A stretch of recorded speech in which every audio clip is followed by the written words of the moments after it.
Really annoyed me. Have you seen the price of linen handkerchiefs nowadays? It's disgraceful. But never mind, we have 17 ways of showing joy. I'll show you some joy this morning. Also, could the ink in your till receipt give you cancer? Never thought about that one at all.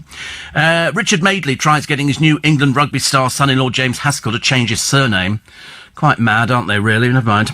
And a new TV series claims extraterrestrials once lived on Earth. They ask, is there anybody out there? No. No, there isn't. I'm telling you that now. You can't prove differently. I can't prove it either. But I could say no.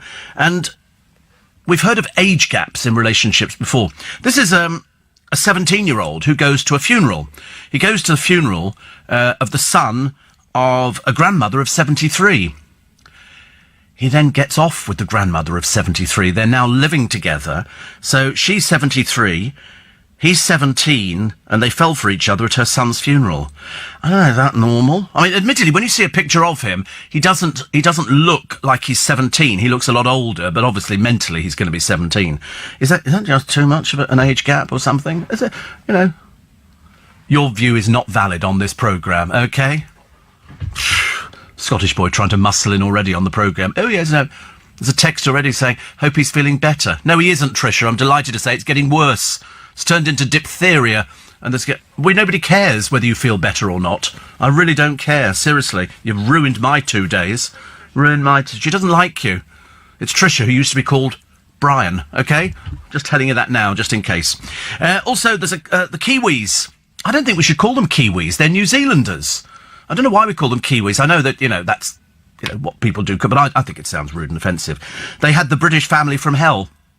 In fact, the British family from hell was so bad that one of their little children, little offspring, how that ever arrived, I've got no idea, threatened to beat up some people on the beach. He looks about 9 years old.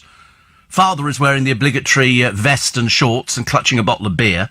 And the mayor of the town where they were, out, we don't want you here. They littered the beach, they wouldn't tidy anything up. Disgusting people, honestly, really awful.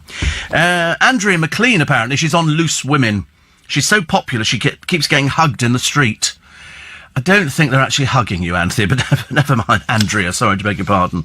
It's become a bit tedious, actually, Loose Women. It's not as good as it used to be. And McPartland up for Best Presenter. He's not been on television for a year. How can he be up for Best Presenter? He was done for drink driving and fined £86,000. M&S shutting another 17 stores. I'll tell you which ones they are. It might be one that affects you. Piers Morgan leading the attack on the absurd promotion for Gillette razors. He's almost threatened never to use them ever again. Now, because he's on television, he has a bit of sway with things like that. Denise Welsh says she'll never be free of depression.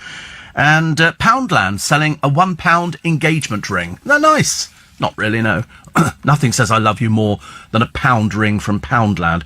It's like they also do roses for Valentine's Day, don't they? Horrible, cheap plastic roses. Also, the grandmother, who's doing a really good job. She's cleaning rubbish. 52 coastal spots. She's cleaning the rubbish up. Good for her. Very nice indeed. And guess who's died? Yes, Carol Channing. You might not remember Carol Channing, but she was famous for Hello, Dolly. She lived to the age of 97, and she talked like that when she was Muzzy in Hello, Dolly, the film, which was lovely, actually. It was really good, but I think she was shot through Hessian. But she played a super rich person, very, very rich person. And she did play Over Here. She came over. She'd married a new husband, and he sat in a box at the Theatre Royal Drury Lane, sort of gazing adoringly. Unfortunately, she didn't set the place alight, but it's still Carol Channing, and she's got to be 97. Another piece on Gemma Collins. Is she an out-of-control diva or a genius? I think we know the answer to that. Apparently, some of the stories you're reading in the papers today are not to be believed, including the story... Remember I told you about that box the other day that could pick up all these television channels. You wouldn't have to pay for anything. And people just said, it just looks like an antenna, Steve. And we think it could be a fake news story. Could be a fake news story. Ed Sheeran believes that God looks after weird kids, and that's why he's successful. Yeah, I don't think God told you to smoke drugs, though, did he? I don't think God would be in favour of things like that. Do you think they had marijuana in biblical times? It was never mentioned in the Bible. I don't remember it being mentioned or anything like that. And yet I'm assuming, as long as people have been able to grow the stuff, there must have been stuff going on in Galilee and Bethlehem, mustn't there? Don't you think so? You know, you'd be naive to think it only sort of came along in recent times. Emma Willis is missing Big Brother.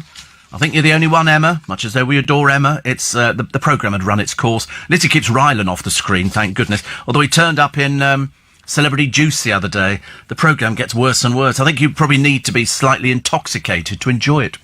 Could the shutdown of Marks and Spencer's be deliberate? I don't think so, no. I think it's the public voting. I.e., could the government and local councils want us to have nothing? They could stop it. No, they couldn't. They couldn't stop that. What do you think we're living in? We're not living in Big Brother times. And it says maybe lift parking charges, rates, etc. Build houses nearby so you don't have to travel to the city centre.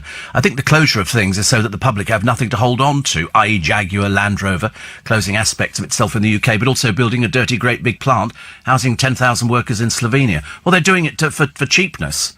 That's what they do for. But it'd be a bit pointless moving Marks and Spencer's to Slovenia. You know, because if we can't afford it, they certainly can't afford it. And also, what would we have to travel to Slovenia to go and buy? No. It's the trend on the high street. The high street is changing. It's all overpriced coffee shops. I mean, to be honest with you, if most of you learnt how to make a cup of coffee, we could get rid of those as well. They always go, oh, look, you can have some frothy milk. I mean, I've sort of cut back, actually, ever since we had a rude one again in Starbucks. Their service used to be so good. Now it's so shoddy that I don't go there at all. I am with you until 6 this morning, incidentally, because, as always, on days like this, Nick starts a bit earlier. So he's starting at 6. So, unfortunately, big hardship, as you can imagine, I'm only here for another 1 hour and 50 minutes. But believe you me, it will be a 1 hour, 50 minutes that we shall put to very good use, because the papers are full of all the stories of what happened yesterday. Even if you didn't understand it, the end result was 202 against 432. May's deal, dead as a dodo, they say. I'm avoiding saying the B word. If I can get through the whole programme without saying the B word, I think that'll be quite an achievement.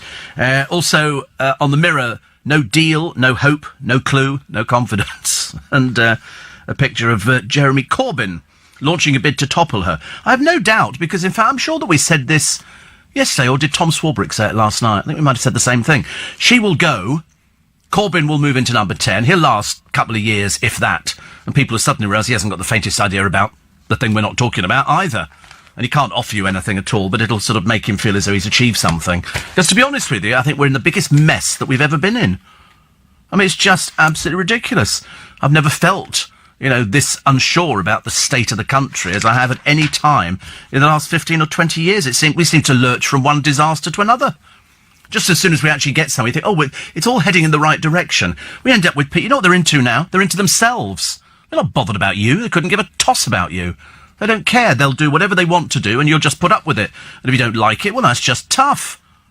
And so you'll have all the television programmes pandering to third-rate politicians discussing something they're not too sure about either. It's very embarrassing. Very embarrassing. The whole thing is people must be looking at us, and all we are now is we're an easy-touch country, aren't we? Want to come here? We'll give you benefits, give you a house, give you a car. You can commit rape, murder, paedophilia, everything, and we won't get rid of you because we don't seem to have the capabilities of doing things like that. Ridiculous, isn't it? Also, Tom Cruise has confirmed. Oh my God, really? There are 2 more Mission Impossible films in the pipeline.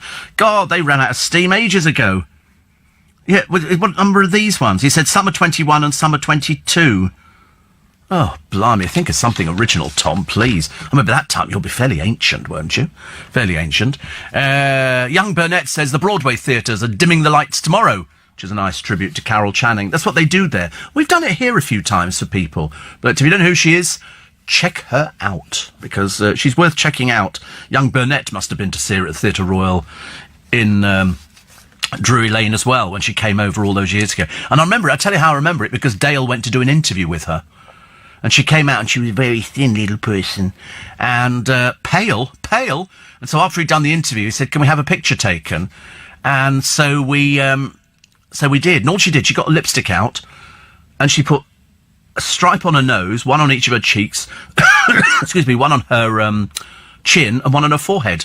And when the picture came out, it looked amazing. Seriously, it looks absolutely amazing. Trucker Joe says, hope you're well in these crazy times. I think crazy just describes it, doesn't it? It really does. You must wake up every morning thinking, what on earth can they do now? What can they... They all make... I've noticed that politicians, that old gag, isn't it? When are they lying? When their lips are moving. You know, they'll tell you anything to get voted in. Once they're in, they don't give a stuff. I can remember, who was the sports minister? Tony Banks, some years ago. I remember him saying to me on LBC, he came in for an interview. We did an in-depth kind of thing about him. And he said, I'm the sports minister. He said, with no power at all, the football clubs I've got no say over them whatsoever. You know, the football clubs could get on with anything at all. You know, best place to sort of, you know, move money around, I thought, football clubs. There must be. They're paying huge sums of money. Ron says, I watched a bit of Italian Big Brother, and practically everybody in it was very attractive and walking around half naked. What could be the attraction here? Sad, desperate people. You know, let's find a loose woman. Let's find somebody who's from the Housewives of Cheshire. You know, they really are. It's seriously dreary. I don't think God looks on favourably at Sheeran. Type Carrot Top, says Jim. I think he gave them that colour so we know best to avoid them. Oh, no, you know we're a big fan of the ginger. Oh, this... Again, nothing to do with you, okay? Just, have you not given him a job this morning to do? Can we not find something like decorate the studio, or is he busying himself? Are you doing your nails again, are you, or something like that? Oh, right. We've got 2, I've already told you. How many times you need to check it? No, there are 2 in conversation this week on Thursday. No, there aren't any today, otherwise I'd be able to tell you that. Yes, no, well, don't worry. You won't miss it, because it's not happening today. There's 2 tomorrow, okay? God, and I told you that on Monday. Don't talk back to me, please. I'm not prepared to discuss it. How it can take you that long to work out there's 2 interviews tomorrow, I don't know. Tomorrow being Thursday. Okay, that's what it is. We knew that on Monday, because I already told you that Mondays had been moved to something else, and then the other one we're waiting on confirmation of. Where does he get? Does he sit in bed, you think, thinking of ways how he can wind up the presenter? God, honestly. And he's on the Nick Ferrari. He's not actually anywhere near Nick Ferrari, is he? Oh, thank God for that. Can you imagine how bad that would be? That would be very annoying. I don't really know where I see you, actually. I'll think of it later on. I'm sure there'll be somewhere. Perhaps a chemist trying to get rid of all the sniffles and the snuffles and everything else. I've never got through so many handkerchiefs. Steve, I wonder if Teresa may have packed up all her stuff ready to move out. No. No, it doesn't happen like that. I mean, she probably turns up with just a couple of pairs of knickers and some gel or something for her hair. I don't think they move in like that, do they? Well, I don't think so. I don't think it moves like that. I mean, do you think she's there going, oh, God, is that ours or theirs? Because most of the stuff will be standard. All the portraits up the stairs and the furniture, that's all theirs. And bear in mind, they don't live at number 10. She lives in a little flat at the top. And I know that because Carol Thatcher, who used to work for LBC, used to talk about going back to the flat at the top, where Margaret used to cook and Dennis would be in the corner a lot of the time, you know, which is great. Because I remember them going through Heathrow Airport, and Margaret goes through, I think, customs, and she said, oh, wait a minute, we better declare 2 litres of whiskey. And so the customs man said, where is it? She said, Dennis has drunk it already. Because Dennis was well known for his lover of the amber nectar. Actually, his love of any nectar, I think we went on for. But it was the flat at the top of number 10 Downing Street, because number 10 Downing Street is basically, it's like a TARDIS. You go in and it opens up. It's like 2 houses put together. I've never been in. And who lives in number 11? Oh, the Blairs. Are the Blairs still living in 11? Oh, they did live in 11, yeah. So I thought 10 was too small. So there you go. But they've got a nice-sized garden at the back. I've seen the garden, which is quite, you can see it's sort of... You're really getting on my nerves. Really getting, honestly, if ever there was anybody on a death wish, it's you today, pal, I'm telling you. Yes, he's very chipper, yes. One wonders how. Perhaps it's perhaps getting in on the bus and annoying the bus driver. Hello, are you going all the way? I'm going for threepence. I'm an under 16-year-old. I can see. Do you offer sort of discounts for children on the bus? Can I ring the bell? Bing, bing, bing, bing. Let's stop at the next stop, shall we? I was on the bus the other day. Some woman gets on with one of those dogs that you have to drag onto the bus, and it cowered. And I always stare at them like that with my evil eyes. And this dog was sort of looking at me, and I could see it getting a bit scared. So I looked away. They locked back again. You can do that to kids. It makes them laugh or cry, and mainly cry. And so this woman's on the... And then, for some reason, she pushes the bell. So, of course, the bus stops. She says, oh, sorry, driver. I pushed it at the wrong stop. I thought, so we've had to sit here for the best part of a minute now whilst you decide which bloody stop we're going for. I tell you, every day. And then some woman said to me, I'm worried about you. I think you're heading for a breakdown. I'll have to work with him much longer. Yes, thank you, driver. And she said, I think you're heading for a breakdown because you were talking about doing your insulin on air. Obviously never heard the programme before, I should imagine, because we've done it on air about 500 times. And they're talking about your sort of toilet habits. Yeah. Have you ever heard this programme before? This is a social awareness programme. This is for people who like a bit of humanity, not all the other stuff that's going on. Harry Redknapp says Louise and Jamie were never a match. No, I think she was always a bit desperate, wasn't she, to get sort of something sort of going, but it didn't quite work. And somebody said Steve Allen is my socio-political guru. Yes, I would rather pick somebody else actually. Ian Dale probably. He was stuffing his face with cakes. He's a diabetic.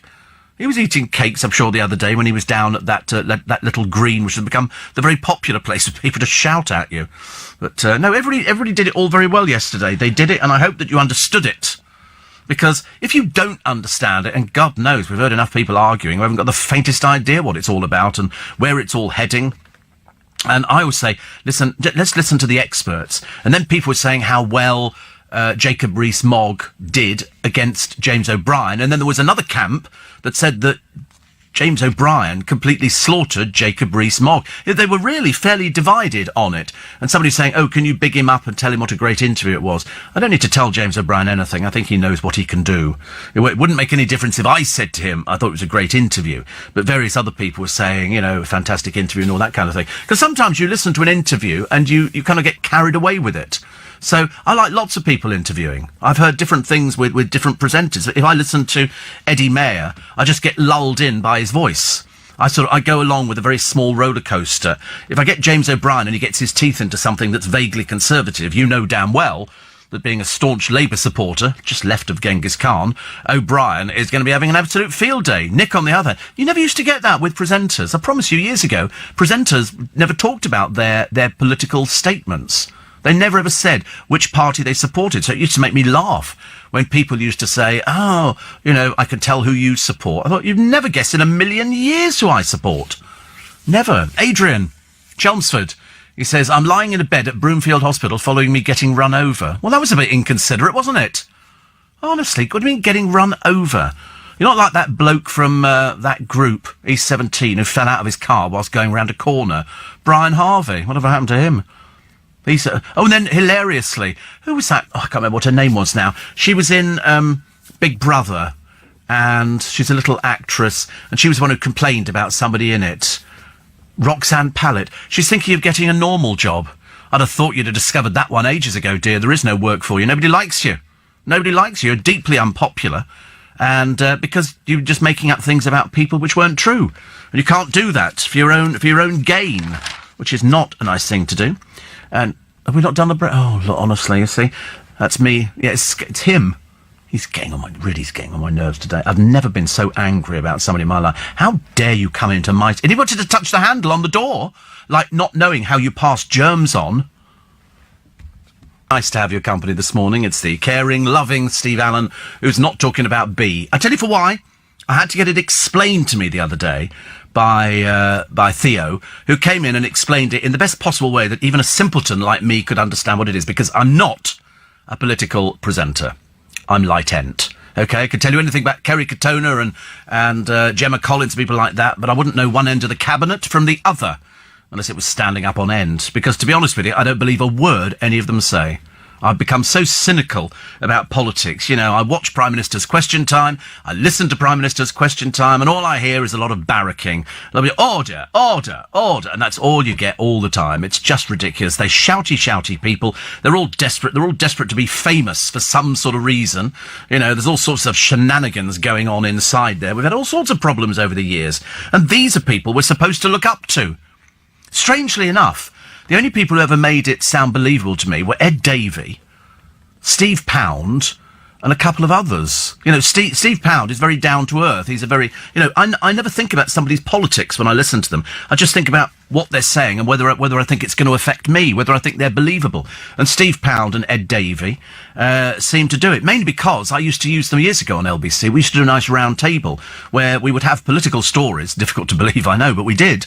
And I would say the one thing I can remember saying to Ed Davey, I said, we were doing a story on drugs. Because there was now it's knife crime. Somebody else knifed the other day. Was that at Tottenham? Somebody had a knife shoved in their mouth. You know, and the mayor's going, oh, I think, let's sort out polluting cars. Why don't you sort out the knife problem? And the answer is, they can't. They can't. It's absolutely not possible, because people go out there and they take knives with them. And they might not look as though they're going to use a knife, but when you get a 14-year-old boy stabbed to death on the street, they weren't doing it to warn him, they were doing it to kill him. And then who was that one who came up with the bright idea of, let's ask them to give themselves in? As if that's going to be happening anytime soon. It's not. And then I read something what was it I saw the other day? Sorry, I hate to keep mentioning these interceptor programmes. And this was one, and the policeman watched this woman, and it was 1 o'clock in the morning, 1 or 1:30 in the morning. And he was in his car with another police officer, and this woman races past them in a car, and he looks and he thinks, she was going a bit too fast. So anyway, pulls her into the side of the road, because he was in an unmarked car. And it was one of those classic programmes where you know that she's guilty as hell, and you wonder how she's going to get out of it. So anyway, he stops her and he says, is there any reason why you were going so fast? No. She'd been to a party, had a couple of drinks, gone home, realised she'd left her phone, so she got back in her car with her son, who was about 10 months old, and scooted back to the party. Unfortunately, he said, I can smell drink. I can smell drink. He said, so I'm going to require you to take a breath test, blow into this, blah, blah, blah, blah, blah. Legal limit, I think, is 35. She blew twice, and then some. And he said, I'm arresting you for drink driving. And she went, what am I going to do with my son? He said, and he then said to the cameras, he said, to be quite honest with you, he said, somebody who drives like you, when they're quite clearly drunk, and then they take their child out, twice the legal limit, and you think, this woman's an idiot. An idiot. But they don't care, because when they're drunk, they argue about it. She said, I'll probably lose my job. I thought, good. You could have killed somebody. Not only killed somebody, you could have killed your child who's in the back of the car, luckily asleep. Thank goodness. 84850 steve@lbc.co.uk. Ed Sheeran, as I say, believes God looks after weird kids. I think God looks after everybody. I never get into debates over religion because everybody's got their belief, And somebody says, you've got the sniffles, but did you say you use real hankies? Yes. Didn't think they still made them, yes. Unfortunately, the assistant producer, not quite the producer that my friend Jordan seems to think he is, he's just the assistant producer, which means he assists the producer. And, well, supposedly more of a hindrance. Perhaps we should call him the hindrance producer. But anyway, he's using half the toilet paper in the building at the moment. I mean, he's literally lifting toilet rolls out of every cubicle he can find because he's getting through them. And I said, no, I use proper hankies. Linen, look. Proper linen hanky. And I buy them in 24s. And they're about £6 or something like that, whatever it is. They're big. I mean, that's a good 18 inches. That's a good 18 inches. And I know what 18 inches looks like because I bought these hankies before. And they're really nice. Because if you use toilet paper, unless it's medicated, your nose goes all crusty and everything else, and you spend all the time. And so people see it as a cheap way because they can't afford to buy hankies. But no, I've always used proper hankies, and then dab my nose lightly. And sometimes if I'm feeling really over the top, I tuck the hanky up my sleeve, which is what you ladies do that. Whereas in the early days, I used to use my sleeve. Steve, they say politics is showbiz for ugly people, says Al, in a place called Shackleford. Is that like being incarcerated? I don't know, Shackleford. LBC News Time, 4:30 with the latest. I'm looking forward to Mrs May's Plan B from outer space, says Paul. Oh, there's got to be a Plan B, hasn't there? There has to be something else. There has to be something else. But that's why, from 6 o'clock this morning, Nick will look back over last night. They'll be hearing, all the voting. They're hearing the shouting and the heckling and the barracking and all the rest of it that goes on the thing that we aren't talking about this morning. The B word, but we've managed to get it. It's on the news, but it doesn't count. The news is a separate thing with Rachel. Thank goodness she's playing into our hands as well. Do you use your hankies like your socks, just the once? No, but I do. I don't wash hankies.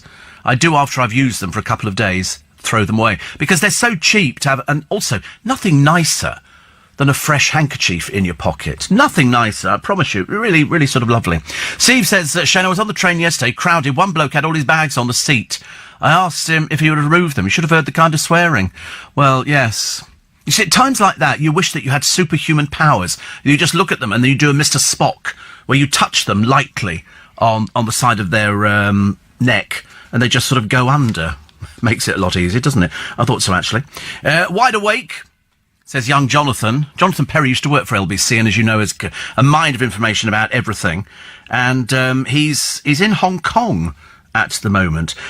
In Hong Kong?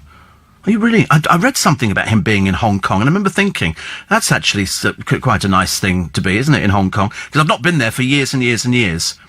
And I thought, if I could go back there, would I go back? The answer is, I would, actually. He says, wide awake, 4:30 in the morning, after 5 days in Hong Kong. I've tried reading, but listening to Steve Allen Show on LBC is the best therapy, along with a nice cup of tea. The company of having my old friend on the radio to comfort me is invaluable. So, have you been to Hong Kong and you're back now? Because we lived there for 2 years, but we were back there in the 60s. So we did the floating restaurants at Aberdeen. We did the fish markets at Wan Chai. In fact, it shows how long ago it was, back in the 60s, because over on, when you went over on the Star Ferry, there was nothing. Who's that? Oh, they went to Victoria Harbour and everything else. How lovely. It's a place full of sights and sounds and smells. It really is. It's got everything. The markets I loved. We did the Peak Railway. We did the Tiger Balm Gardens, built on the strength of Tiger Balm ointment.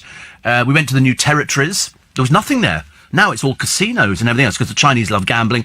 And we lived above Happy Valley, up in the hills, which is where a lot of the RAF folk lived.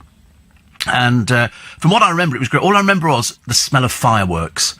Loved the smell of fireworks. Not just the smell of fireworks, but also kites, little paper kites. I mean, and beautiful lanterns and stuff like that. And when I've had friends go abroad before, they've always brought me back a couple of lanterns. I've now got hundreds of bloody lanterns and nowhere to put the stupid things. But anyway, it's quite nice. But the Peak Railway was... I just loved everything about it. There's something about... And I love these embroidered clothes that people wear and the silks and the satins. Lovely. I mean, absolutely gorgeous.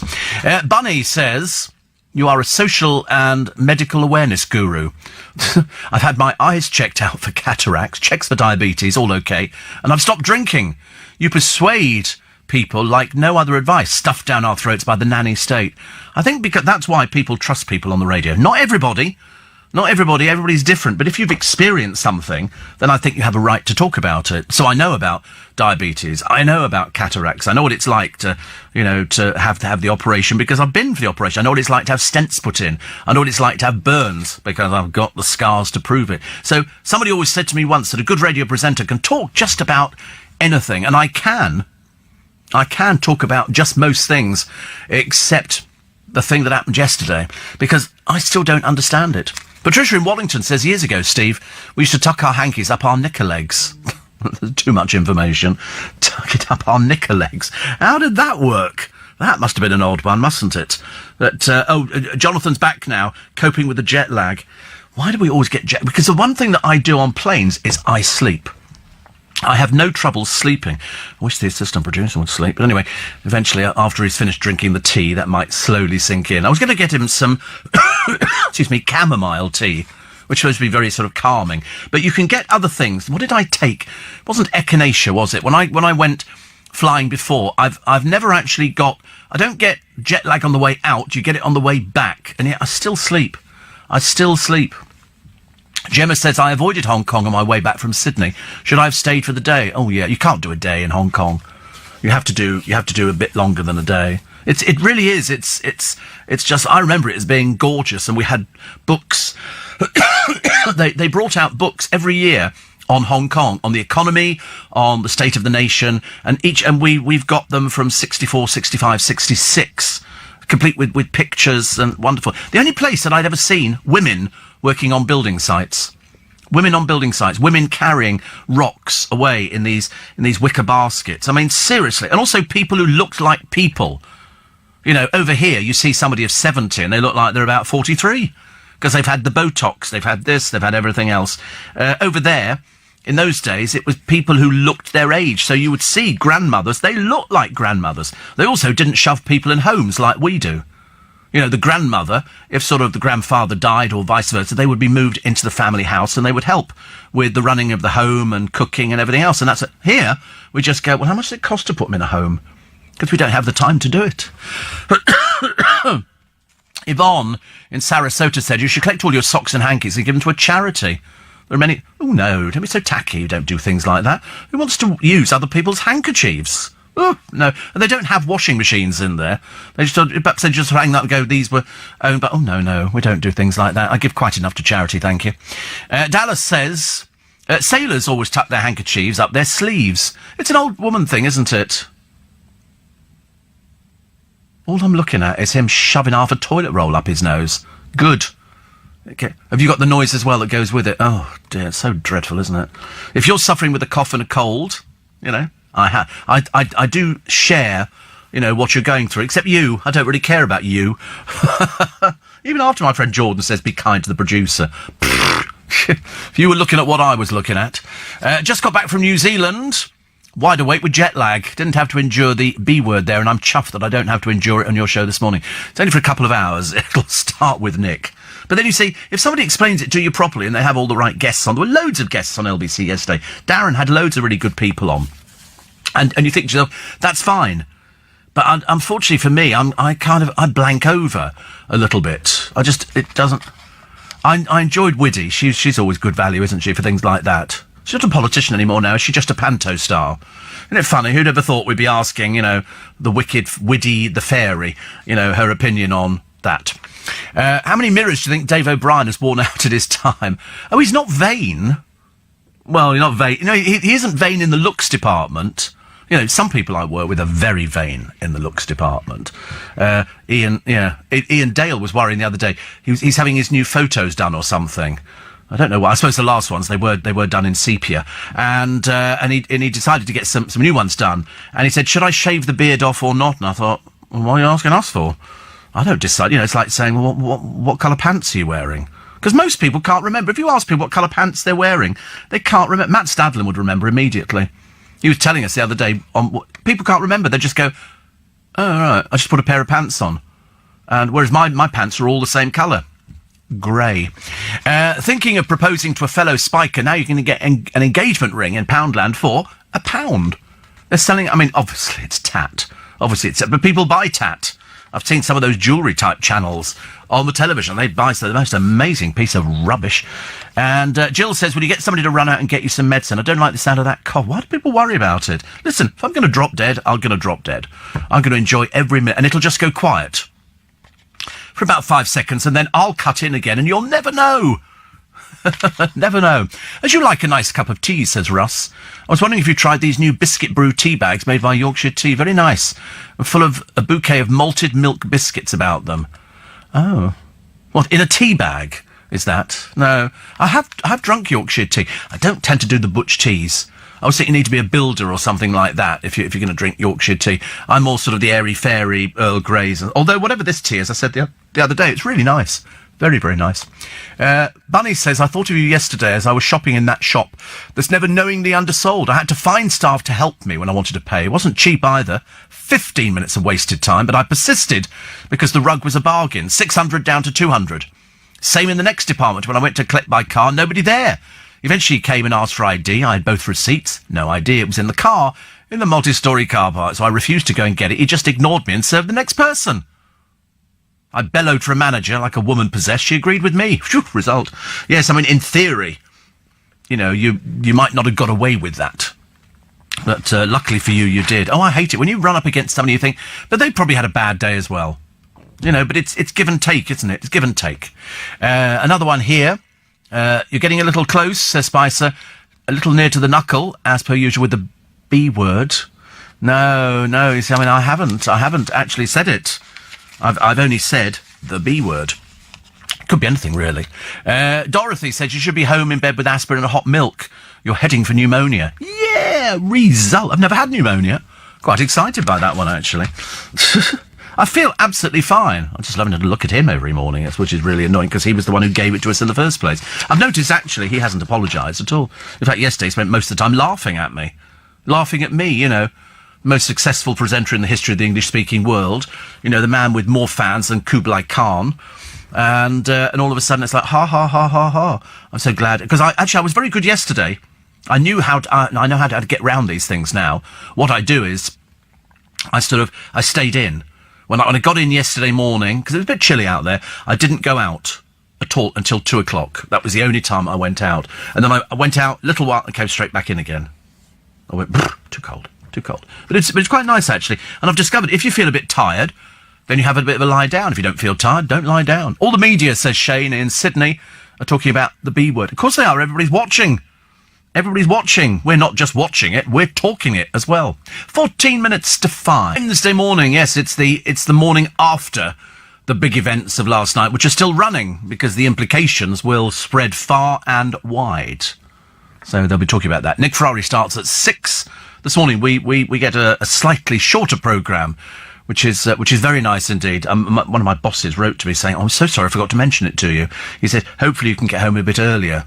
Much appreciated, especially when you don't feel, 100%. I feel about 85%. Michael says, talking about drinking tea, I'm not a builder and I drink over 4 litres of Yorkshire tea every day.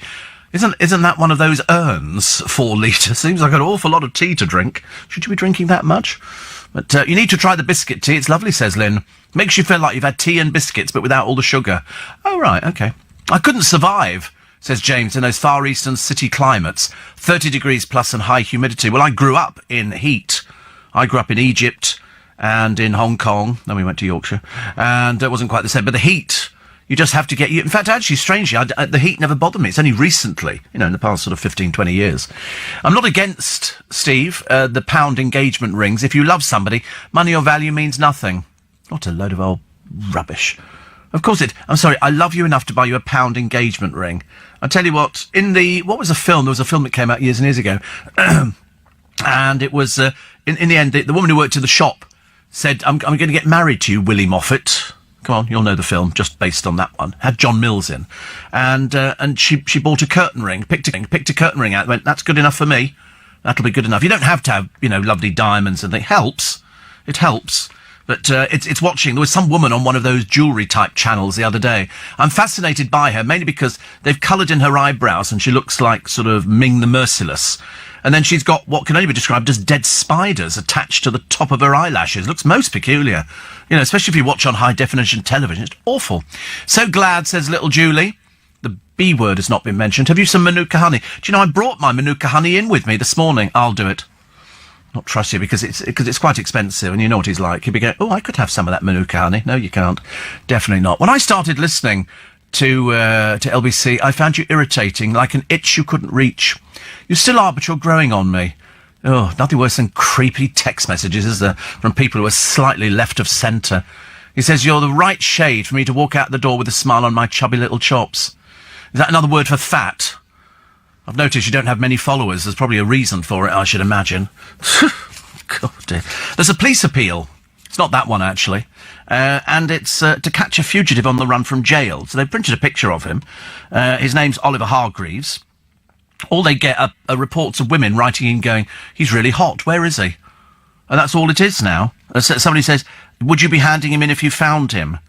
I mean, he's wanted on suspicion of breaching 2 restraining orders against a woman and carrying out a burglary. He's a tea leaf. You want him anywhere near you. But then people... It's like, what did they have the other day? Women started writing to this bloke in prison, been convicted of all sorts of really dreadful things, and people write to them. You get these mad people, desperately sad, lonely.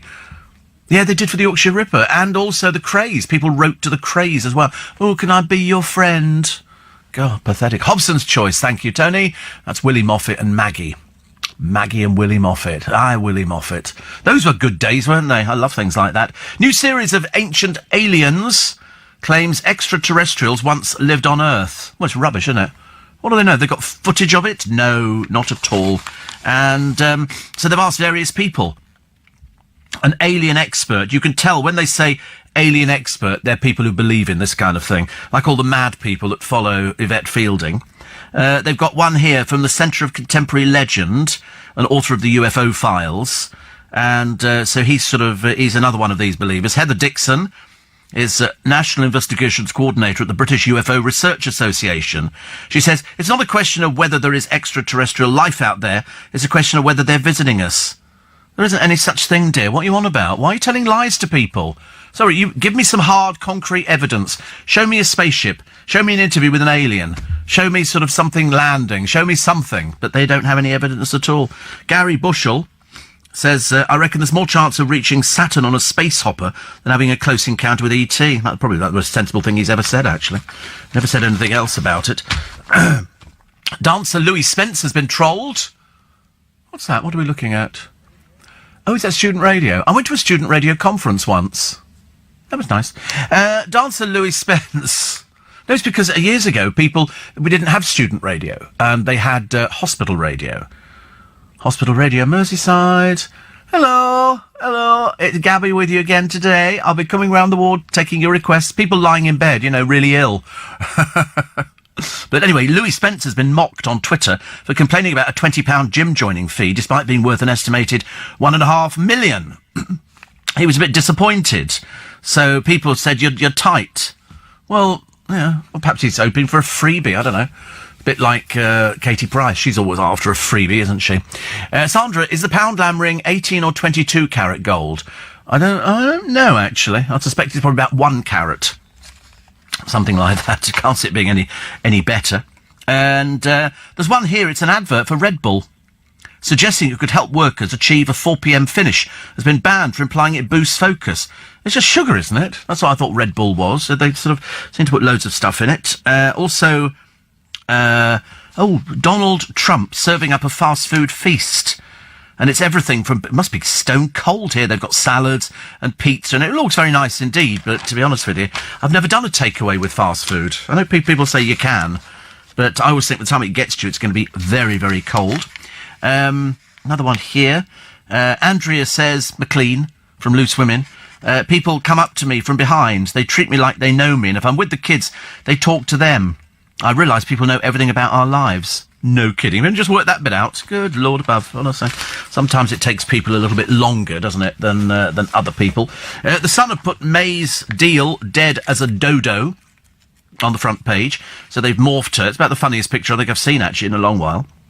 And so they say it's dead. Largest Commons defeat in history, bar none. Bar none.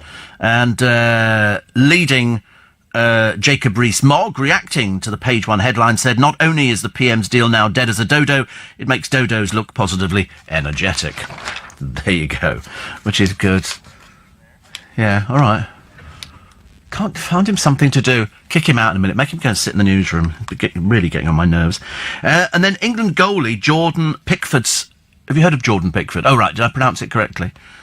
His pregnant fiancée had to have her diamond engagement ring cut off after her hand swelled up. That's what you get when cheap jewellery is bought for you by a naff footballer, I should imagine. Otherwise, if your finger's swollen up... Mind you, I've got a ring on my finger, and it's... Sometimes I can get it off, and sometimes I can't. And sometimes it really hurts, actually, to take it off. So sometimes you have to lick your finger, and... Does that sound like gold? No, it sounds like brass, doesn't it, really? Sounds like what, a coin? Oh, right. No, it's definitely my ring. Where? Look. It's my ring. The more I keep doing it, the more angry I'm becoming, so I'll put it... But it's left a mark round my finger. And somebody said, is it one of those rings that cures rheumatism? Rheumatism. So I was thinking about Louis Spence then. Rheumatism. And the answer is no. No, I don't suffer. I don't think. Oh, by the way, upskirting is going to become a specific criminal offence in the spring. 2 years in prison. Upskirting is where you take a camera on the end of a stick and you stand on a train and you leave it on the floor and people stand over it and people film it. I think 2 years is too little. It's got to be longer, hasn't it, really? It was Willie Mossop, Steve. Said Tim and Royston, Hobson's Choice, with the cheap wedding ring. My favourite film. It's a good one, isn't it? I love it. Paul says, if aliens do ever visit, I'm diving behind a sofa, not from fear, but embarrassment. No chance. Nothing. Listen, if we all live to be 1 million years old, nothing will ever materialise. Nothing will ever land in Leicester Square or Trafalgar Square or out in Yvette Fielding's back garden. It will never, ever happen. Peter from Milton Keynes, the answer is no. No, they don't. Extra, sorry.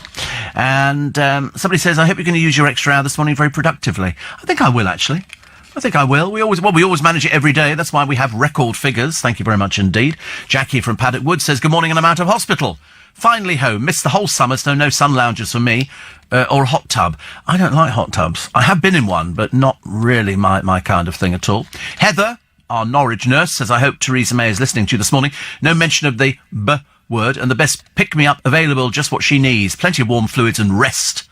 We need you. That's true, actually. We do. We definitely do need me. Definitely. And that's why I'm here this morning, and that's why Nick Ferrari will be getting up a little bit earlier, and he'll be listening to everything on his way in. And then we'll be talking about it. Ice Stars to do the splits, which is lovely. I'm a bit bored with the dancing on ice. And there are various stories about Gemma, the attention-seeking one, and so don't really care, actually, anymore. And Victoria Beckham has splashed out £1,200 on a moisturiser made with her own blood.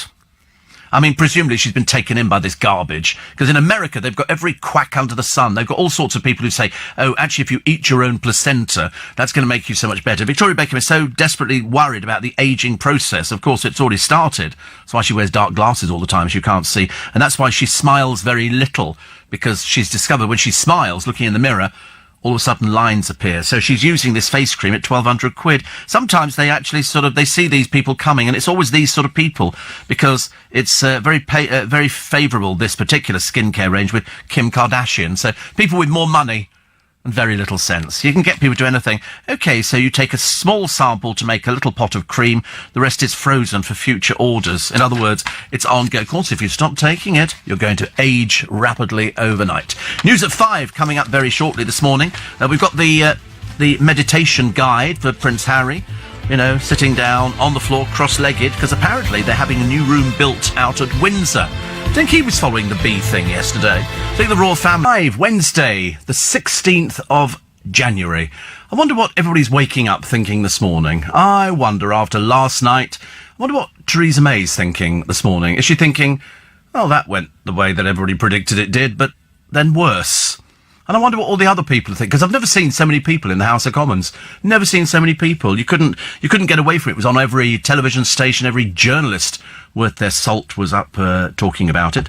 M&S, another 17 stores they're closing. Now, I don't know whether or not these are stores that sell food or whether they sell clothing as well. I've got no idea. I'll give you the list of the ones that are going in a minute, because it's quite a few. And there's a chance there could be more on the list. And I don't know where it is they've gone wrong. I think they underestimated the British public. They thought that, they were Marks and Spencers and they were basically untouchable. Unfortunately, it seems that they're not, because they've closed quite a number of stores. We're waiting for more store closures to be announced as well. There's also a list in the paper today, and you can find it if your MP rebelled. Because they're for 202 against 432, the majority 230. And then whether, some people who never said anything, and that's in the Tory and the Labour camp as well, which is quite interesting. And then the analysis of what's going to happen, next. Labour, last night, as you know, tabled a no confidence motion. I think the vote is expected at 7 p.m. today. Also, the vast majority of Tory rebels and the DUP voted against the deal due to concerns, as we said yesterday, about this backstop, the Northern Ireland backstop, which, in fact, Theo was telling me about yesterday, because I couldn't remember what that was until he told us. Also, Tory Minister Nick Bowles has drawn up a bill to seize power from the government and hand it to the Remain-dominated Liaison Committee of MPs, and that would then require John Bercow, the Speaker, to tear up the rules of the House, which last night he hinted he could. Still trying to avoid the B word. It's not easy. The second if there was no deal, highly unlikely in the short term, Mrs May has made her opposition clear and has some time to organise a second vote with new assurances from Brussels. If she doesn't succeed, Tory Remainers will do everything to stop no deal, even if that means a general election. So I think that they probably will. I think they will go for a general election. I think so. I wouldn't be confident enough to put money on it. But also then there's a second referendum. Dominic Grieve has drawn up a bill which would force a second referendum, choosing between Mrs May's deal and staying in. Mr Bercow would have to fly against the rules for it to go to a vote and for Article 50 to be delayed. If it came before the House, there's little prospect a majority of MPs would back it. So you see, it's all to play for. Still, it just gets a little bit more complicated, doesn't it? Yes, I know, there's a lot of B words there, weren't there? Bercow, Brussels, Bill. I know, but we managed to avoid the main one. Rita's landed another ad deal. This is She's had more endorsement deals than she's had number one hits. I didn't even know she was a singer. I thought she was just one of these exhibitionists. So she's advertised just about everything. Plus, moving Channel 4 has already cost $1 million. Labour has fined a record amount over donations. And, what we go? Sorry, the B word came up there and I had to quickly look at it and sub it out in my mind, so I didn't bother. Also, the Gillette advert, #MeToo, portrays men as leering oafs, but the critics say it's sexist and patronising. And that's why I think Piers Morgan said the other day that he would stop using Gillette products. Do you know it's the most nicked item in a chemist? Razor blades.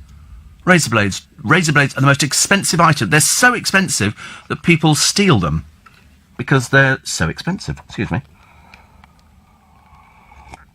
I had to go very carefully with this one because it's boiling hot water, but it's got Manuka honey in it.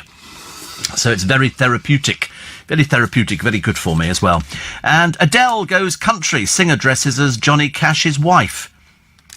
She's also transformed herself before into Dolly Parton and even George Michael.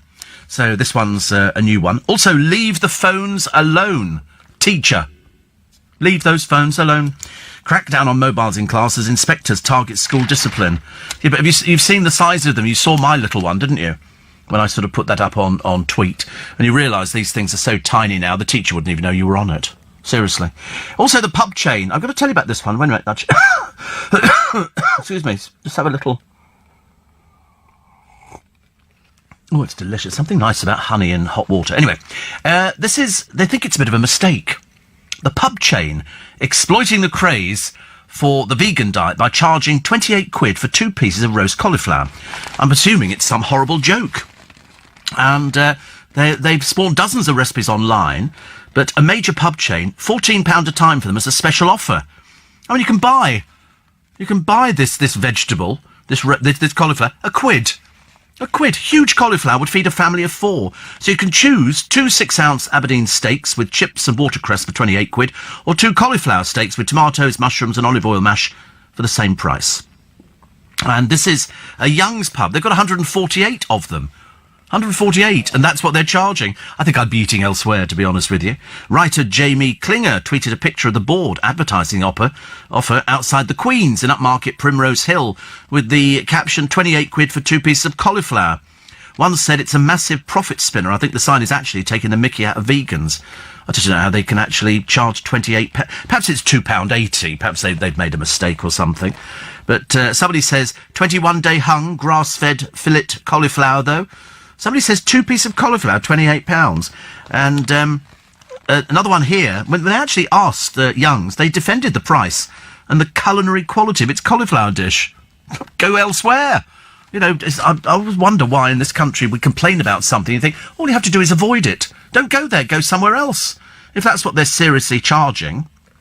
I mean, so they've got 2 Aberdeen Angus sirloin steaks for 28 quid. This is pub food as far as I'm concerned. This should be dirt cheap. I mean, not dirt cheap, but certainly something exciting. I've had some ropey steaks in my time, but God knows. But I wouldn't be inviting anybody to cook me roasted cauliflower for 28 quid. You can buy a giant cauliflower for £1 nowadays. £1. And that would feed a family. You can buy, they do cauliflower rice, don't they? Which you can buy done in Marks and Spencer's. Ridiculous, isn't it? No cigarettes. No hijinks, less booze and a punishing fitness regime. After he's revealed he meditates and has a Buddhist manual for happiness. Harry's Daddy Detox. Wonder where that came from. So he's given up the smoking, he's given up the booze, and he opts for mineral water. Yawn, boring. I wonder where he got that from. Presumably her. But also the very un-Zen monk behind the prince's bedtime book. I don't particularly think... This is an egotistical monk. And it's called, I think, 8 Steps to Happiness. During a visit to Birkenhead on Monday, this best-selling tome of religious teachings was presented to him by a Buddhist monk, Kelsang Sonam, who was aware of the prince's burgeoning interest in the life-enhancement practice of meditation. And then they've sort of unravelled him. And to be honest with you, it's not really Zen at all. It's just... people like to believe in something, isn't it? It's like Victoria Beckham having cream made up out of some of her blood. I mean, you'd have to be a bit doolally to believe this old garbage, wouldn't you, really? But if you want to part her from her money, just tell her it's so expensive, only the richest people in the world do it, and they look gorgeous, and so she'll do it. Because she's only a girl from Hertfordshire. She doesn't know anything about blood and cream. I mean, what, so they're taking blood out of you, and then you mix it into a cream, and you save some of it, and then you put it on your skin. What a load of rubbish, honestly. What a load of rubbish. You say your water is boiling. Well, I say it's boiling. It comes out of the tap just about drinkable. It's not absolutely boiling. But honey loses its healing qualities. Not Manuka. It's delicious. Big heaped teaspoonful in there. And the moment you put it into the cup, the water drops in temperature immediately. The police patrol programmes from Australia highlight they don't mess around, where the fines for traffic offences are staggering, are much higher than here. Yeah. You are correct, says Carl in Wigan. Razor blades being stolen. We only keep a few on the shelves at our store. One guy used to come in every week and steal hundreds of pounds worth. Yeah, they're the most expensive things. In a chemist, you'd think it'd be something else, wouldn't it? You'd think it'd be something else that they would steal, but no, razor blades. I was always amazed at that from a long, long time ago. Also, a policeman who groped to WPC's bottom as she cleaned up after the royal wedding has left the force, surprisingly. This is PC Clinton Geldard, who's now working as a sports massage therapist. Also bombarded the WPC with sexual comments on text and says, "I will destroy you." Lovely. So he now charges 60 quid an hour for sports massage therapy. Just remember the name. Slightly peculiar. Also, 17 ways we have in our body of showing joy. Apart from, a smile or something like that. Researchers at Ohio State University, very good marching band, very good, revealed we've got more facial expressions for joy than for anger or sadness. Imagine, that's what you go to university now to learn things like that. They've got 17 under the broad category of happiness, but just 5 for anger, 5 for sadness, 4 for surprise, and only 1 for disgust. Yes, disgust would be, ooh. That would be that. But happiness, they've got all these other things there. 17 ways of showing that you're happy. And to be honest with you, that's what they say. It's an old Dame Edna line. Smile, or at least tell your face. Exercising, every muscle in the body. If you smile, you exercise every muscle in the body, and it's supposed to be very good for you. So I do try. Don't smile at people just offhand, because that's a bit scary. And in Matt Goss's case, he doesn't really smile. I've seen him smiling, but he doesn't do it very often. I think because it probably hurts to do it. Because he looks as though he's stretched beyond belief. Anyway, the good news is tickets go on sale in 3 days' time for the very small gig at the Brixton Academy.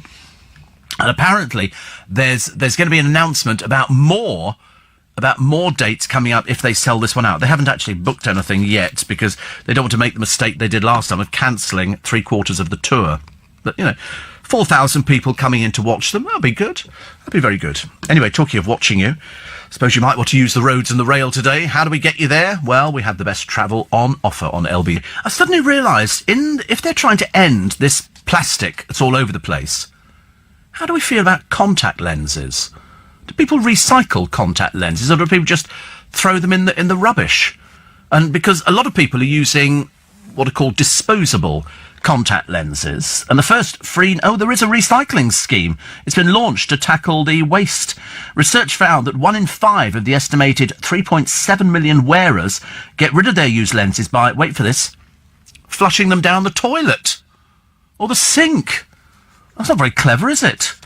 Somebody says here, 77% of wearers said they would recycle their contact lenses if they could. Of course you can.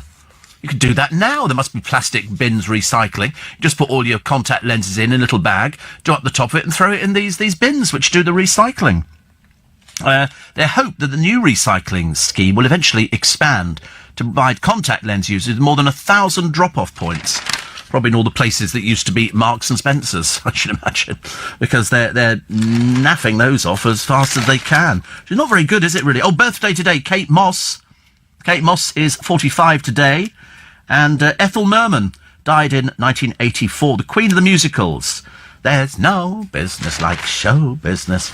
Yes, She was very good at doing things like that. Very good. Big voice. Little woman. Big voice. Also featured in the film Airplane, where she sort of sits up in bed and starts singing There's No Business Like Show Business. I'm trying to find this list of the Marks and Spencer stores which are closing.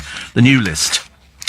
And it's a race now as to who can actually get... Can you believe that Tom Kerridge... You've heard of Tom Kerridge? You should have done. He's a TV chef. He's a millionaire TV chef. He has a number of pubs. He's escaped a driving ban after claiming it would wreck his upcoming US road trip series. So to stop that happening, they've sort of let him off. He actually got 12 points for 4 speeding offences dating back. He's driving a car which is, £118,000. It's a Porsche and can go very fast. Very, very fast. So they let him off because he's making a television programme. I wonder if we could all get away with that one. That'd be a good one. So the 17 stores which they propose to close are, one of you, many of you could fit into this one, I think, this morning, Ashford, Barrow, Bedford, Boston, Buxton, Cwmbran, Deal, Felixstowe, Huddersfield, Hull, Junction 1, Antrim Outlet. It doesn't sound as exciting, does it?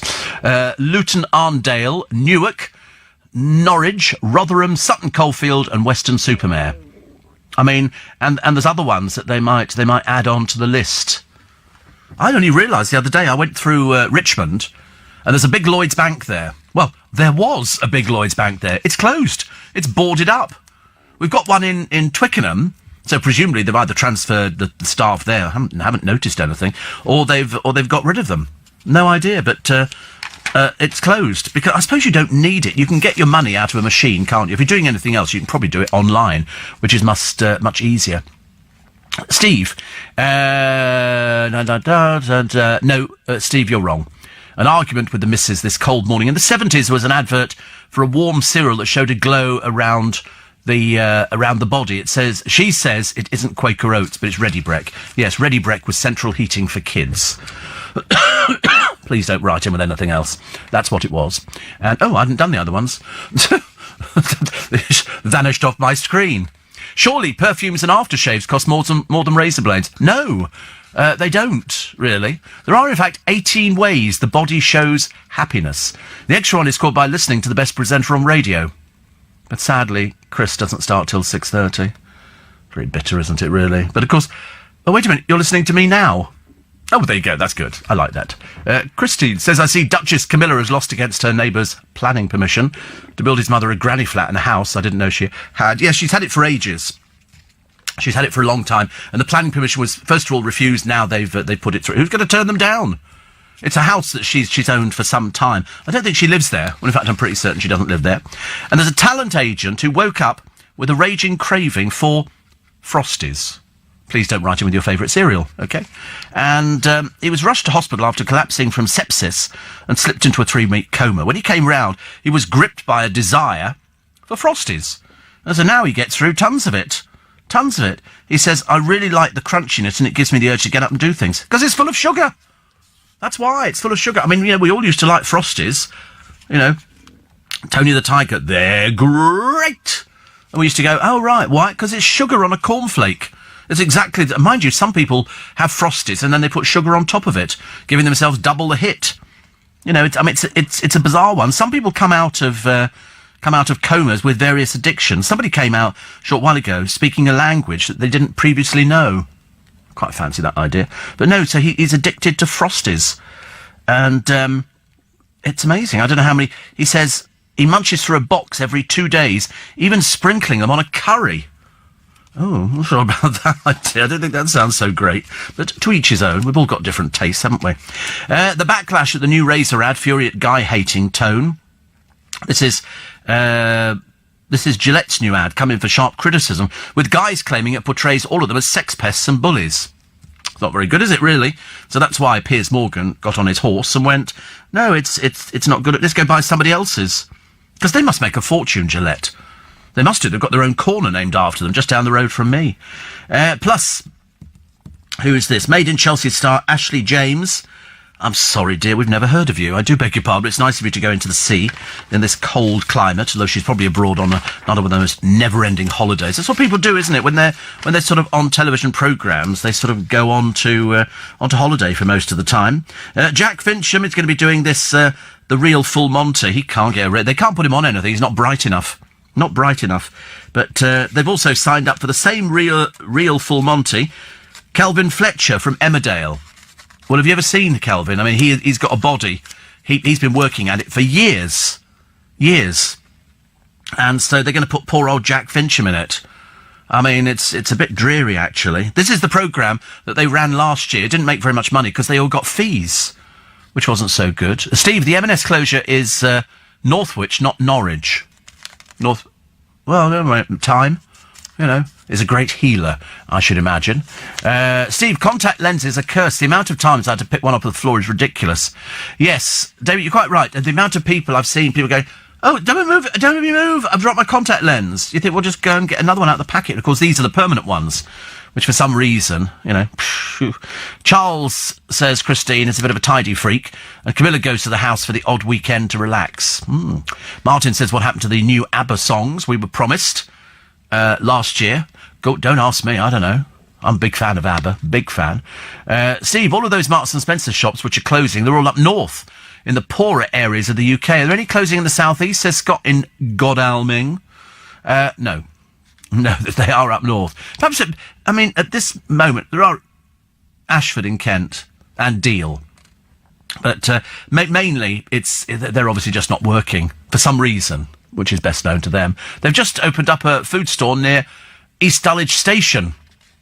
Yeah, ours is a food store in Twickenham. We've got a big one in Kingston. It's huge. Both sides of the road. Absolutely enormous. Whether or not they both remain, I do not know.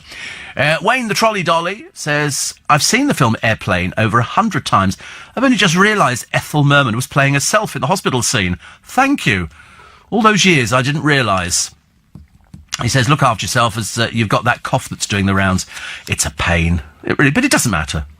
Yeah. Somebody says, if you put Manuka honey in hot water, you kill off most of the enzymes. Better straight off the spoon. No. We don't do that at all. We have to dilute it. Pure honey into my mouth. Are you mad?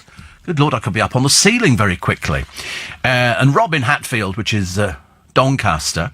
My wife Sally, she was knocked off her bike last Thursday while cycling to work. She's very bruised and very, very emotional. But she's a sister at Doncaster Royal Infirmary. So there you go. So, Sally, good luck. She's determined to get back to work. I know. What's with the Woolwich Ferry? Says John Gayboy Trucker near Dartford. He says, as Joanne Webb said, they're still testing the thing. I guess it floats. Just the drive-on, drive-off ferry. Why don't they just use the thing if it floats and work as it has been made to do so? As for colds, I add turmeric, ginger, cinnamon, black pepper, lemon juice and honey to my porridge every day. And I feel fine. And Anne says, what a shame, M&S. They're expensive but very ethical, like the coat. Well, they're not so ethical about their eggs, as we discovered the other day. I think at times you have to put your money where your mouth is, especially what you said, eggs.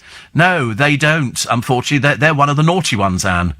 They were listed on that thing that we read out on the programme as people who don't have, the definition of free range is very loose. Very loose. M&S is a bit liberal with the herb rack in their food. And somebody else says, I've had deep fried chicken breast covered in cornflakes. Oh, that's quite a normal one. Also, in fact, not actually cornflakes, crisps.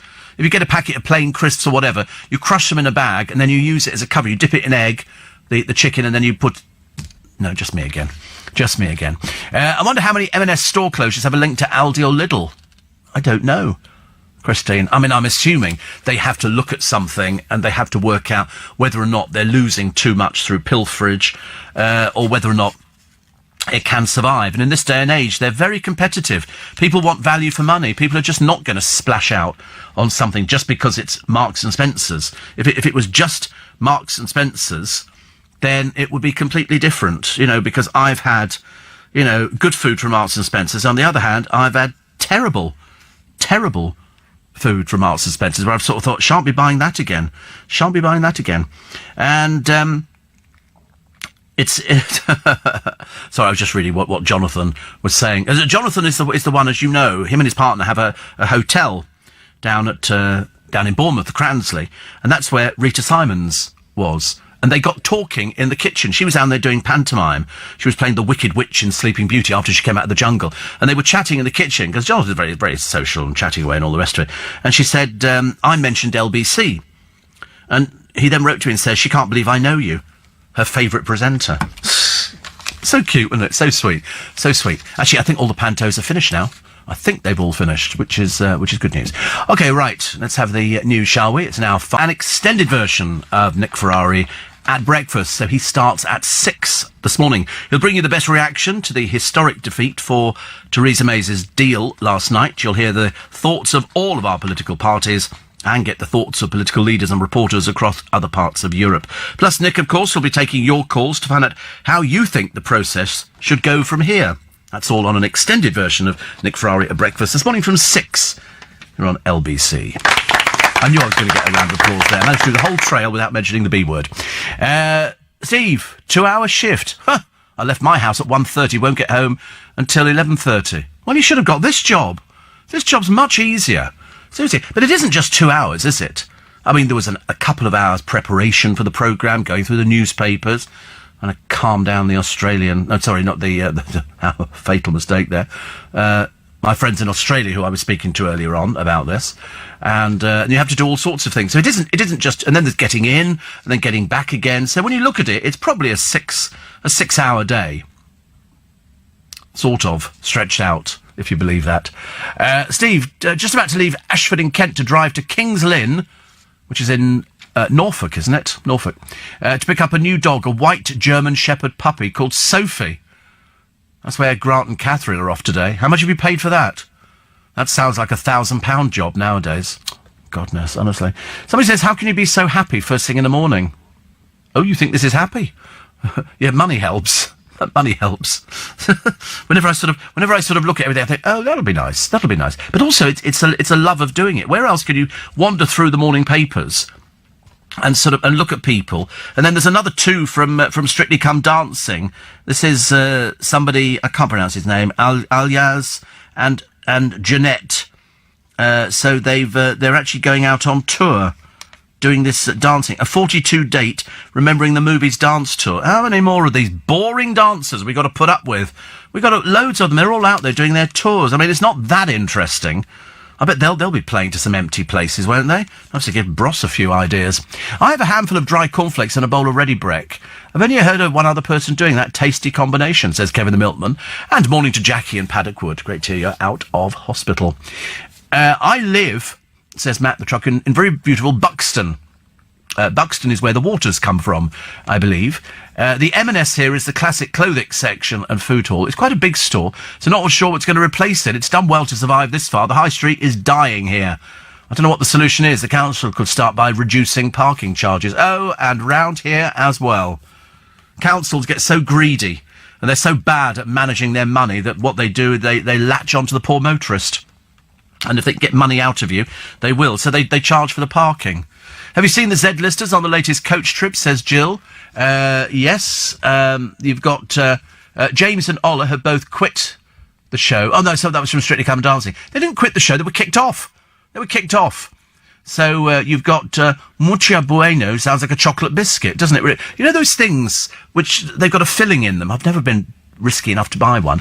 Mucha was in the original lineup of the Sugar Babes. Ah, that's right. And Lisa Mafia was in So Solid Crew.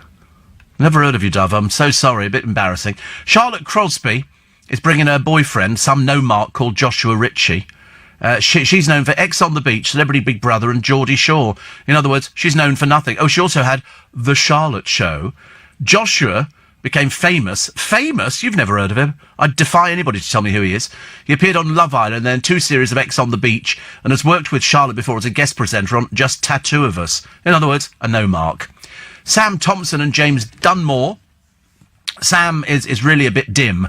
He was in Made in Chelsea. He's appeared in Celebrity Big Brother, Celebs Go Dating. He's also on the show Extra Camp. And completing his team is co-star James Dunmore, best known for dating another colleague, Lucy Watson, whose sister Tiffany is Sam's ex-girlfriend. And then Bobby Cole-Norris, the most boring gay in the village, together with Nadia Essex. That's the one who's kicked off the dating programme, isn't it? Oh, dear, honestly. And she's no stranger to controversy. She's no stranger. And he's just about as boring as they get. Who's joining later in the series? They say, as the holiday continues, somebody called Big Nasty. Hello? That was like, they've got some bloke, Heavy D. Have you ever heard of Heavy D? What a plank.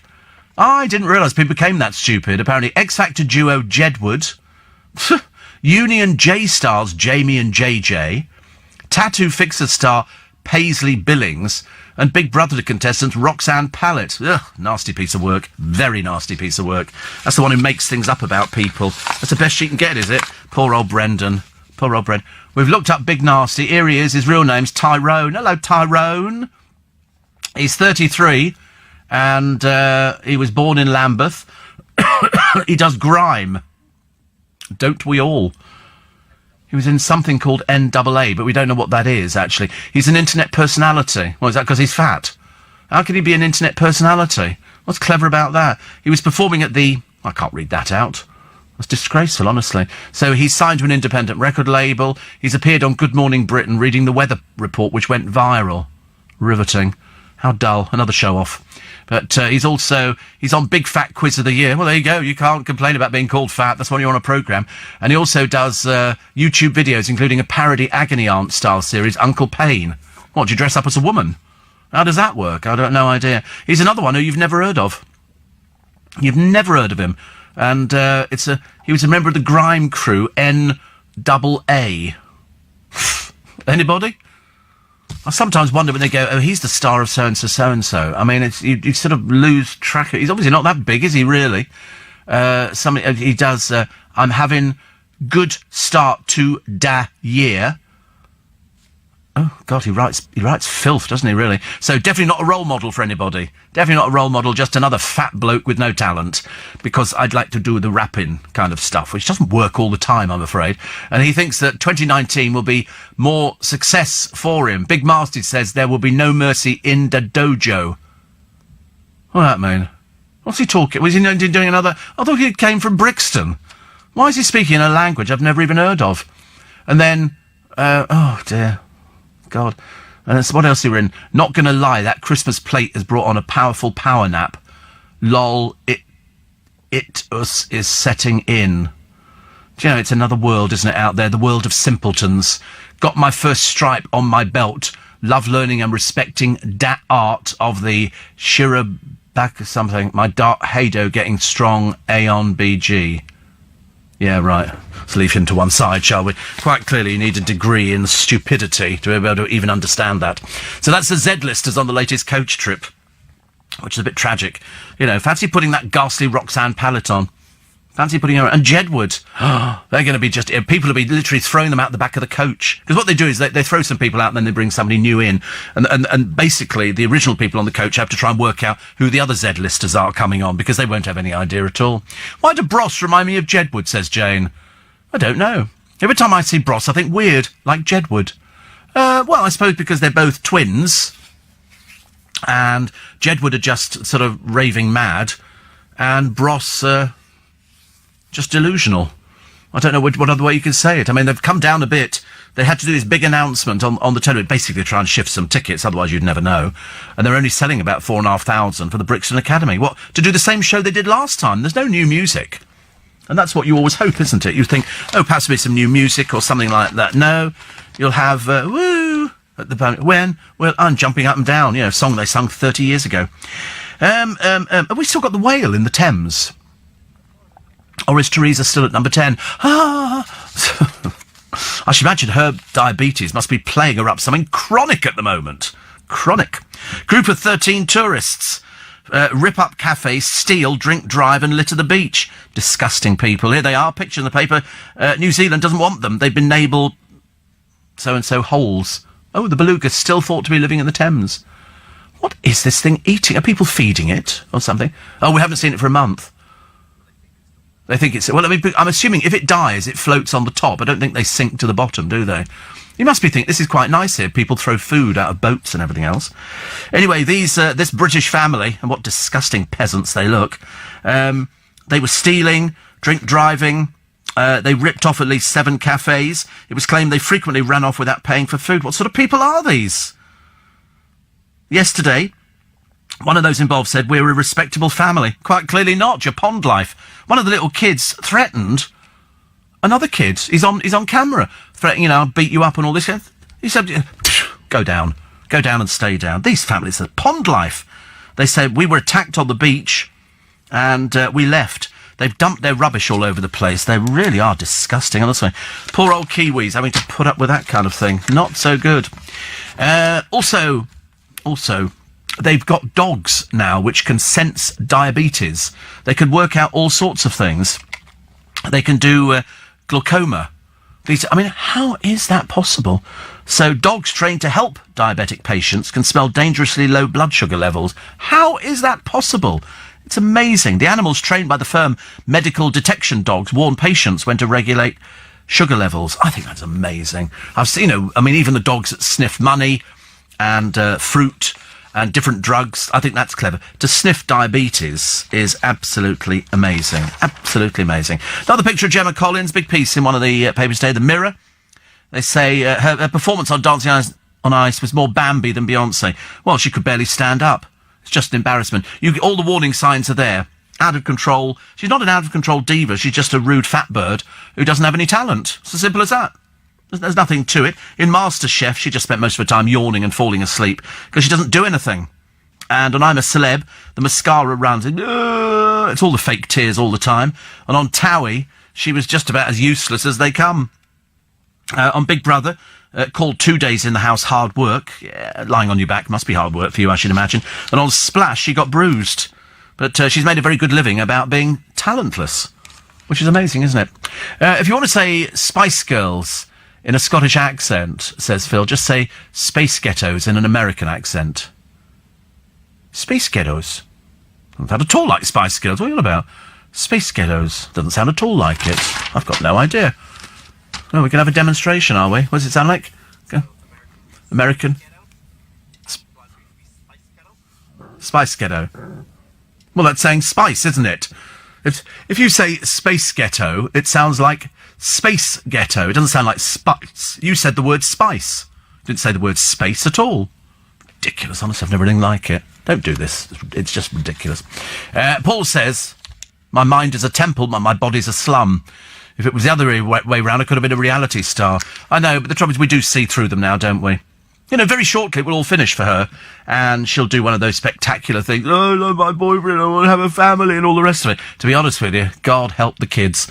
Safest time for Gillette to run the campaign. Most electric and advanced shavers are bought by women as Christmas presents for their male partners, says Andy. Are they? I've always bought my own shavers. What am I running at the moment? I think I'm running a Remington or something at the moment, which I quite like, actually. It's very good. I've often wondered about this. Why have stand-up comedians not looked into the comedy potential of this scenario when pilots have a mid-air problem? They have to consult the manual. Surely they should know what to do without fumbling through the manual at 40,000 feet, says John. No. Actually, I was always told they don't really need to be there. You just push a button and the plane flies itself and lands itself. I think you have to take off and landing, but the rest of it stays up there, doesn't it? How? I've got no idea.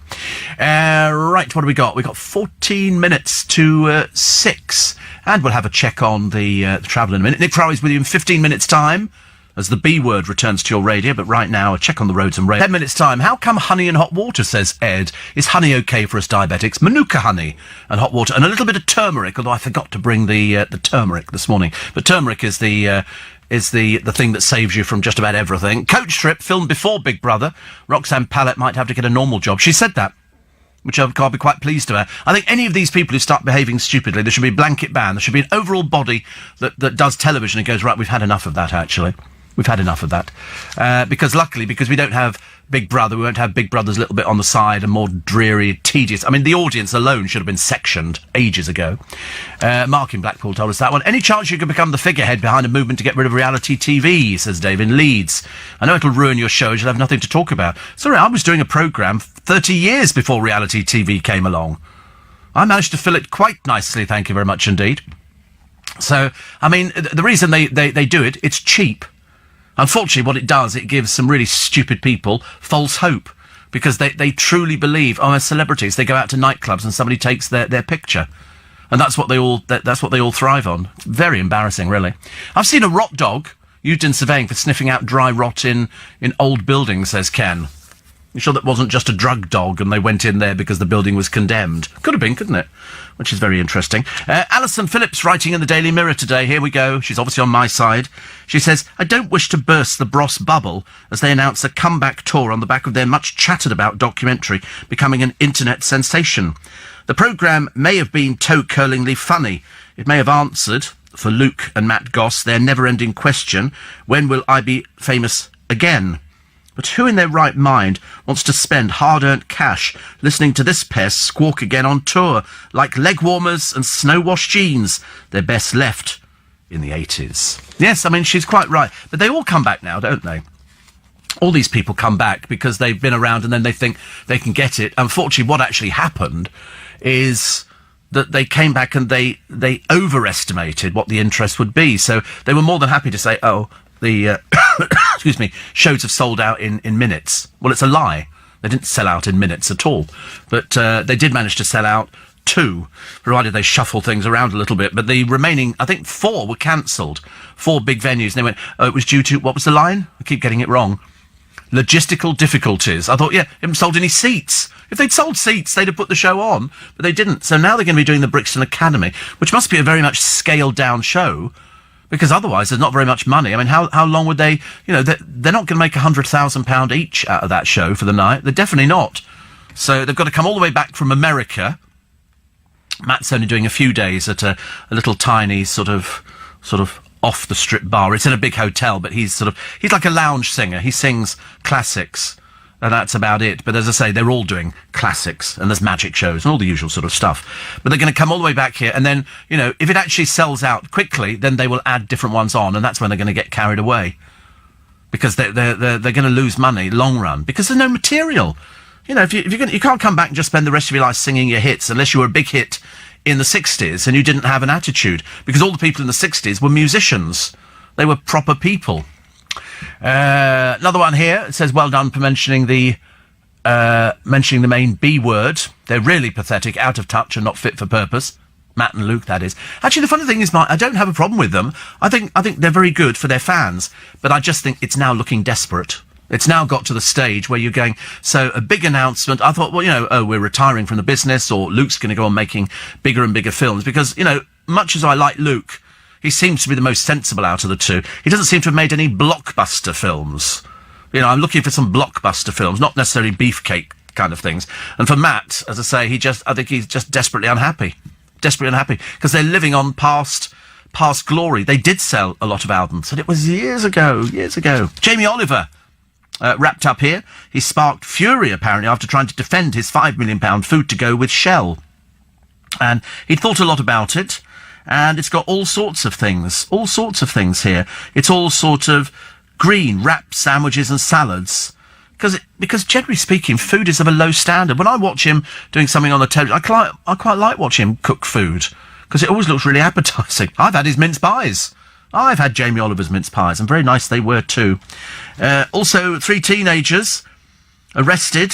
Where was this? This is in Cleveland, Redcar, North Yorkshire. They're not being named after an imitation handgun was allegedly taken into a school. Obviously, students with not much brain capacity.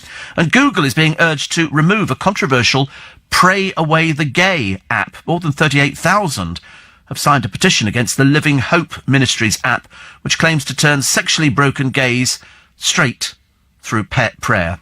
And then they bring these people out, and damn well they've never been gay. They just tediously lie to people. Ant McPartlin is being nominated for an award for television, for a national television award for Personality of the Year. And I think Anton Decker won it for 18 years on the trot.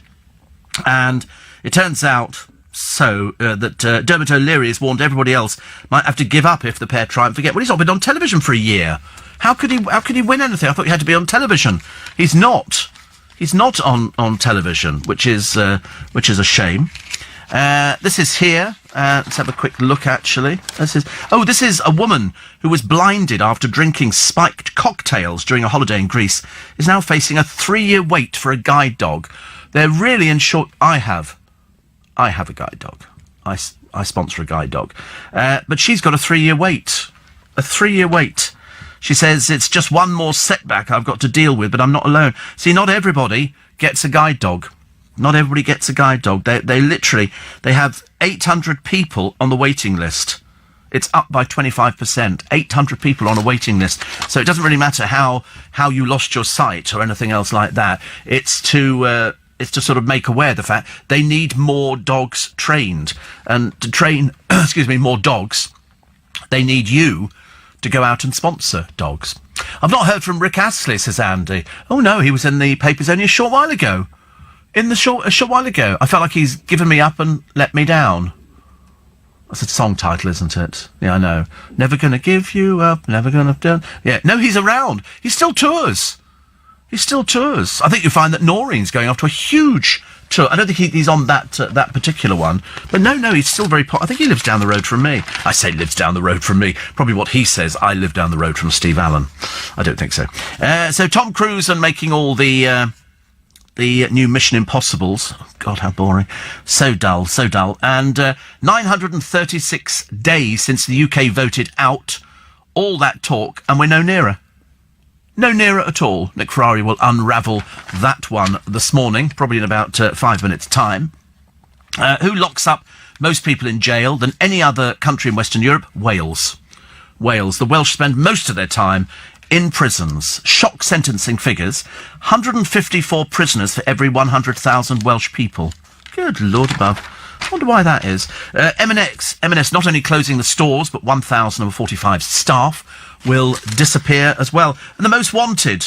They've got people who are famous, but then they had misdemeanours that occurred in their life. So you've got people like Will Smith, Cheryl, actual bodily harm conviction, Gino D'Acampo, thief, Bruno Mars, drug possession, Stephen Fry, fraud, apparently. Didn't know that one. Oh, I got to go.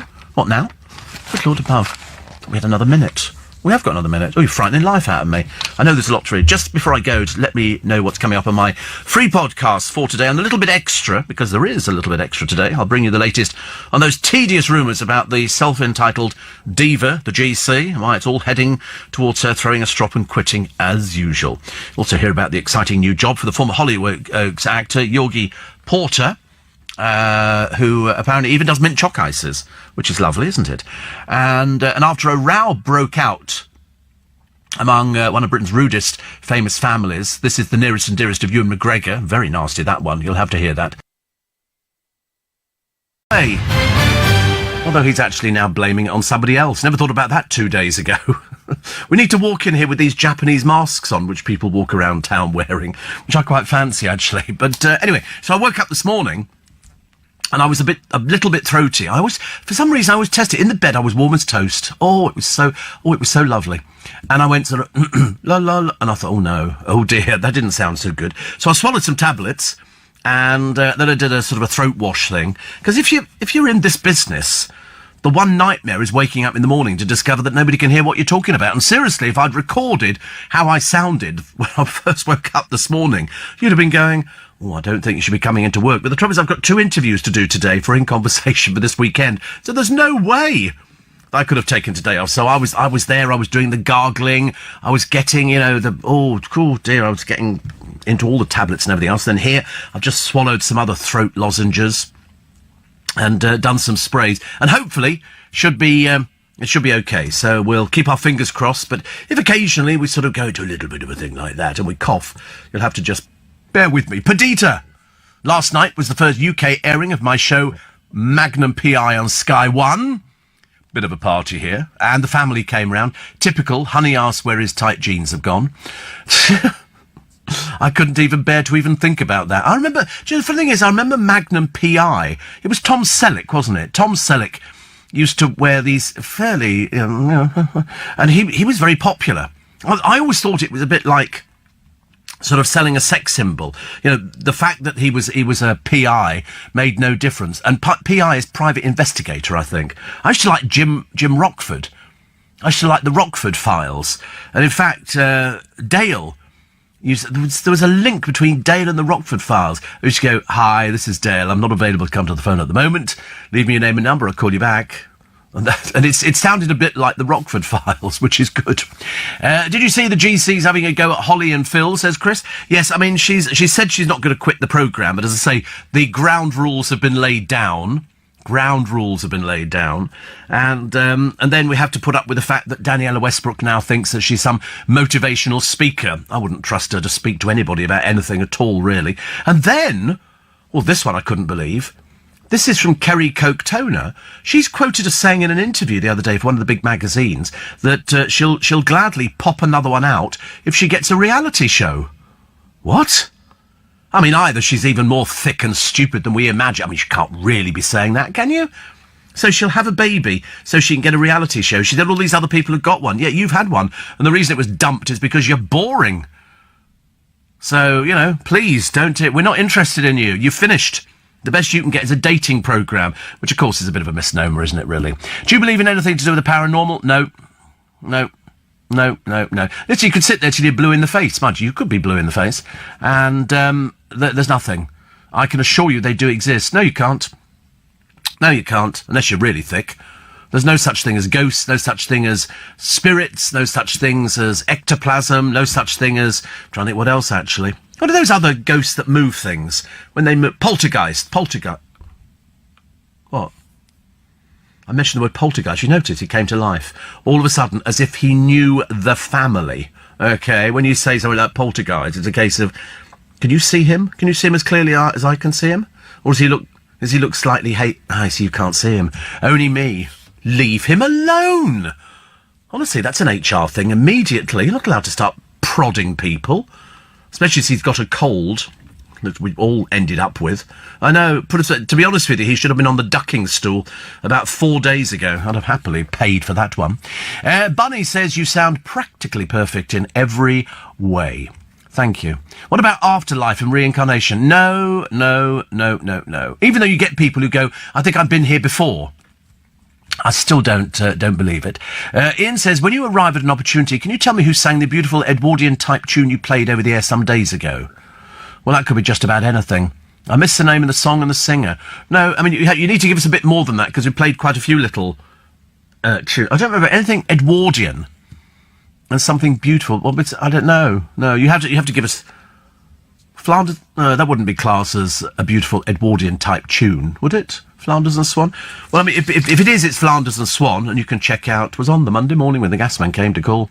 Mud, Glorious Mud, and various other things. But I don't remember anything Edwardian. But there again, I can't remember what's Edwardian. Right, we take all your texts and emails. 84850 steve@lbc.co.uk. Also, they brought some new trains in.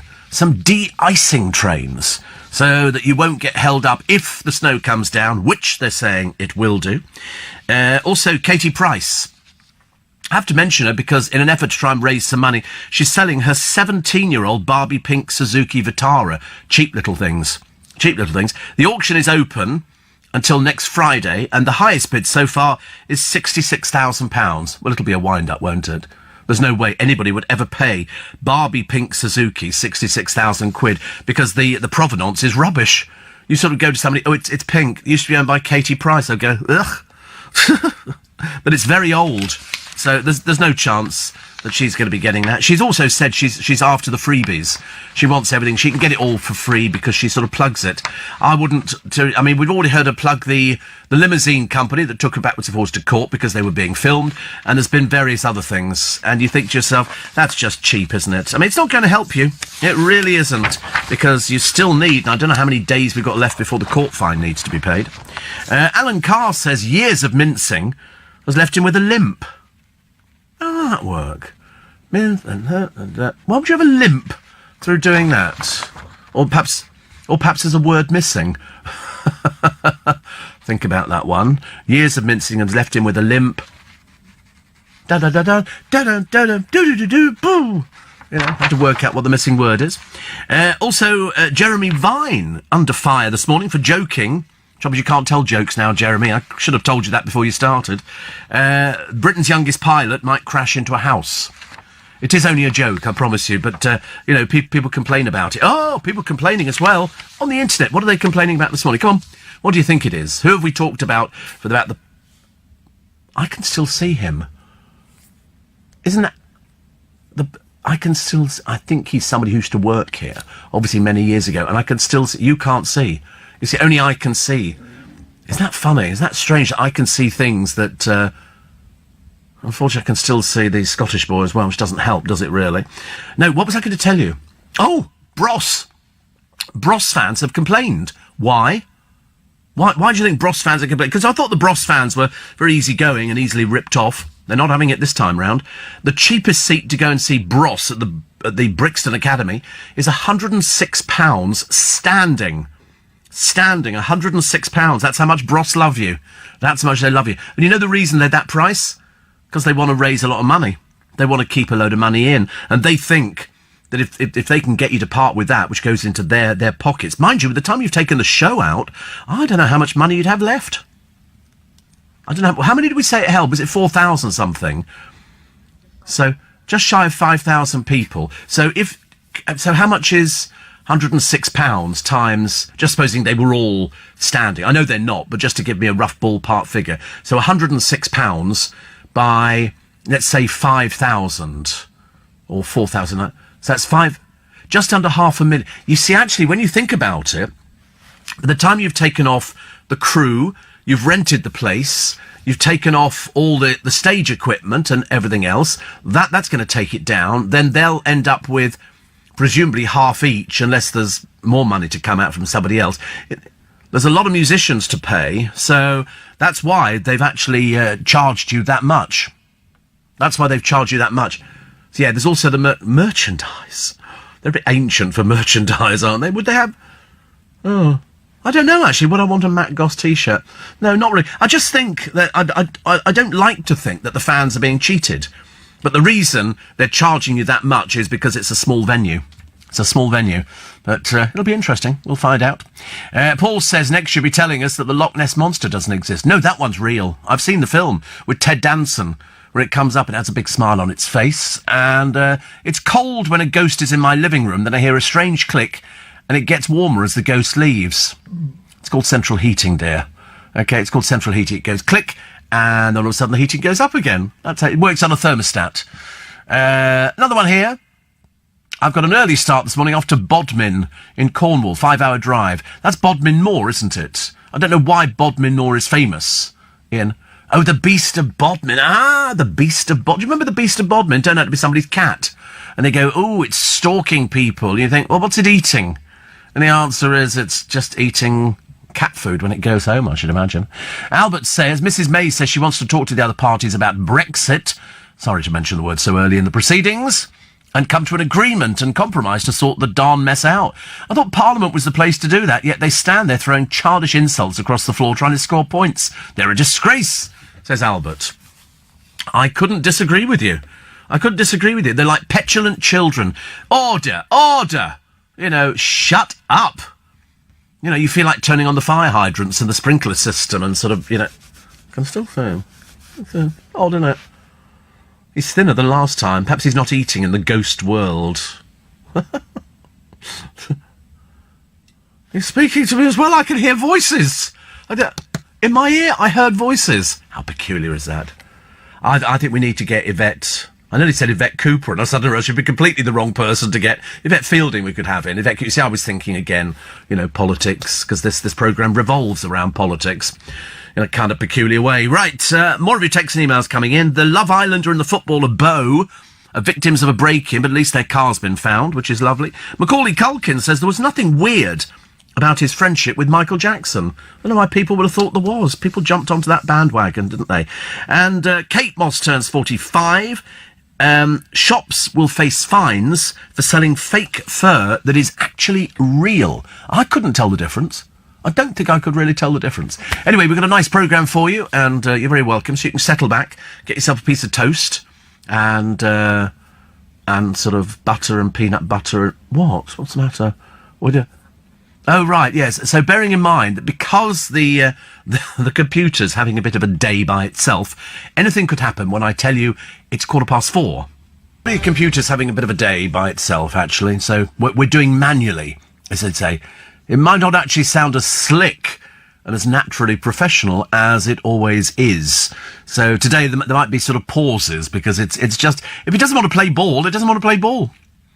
Yeah, the producer says he's doing his best, which of course isn't good enough. But we've got to listen. There's no other way of doing it. It's either that, or I have to go and sit in the big studio downstairs, and I make it my business to never work from the big studio downstairs. It's too big for me. I get lost. I'm sort of quiet and, cuddled up in the corner, which is much nicer. Mark says, you regularly say you have psychic feelings, i.e. thinking of somebody and then they telephone you. You're a Piscean and naturally psychic. No point denying it. No, I mean, I agree with things like that.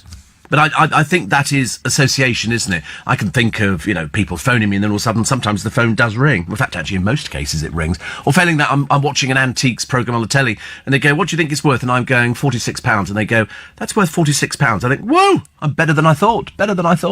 Adrian's still lying in bed at Broomfield, but I did get 15 minutes of physio. Could be here for ages. And Chrissy says, stop talking about ghosts. I'm cleaning a big building all on my own right now. It's like if you're cleaning a big building, then all of a sudden the lights go off. So I've got to prepare myself for every eventuality. I've got torches around the place. I've got torches all over the place. Just to make sure if anything goes off, I've got the torch. I can go and reset everything. Paul says, I often get a cold chill in the kitchen. It always goes when I close the fridge door. Unbelievable. Mo went to see the Mary Poppins. Thought it was better than the original. We did love Dick Van Dyke. Isn't he amazing? I think Dick Van Dyke is fantastic. And I moved home yesterday, says Matt, from Staining in Sussex, which is near Brighton, I seem to remember. I'm sure it is. And during the clear-out, I found a pencil from Robbie Vincent's Nightline, which I won in one of his quizzes on the station many years ago. Good Lord. I've actually got a Dale Winton game which came out in chocolate. I've got a chocolate Dale Winton game, which is sealed. I don't know what I'm going to do with the blooming thing. No idea. Is Victoria Beckham being paid to publicise products? It's starting to look like that. She's also launching a very bizarre YouTube series too. But the plugging of the products is a company. Do you remember that I told you about the blood in the face cream and all this kind of old codswallop? And it's so expensive. And you think, but you can fool some people all of the time. And here she is, day one of filming for my YouTube channel. Make sure you subscribe. Kisses, VB. Ooh, disgusting. And somebody's gone, congratulations, Queen, love you. Somebody's gone, love it. What does she do? We are here today shooting my first YouTube video. I am a selfie stick virgin. Check this out. And she's getting a bell. She's getting a bell. God help I need us. a bell. No bell. It's rivetingly dull, isn't it, really?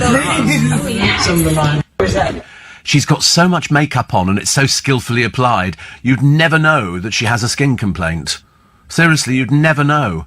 But then she went to the Tina Turner musical and was then dancing with all the people. But as you remember from the Spice Girls days, she can't dance either.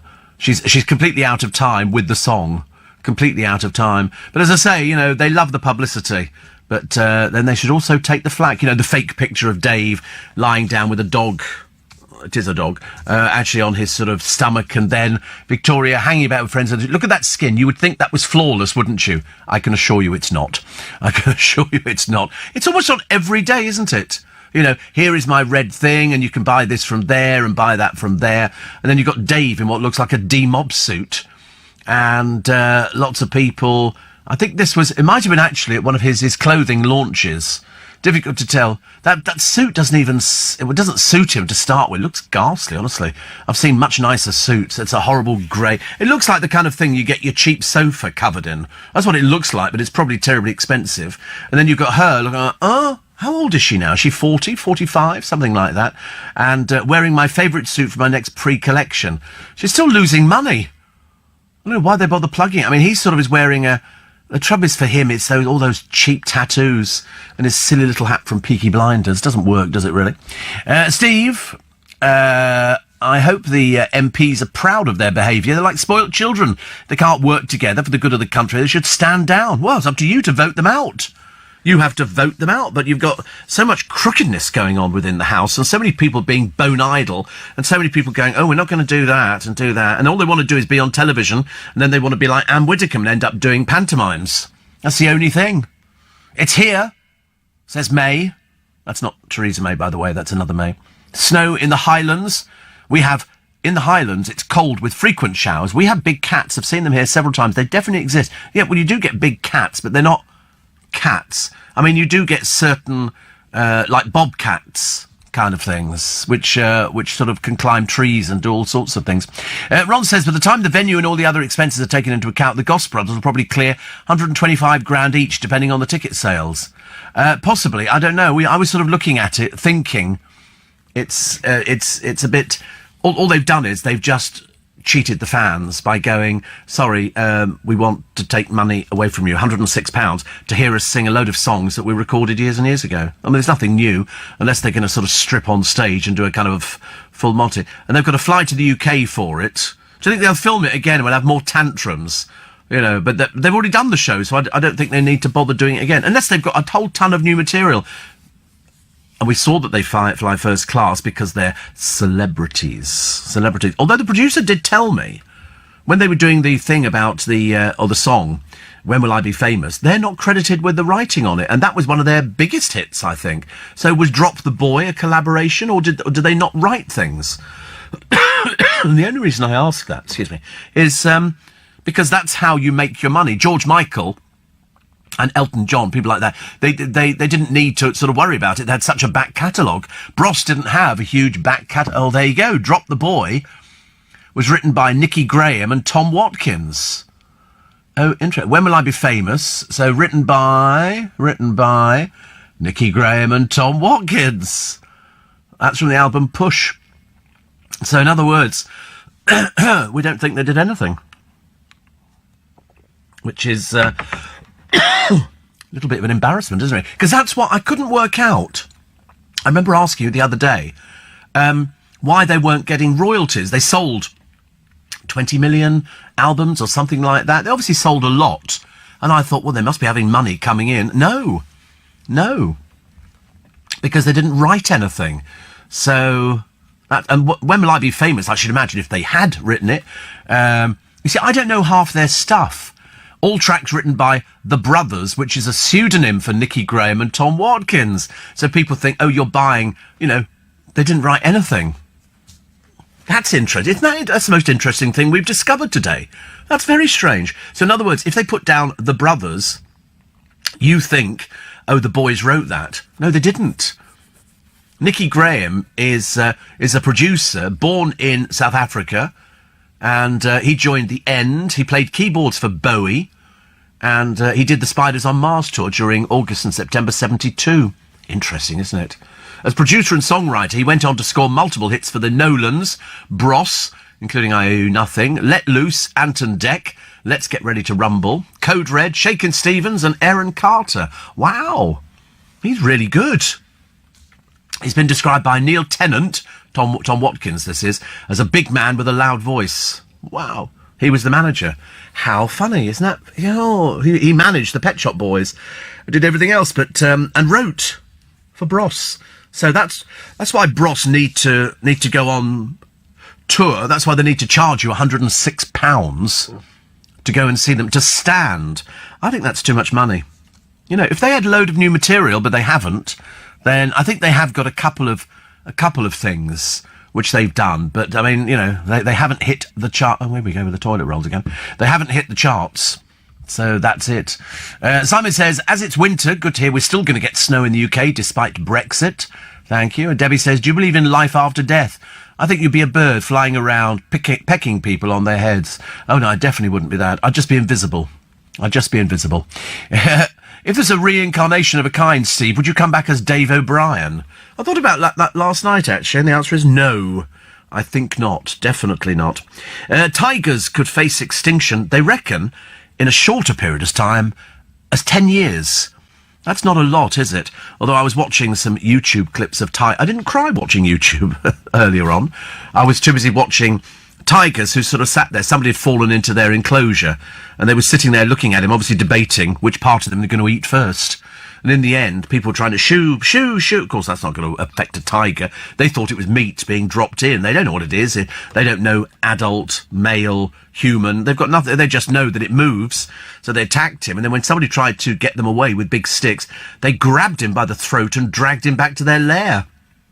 I mean, that you wouldn't want to be in on, would you? Not really. Also, a tomato plant. In fact, not just one, hundreds of the blooming things. They're growing them in giant warehouses. They grow 45 feet tall. They've got their own bumblebees that are in there in this huge tent. So they've got their own swarm of bumblebees. And there's not 1 ounce, not a teaspoonful of soil. They're all being grown just in air. And it seems to work, actually. It really seems to work. What have we got here? Another one, actually. The village which was rocked after a load of Nazi propaganda was found in its book swap phone box. Some of these little villages have a phone box, I know, because everybody's got mobile phones now. I don't know who uses a phone box. And they use them as libraries, and somebody put some Nazi books in there. They'll be finding out who that is, I should imagine. Duncan says, why does Gemma Collins think she can't act like a sport child? She needs to grow up. I think she's grown up. Any more than that, she'll go bang. Don't want her to grow up any more than that. That's the way she goes. The Edwardian song was Gaudete. I love the way you spelled it. Gaudete. No, it's G-A-U-D-E-T-T-E.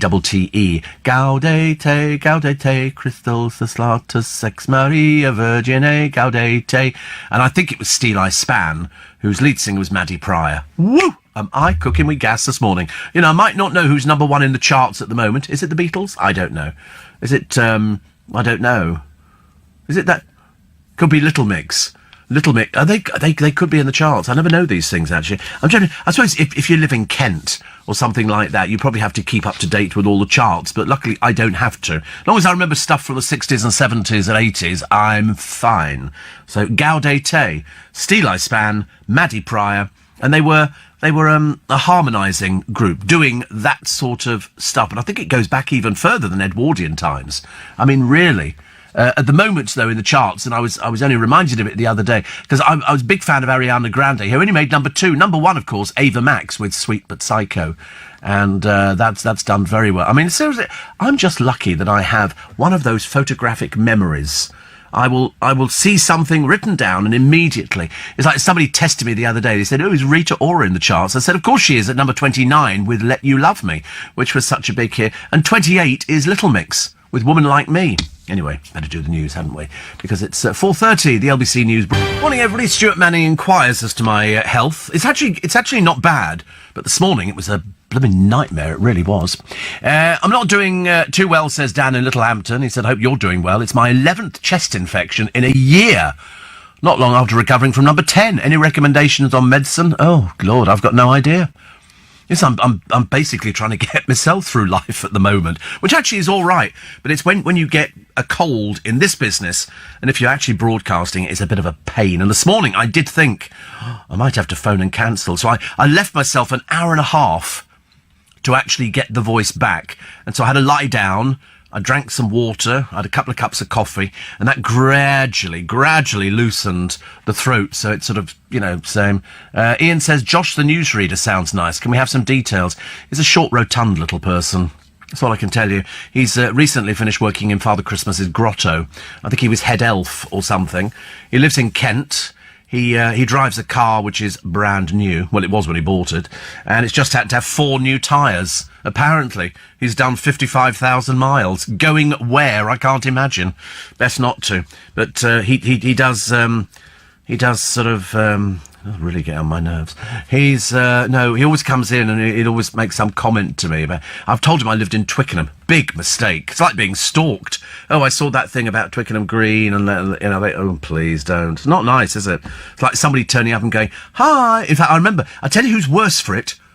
Austrians and Americans. If you go to America and you meet an Austrian, because I only know about that, and you meet somebody and they go, hi, how are you, and all the rest of it, and they get, because in America you thrive on business cards. Everybody's got business cards. You can come back from America with 100 business cards. Don't ever give your business cards to any Americans, because sure as God made little apples... Hi there! We just landed in your country and we'd like to stay for a few days. Go away! They do. They turn up on your doorstep. And the Austrians do the same. A friend of mine met this girl in Austria. It's not difficult. There's quite a few of them. And she sort of came over. And she knocked on his door. And he opened the door and went, "Oh, hi." And she went, "Oh, I just landed for a few days. I thought I'd come stay with you." What? Are you mad? But they do. And the Americans are worse. The Americans are terrible. I suppose we could actually do it as well, couldn't we? If we went to America and sort of booked in to stay with somebody, like in sort of camp, whatever it is. You know, you go and meet people, you go, "Oh, hi," you know, because we're really best friends and all the rest of it. Well, that's how we got Aussie Boy. Aussie Boy was a cultural exchange programme. Horribly, we got the rough end of the deal, didn't we? And then... Yeah, exactly. And then we get Aberdeen Boy, and that is like, you know, again, an exchange that's gone horribly wrong. The way they grow this tomato plant is using hydroponics, says Dave, the taxi driver in Hastings, which is a whole town based on hydroponics, I should imagine. It's how they grow sploffs. Do they? On hydroponics? There's no earth. Oh, heavens above. Wayne, the trolley dolly, says, "Great to hear you mention Robbie Vincent's Nightline. I used to listen to him each night, and then Mike Allen would take over at weekends. That would have been the mid-90s. I also remember listening to you from that era, and you'd have conversations with your producer on air, even back then." I know. You know why? Because radio is a conversational kind of thing, and people feel like they're eavesdropping, which I quite like. Do you know what the speaker means when he says unlock? Says Jackie from Watford. What it means, they lock the doors when they're voting. It's quite simple, actually, Jackie. When they're voting, they lock the doors, and then they do the... Yeah, it makes it easier to count without people wandering in and out, and then they bang on the doors to have them opened again. So it's as simple as that. Unlocking and locking. Phil from Old Leaky, he says, "Great to join your 4 o'clock spike. The price of petrol is actually falling. Currently at Asda in Boston, it's $1.13 a litre. I wish it was for us. $1.13. God, blimey, I paid a small fortune the other day, because my car takes luxury petrol. I'm sure it doesn't, but that's what they tell you, if you want to make sure that your jets are working properly. According to the World Wildlife Fund, there are only 3,890 wild tigers left. With hunting and increasing loss of habitat, extinction seems when, not if. They grind the bones up, believing it will cure all ills. There's a part that's good for sore throats, apparently. May as well bite your nails. Same thing. Says Ian. Yes, I mean, unfortunately, you're always going to get people who are going to go out there. It's like people who take bears away from their mothers, and then they stick them in a cage, and they milk them for their bile, and they spend their entire life in cages. Bit like battery hens, which are all over the place. I went in Marks and Spencer's the other day, and I said to a person that I know, I know quite a few people who work in there, and I said 17 more Marks and Spencer's are closing. She went, "You sure?" I said, "Yes, it was in the papers today. 17 more." And then we found a Marks and Spencer's at the moment, which closed, actually, I think back probably a couple of years ago, year ago, something like that. But they rented it for 235 years. That was how long the lease was that they took out. They'll end up paying £33 million in rent for a store that is closed. It seems a bit ridiculous, doesn't it, really? Also, the convicted MP, who's facing jail for lying, launches an appeal, could stay in the Commons for months. Disgraceful, isn't it? As far as I'm concerned, if you lie about something, that means you're not fit for purpose. We know that she's been kicked out of the Labour Party, but I think they should come down heavy on people. Why can you not... I suppose it's all a bit of a distractor, isn't it, really? But I would like to know. I would definitely like to know. The town where the Christmas rubbish bins are still being emptied. They still haven't emptied all our Christmas trees yet. There's still Christmas trees by the side of the road. It's almost as if they haven't... as if they hadn't sort of bothered about it, or they go, well, we can't see them now. Of course you can. Very bad spelling. I do apologise, says Alan. I must have sung Gaudet Tay, taken in my pram, sucking my thumb. Yes, it was a good song, actually. Nice little song. They had, I think they all, no, was it? Oh, I can't remember if it was them as well. Did they have All Around My Hat, I Will Have a Green Word? It was one of those old-fashioned English songs, All Around My Hat. Could have been Steel Eye Span, or I was right again. Unbelievable. It's the only two I can think of, I'm afraid, this morning. I'm sure that there are other songs. What do we look like 10 years ago? Thinner. I could tell you that for a fact. And it's what a difference 10 years makes. although not in the case of some celebrities. And so they've done a piece in one of the papers. I think it was sort of started off by the Loose Women, where they showed you early pictures. Jane Moore didn't look any different at all. Really didn't look any different. Colleen Nolan, of course, looked completely different. Still irritating, even back then. And so they put these pictures in there, and you can look at all these celebrities and find out which ones you think have aged the most. And it's quite amazing, isn't it? Some people, they go, oh, I do this, and then, oh, the reason I do this is because I drink 3 litres of water a day and I do everything else. And you think, no, it's just because you're naturally lucky. Some people are very lucky. They don't put on weight. They don't look different. If you look at Jamie Redknapp, since he was married to Louise, he was clean-shaven, and he's improved his fashion sense. Reese Witherspoon actually looks better now at 42 than at 32. I don't know how that's possible. Jennifer Lopez, 39 and 49, looks very good. Katie Price, a complete wreck. She looks, they say, she looks pretty good 10 years on. No, she doesn't. She looks dreadful. Absolutely dreadful. Madonna, again, you know, people start changing themselves. Rio Ferdinand, they say he's aged like a fine wine. Unless, of course, you don't understand what fine wine is. Interesting looks for Keith Lemon. He's gone back to being a redhead. He jokes on Instagram. What is this hashtag 10-year challenge? And as I say, the trouble is when you've lost your hair and it's tied back in a little sort of bow, it's not a great look. Ruth Langsford, hair was darker, eyeliner thicker. And Andrea McLean. And she says the first picture was taken with the Loose Women in 2009. And since then she's married and not married. And Stacey Solomon. Yes, I mean, she's sort of way too much makeup now. She said it feels like yesterday, 10 years ago. But we could all look at that, couldn't we? You could all look at pictures. If you look at Philip Schofield, he didn't look any different at all. But except when you see him on any other programme. When you watch them in the morning, him and Holly, in fact, they almost look identical. But he is now an old man. You tend to forget. I don't know how old he is, actually. I can't remember, but he's called a telly-veteran, which means he's got to be over the age of 50. But he's now an old, white-haired man. But because you're used to seeing him every day, you go, oh, he hasn't changed at all. But he has, actually. Steve, the Bears. It's the most heinous, pointless barbarity. It's heartbreaking. But the charity, Animals Asia, do fantastic work in rescuing and rehab, says Naina. Yes, I mean, they sit in cages. People pay for this stuff. People pay for this stuff. If only they didn't. If only they didn't. Steve says, Mark, my Aventus Creed arrived. You're quite right, it smells amazing. Thank you for recommendation, even though it's a bit pricey. Yes, it is very pricey. And a family of Americans rang my gran years ago, saying they were distant relatives. A lot of them claimed to be Irish. Well, there must be distant Irish relations, I would think. There's a lot of Irish went over there, even though they've never been. My gran said out of politeness to pop in if they're ever in the country. A year later, they only bloody well turned up. Stayed a week, never offered so much as to pay for a meal, so in the end we told them to leave.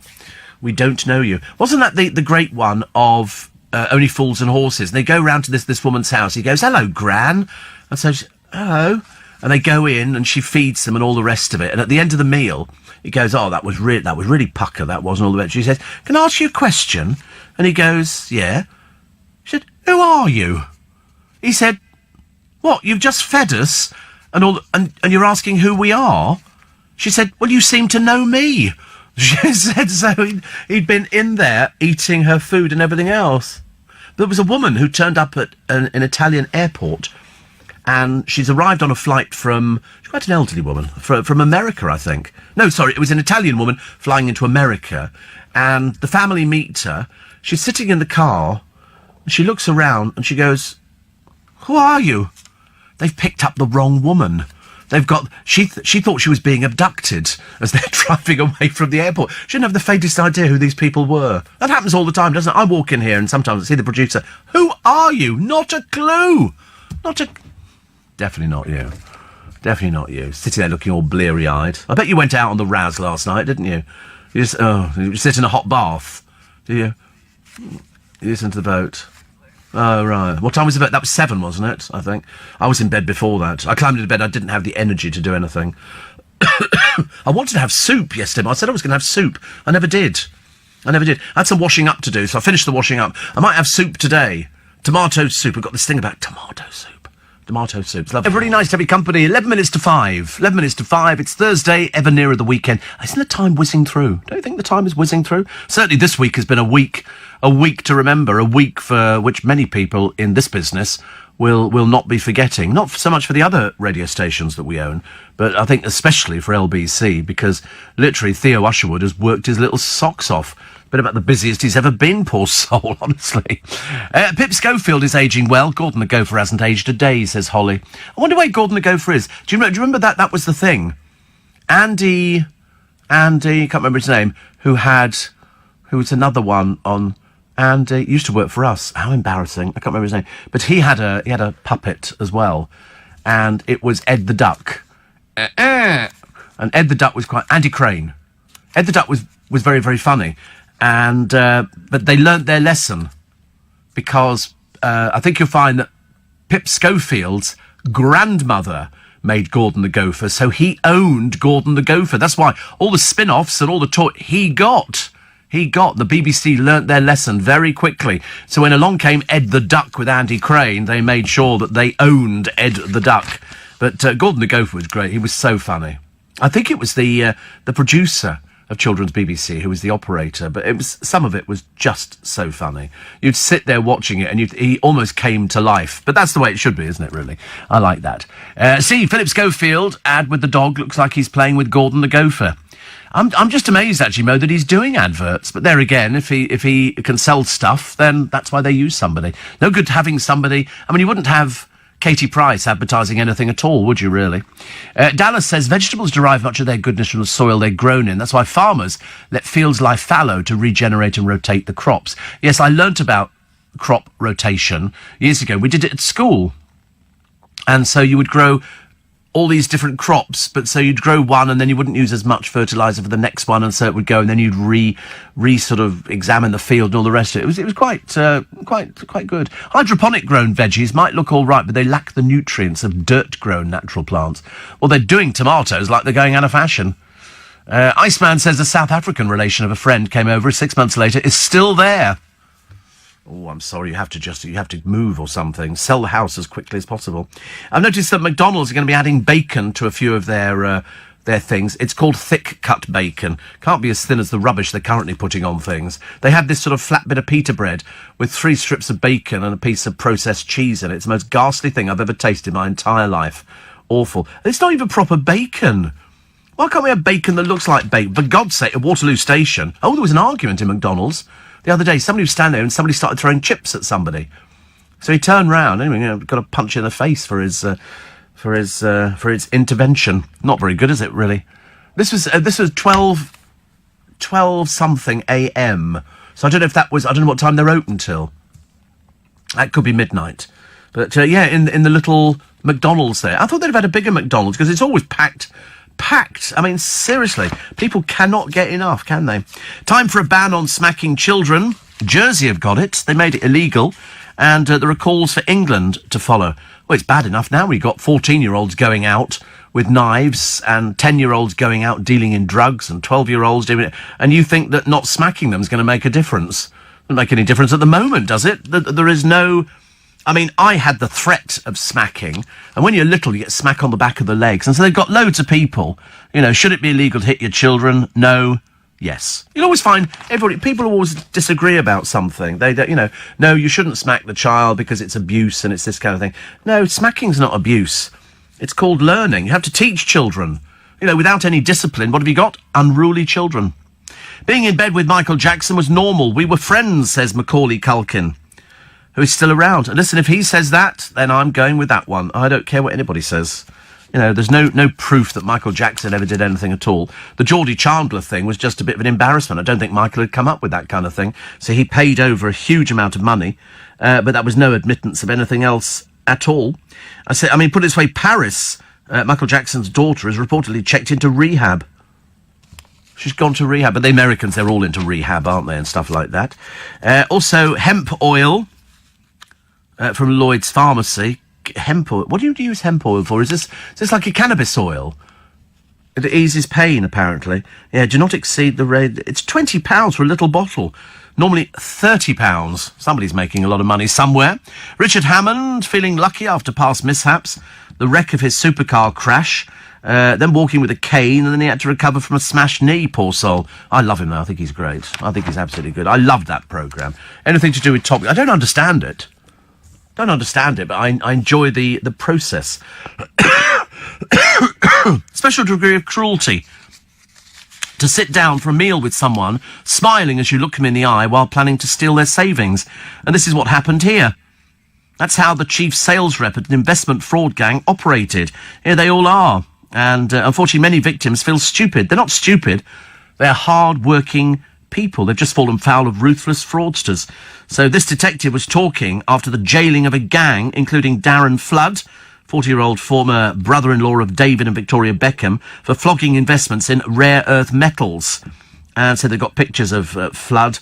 The well-rehearsed cold callers appeared to talk expertly about how the metals were used in mobile phones and computers, and their value would steadily rise because supplies from China were sort of drying up. So one of them, this is Mr. Muldoon from Basildon, 4 years. Flood got 30 months. His main role was setting up the company's accounts with Posh Coots Bank. Other culprits jailed. Gennaro Fiorentino, 38, from East London, who got 5 years, and 32-year-old Jonathan Docker of Chigwell, who got 30 months. The detective inspector of Surrey, Matt Durkin, described the gang as thieves in suits. They'll always take the advantage of people. Embarrassing, isn't it, really? Embarrassing. But, so, they don't really care about people. In fact, they really don't care about... They couldn't care less whether you're old or young. It's like people who come round to go, your roof tiles are missing, or you need your chimney repointing. They're generally crooks. 99% of them are crooks, charging way over the odd. How old is Gordon the Gopher? I don't know. I have no idea. I can't remember when Philip first... He's over 30, isn't he? I can't remember when Philip first started using him. But it was... 85 was when he first started using him. It was a very good character, and people would tune in to watch Gordon the Gopher, who had little outfits made for him. Seriously, it was absolutely brilliant. And 84850 steve at lbc.co.uk. Tracy's in St Thomas's Hospital. You've got a cinema in St Thomas's Hospital. Good Lord above. Never heard of that. A cinema in a hospital. How does that work? But a handful of us pain management patients saw The Favourite on Tuesday night, and the staff couldn't have made us feel more welcome. I've never heard of a free cinema. That's one I'll have to look out and find out more about. Here's a picture of Meghan. She went somewhere the other day with the husband, and some woman said to her, "You're fat." Obviously, Meghan just smiled and said, I'll take that. I mean, she should have really said to her, "I'm pregnant," but it was a bit of a pointless exercise. Oh, look, Molly King doing what she does best. Standing there in her bra and knickers. What an embarrassment, honestly. 31 years old. And they're still talking about, she was in the Saturdays. Please God, they never reform. We don't want things like that. However, most of you who watch EastEnders were chuckling away this week. Why? Because Alfie Moon invites people round to have lunch and all the rest of it. I think there are 12 of them. His bank card was declined, but he settled with a £20 note. He just handed over a £20 note. And so pub lunch in the Queen Vic is 20 quid for 12 people, including champagne. What a bargain. Let's all go down there. Let's go down there. That's it. They always think that we must be really stupid. Continuity. Somebody must have said to them, sorry, he's paying with a £20 note. Shouldn't he take some 50s out of his wallet and pay it for 12 people? It makes us look a bit thick. The answer is, yep, it certainly does. Also, what have we got here? A black hole the size of Jupiter has been discovered. It's about 20 light years from the centre of our galaxy. I still want to know where it goes to. I know we've asked this question a million times, but no, but what do you mean nowhere? They must go somewhere. What do they do? Are they just infinity? When God created this lot, did he just go, it'll go forever and a day? So if you kept going, like if we were on the Starship Enterprise, its 5-year mission to boldly seek out other things. But that looked far more capable than the stuff that we've got at the moment. So it just keeps going and going and going. There's no sort of end of it. There's no wall. So, not that we know of, because we've never been that far. Right. It's complicated, isn't it, really? I think so. I've always asked that. I've asked that of Brian Cox. I've asked it of all sorts of people. I've never got the answer that I really want. I want them to say there is a thing which says you are now reaching the end in 2 miles, but it doesn't say that at all. The Beast is back. Lovely picture of a snowplough And this is in, where is this one?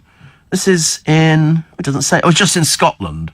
But then Scotland always gets hit by the snow, doesn't it? Because it deserves it. And last year's beast brought the worst snowstorms for 3 decades. It's lovely if you're sort of in the warm, looking out. If you're in the cold, it's not as exciting. Not as exciting, but they've got a great picture of this snowplow. Actually, the snow doesn't look too bad, but I'm sure it will. I'm quite sure that it's not going to be so great. Also, what was the other thing the other day? Something about... no, it wasn't Victoria. It was Jordan. Didn't want her son to touch a turtle. She thought he could catch something. I can't remember what it was. Whatever it was, I remember thinking, you're quite mad, aren't you, really? Definitely. Of January. I know, already. Doesn't seem possible, does it, really? Don't forget your VAT changes. You've got to file digitally. Why? I've got no idea. The salmonella warning has been issued to Katie Price. They don't even bother calling her Jordan now because she hasn't modelled for donkey's years. After she posted a photo on Instagram of her son Jet seemingly about to kiss a turtle. I mean, this thing is about as big as an adult thumb. I mean, they're really, really tiny. And so they say former Loose Woman panellist. Yeah, well, former everything. Former businesswoman, former talent, former... Nothing at all. But anyway, she's got 1.9 million Insta followers. Yeah, whatever. But they're puckering up. Katie was smitten by the adorable photo opportunity and shared the picture with the caption, "So cute, Jet," holding Harvey's turtle named Gummy Bear. Well, that's what you eat, isn't it? They're very small, these little things. But you could get... I mean, it's tiny, tiny. And here is Jet puckering up. And as I say, you don't kiss things like that. You really don't. Poor old Katie, she doesn't know. You can't expect her to know anything at all. I mean, she doesn't even know who she is half the time. So her followers were quick to warn Katie about the chances of an impending infection, because turtles carry salmonella, which can be easily transmitted to people. Something else that's going to destroy her life, I suppose, this year. But it just gets worse and worse, doesn't it? There's also, you know what we eat a lot of every year, and I didn't think we did. I've never eaten it. Never eaten it at all. Goat. How many goats do we eat in the course of a year? 100,000, apparently. 100,000. And so you can have goat steak and chips, goat herd's pie, gruff pastry sausage roll, spaghetti bolognese, goat burger. I don't think I want to eat goat. Oh, having a look at the picture of the Barbie car. It's not changed, actually. It's a used 2001 Suzuki Vitara. This is the one, a free collection in person, and it's got pictures of this this dreadful car. They say it's undergone an extensive exterior rewrap, including the owner is requested to sell the car with no reserve and no buy it now. Happy bidding questions on. Well, it's apparently hers, and it's old. It's very old. That's why you laugh when you see. She says, "Don't forget, I'm selling my pink Jeep now. I'm banned from driving on eBay. Also, I'll meet you, sign car and do picture too. So sad, love my car." And so somebody's gone, it's so pathetic. I didn't realise just how sad they look. And then somebody's written to that other person going, "Why are you such a troll?" And so it goes on, actually. Don't be bitter, darling, be better. It's apparently up to £66,000. And to be honest with you, there's no chance it's ever going to get £66,000. Why? She is no credible person to have on the logbook or anything like that. It's a really naff car. It's also very dated. How old is it? What did we say it was? 2001. So it's getting on a bit. 66,000. I'll tell you, if somebody coughs up 66,000, I'll go round and give them a coconut, I think. Steve, I watched a programme that said there was an Earth-like planet out there, but it would take 10,000 years to get there. Yeah, I mean, that's what happens. Somebody says, what happens if there's a brick wall at the end of the universe? What's the other side of the wall? And the answer is more universe, I should imagine. More universe. I don't know why. I always think it's sort of one of those very odd things, isn't it? The end of the universe. Does it really exist? Farmers pay anyway, it's to make sure they've got the optimum nutrients in the soil. A new one who had a bumper sticker saying, "Agronomists do it in fields better than a pile of horse manure." I had to disagree with that. I didn't think they used horse manure anymore. I know sometimes you find stables sell it on, don't they? Or failing that, you can come and collect it. Then you can put it on your roses. It's supposed to be really good. So they say. Ian says, Theresa May's the only person I know who defied gravity, her longevity anathema. When her day draws nigh, we can sing It's the Final Countdown. I'm surprised they didn't do that the other day. We were recommending that. 2 minutes 18 seconds in the song refers to rocketing off to Venus. And shortly after says, I'm sure we'll all miss her so. Metaphorical, yet apt. When will we witness her last ending and final countdown? I don't think it's just yet, you know. I don't think it's just yet. I know you might think that she's going to sort of pick up her bags and wander out the front door with a tear in her eye, but I can see her, says Ian, soldiering on 10 years from now. She's welded to number 10's chair. It might take oxygen and acetylene to get her off it. Yes, she's not going anytime soon. Not going anytime soon. And another one here. I checked IMDb, Steve. Regular Spiker Perdita is, as she says, the co-star of Magnum P.I. Hers is not just a small part. Oh, we know who she is. We're well aware of who she is. We knew that before. She's been writing to us for ages. For ages. So, oh yeah, we know all these things. I love the way people think that we have no idea who people are when they write into us. We know exactly. Michael says, be great to have her on in conversation. You could have Honeysuckle join. You'd be a bonus. Well, there you go. Who knows? I have a team of people who put the programme together. They sort of phone me up and we have constant dialogue backwards and forwards on who's going to be on the programme. And it has to go through a committee, I have to tell you. It's got to be a committee, and there's about 5 people who decide on the guests on the programme, provided I've agreed on the guests on the programme as well. Russ the Postie in Southend, not in shorts, not surprised. Great to see Theresa May say we want cross-party talk starting tonight for the good of the country. And then you hear Corbyn's sulky voice, no, I won't. No, I won't. And if he did go, would Diane Abbott also have a say? God help us, please. I don't think there's any chance of God helping us on this one. I think they're on their own. But they are like children, you know. Ian says Katie Price's real name is Katrina Amy Alexandra Alexis Infield. Is it? Oh, right. How chav and naff. Well, yeah, we know what she is. And her estimated worth on Wikipedia is 40 million still. No, she never had 40 million. Never had it. Show me any bank statements that have got 40 million written on them. And, as I say, I'll let you take over the programme for the day. You won't find any bank statements with that at all. Here is a mum with a very rare condition. You might be jealous of this lady, or you might be thinking, that's no yoke. Yes, Cadbury's creme eggs were the only food this woman could swallow. Must have amazing capacity. She's got a rare stomach condition. It's an incurable throat condition, which makes it impossible to swallow food or keep it down. She was constantly vomiting, in pain, and fell 3 stone to 7 stone as she battled it for 7 years. So the one thing she can eat is creme eggs. Not cream eggs, but creme eggs. I was literally wasting away. And these eggs saved my life. I realised it by accident one day whilst trying to eat different foods, which didn't make me sick, and a creme egg stayed down. So she was doing 9 a day with the kids. I've got 2 boxes of creme eggs in the boot of the car at the moment. 2 boxes of creme egg. And I don't even eat them, really. I'm not sort of a thing like that. She's a hotel worker. She says, whatever the future holds, I'm grateful for creme eggs because I'm sure he wouldn't be here without them. Oh, don't worry. I should imagine Cadbury's will be delivering a lorry load to you, dear, in about 5 minutes' time. Can't see they're not going to be doing that. You're the best advert they've had in ages. We've saved somebody's life with a creme egg.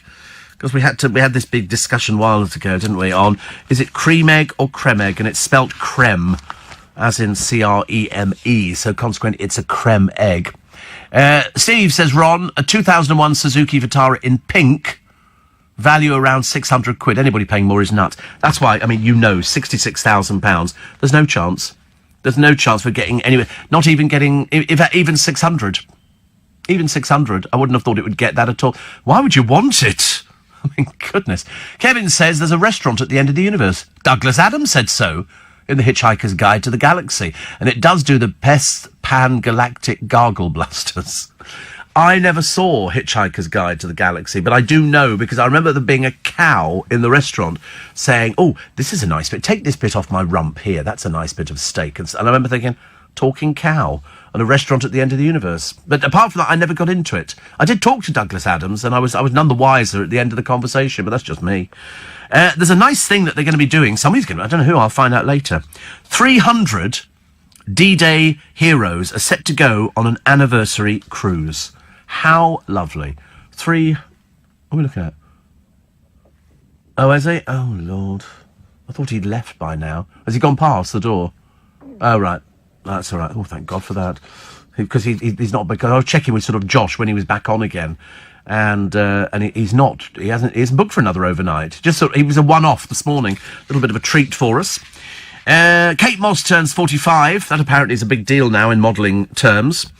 And if you're a shop and you sell fake fur that's actually real, they're going to absolutely hammer you, which is good news. There's also... Oh, yes, we've been told to slash meat and sugar consumption by half. I mean, but are we eating the wrong... I have to be honest. If you look at something that is loosely classed as a portion, never looks enough. It really never looks as if there's enough food there. If you see something in Marks and Spencer's or somewhere like that, if you can catch one while they're open, and it'll sort of say, this is a portion, and you look at it and you think, not really, it's not really. Sometimes you have to sort of buy 2 of them to make it sort of go properly. They do a shepherd's pie. It's mainly potato. There's very little bit of meat underneath. It looks... I used to buy a tin of mince years ago, which I can't remember which one it was, because on toast it was delicious. Delicious. Jeremy Fine, under fire for joking about Britain's youngest pilot. I think she's 16. Very clever girl. But he then joked that she might crash into a house. And, of course, people have complained. You know, I mean, goodness sake, no sense of humour in this country whatsoever. Can't tell jokes or even scenarios about anything at all. They'd have had a field day with all these programmes from the television from years and years ago. Even 10 years ago, 5 years ago. People would be laughing about it. I like the fleet of 10 de-icing trains to keep the passengers moving. Expect apologies about, it's the wrong kind of ice. We couldn't actually get rid of it. But the trains are marvellous value. Marvellous value. I was so early on the train the other day. All different trains come in at different times. So my train wasn't there. I had to get what they call the very slow train. Well, you know when you want to close your eyes on the train, and then you think, say somebody touches my bag. So you put your hand through your bag, and then you put your phone in your pocket, and then you sit there and you just close your eyes. And every time it stops, you open an eye and have a look round, see if anybody's joined the train. By the end of it, I'm always by myself in the carriage. And then I try and get off the train. I didn't end up in Reading, I ended up in Richmond. But when I get off the train, I have to be careful. It's quite a drop down, you know, and I must look like some real old man because I'm hanging on to the thing inside there and I must swing myself round as if I'm doing a Tarzan impression. Doesn't quite work, that. I've been enjoying the odd creme egg over the past 2 weeks, 55p each, 2 for £1 or 5 in a box for £2, says Holly. It's a no-brainer. I forget what I'll have to find out what I paid for a whole box of 40 or 50 or whatever it is. But I do have them. Vivian says it's my birthday today. Lovely start to the day, laying in bed, listening to you. Thank you for being there. No, thank you for having a birthday. Thank you for having a birthday. Thank you for being alive. Thank you for forming part of my my audience in the morning. Because you stay in bed, everybody else worry about the travel. So at 5:15 we get the check on the roads and the rails, the LBC Travels with Joanne Webb.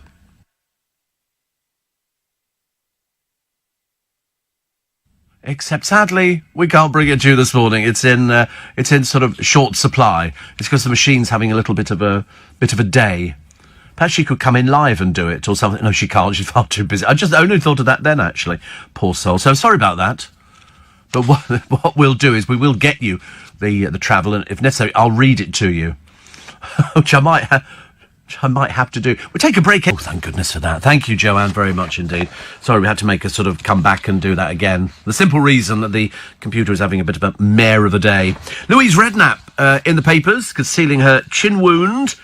She goes for a night out in a pub. She's dropped out of the musical 9 to 5, but she can still go out for somebody's birthday. But apparently you can't do a show. Jamie Redknapp, this was the boring ex, showcasing his rapping skills with Anthony Joshua as they sing along to Drake in a trailer for the new series of A League of Their Own. Have you heard of, is it Malachi Thompson Dwyer, who's officially dating Harry Redknapp's granddaughter? God, that's stretching it a little bit. Harry Redknapp's granddaughter, after meeting at the I'm a Celeb rap party. God, honestly. Nothing worse is than people sort of go... I was watching a programme the other day on the television.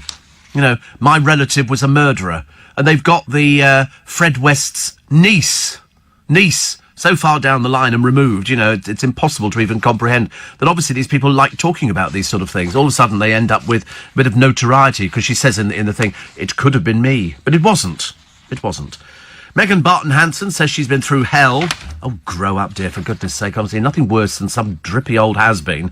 You know, she says the Dancing on Ice viewers have attacked her and claimed she looked like a sour ex. Well, you wrote such drivel. Really, honestly, just because your little boyfriend, you know, is dancing with somebody and you have to turn... Well, don't go to it. Why don't you just sit at home and pull that sour face? You look very miserable. Very miserable. Although, actually, I love Vanessa Bauer because she's taking photographs of training with Wes Nelson just to wind up Megan. Works a treat, actually. I quite like that. Gemma Collins looks cheery. She leaves Dancing on Ice training. What do? They stand outside waiting for her.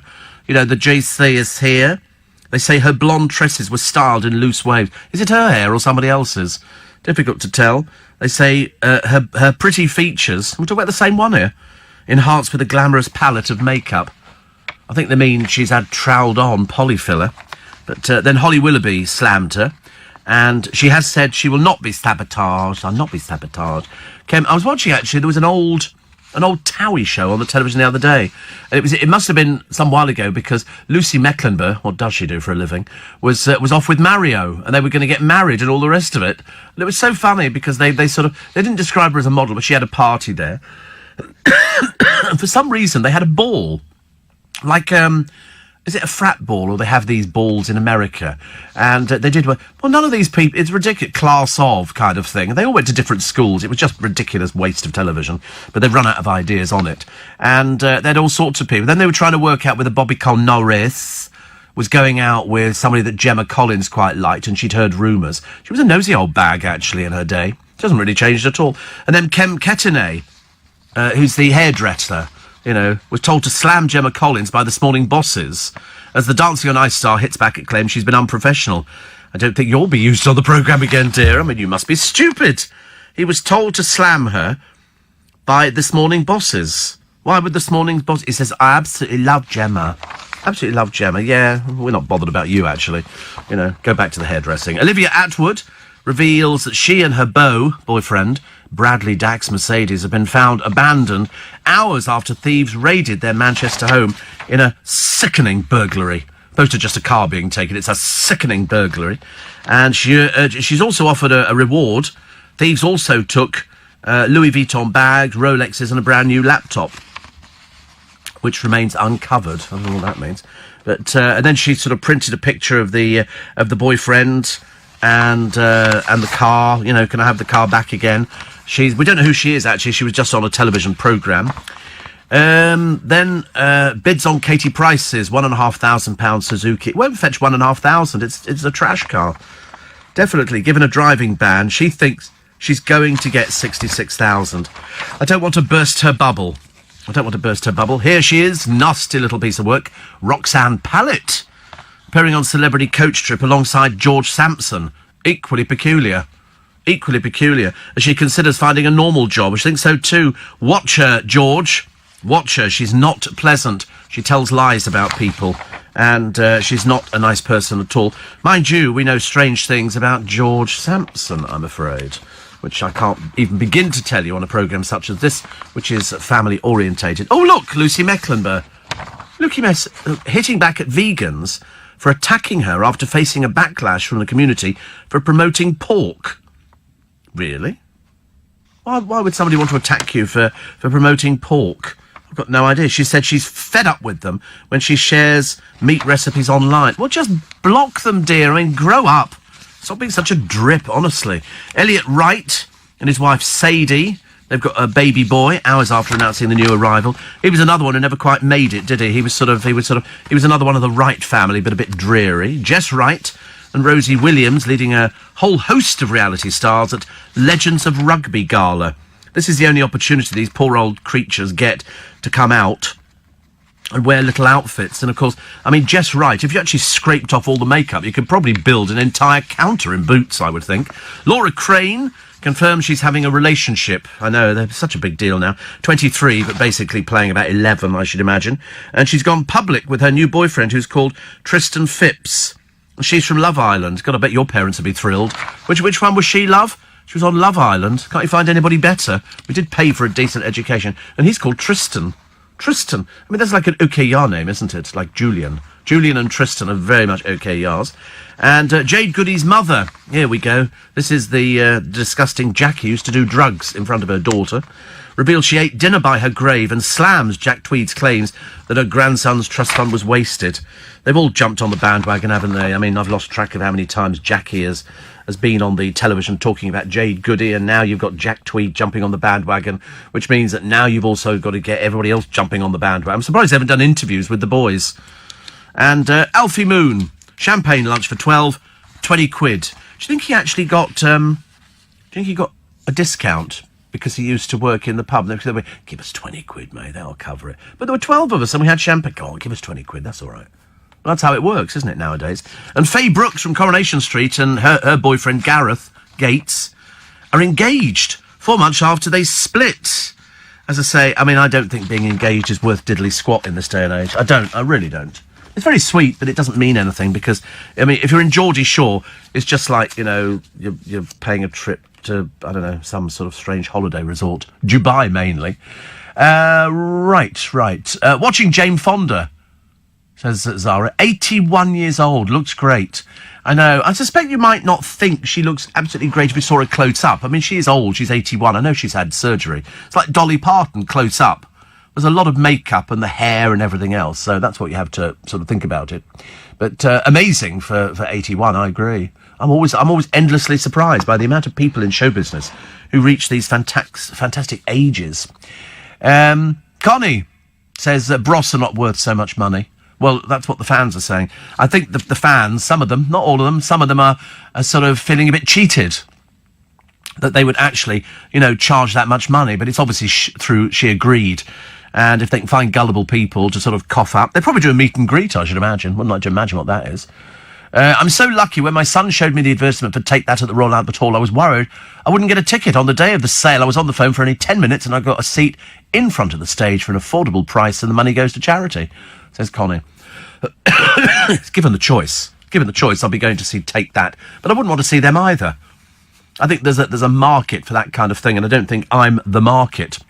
To test if it's real fur, blow on it. Real fur splays out down to the skin. Make sure it's dead first. Says Jan. P.S. Restaurant is Milliways. What's that? What restaurant is Milliways? The universe, apparently, is like a bubble, a sea of endless bubbles. If you could go quick enough, you'd meet yourself coming back. Space is curved. So do you think it was just going round and round and round? I want to know more about this. I'm always intrigued. As I say, nobody, even Professor Brian Cox, tried to explain it to me, and I just didn't buy it. It just goes on forever and ever and ever. We're just a little tiddly thing at the end of it. Wouldn't believe it, would you, really? The amount of rubbish we've had going through the papers and the House of Commons. You voted for these people. Perhaps next time round we might think a little bit better. But party day's over for Kate Moss. She goes to a party. Up until a few years ago, she just staggered out drunk most of the time. And then the other day, leaving for her party, she looked stone cold sober. But there again, that's, you know, she might have got tiddled when she actually got there, just to make it generally more interesting. Rare coffee beans may soon be has-beens.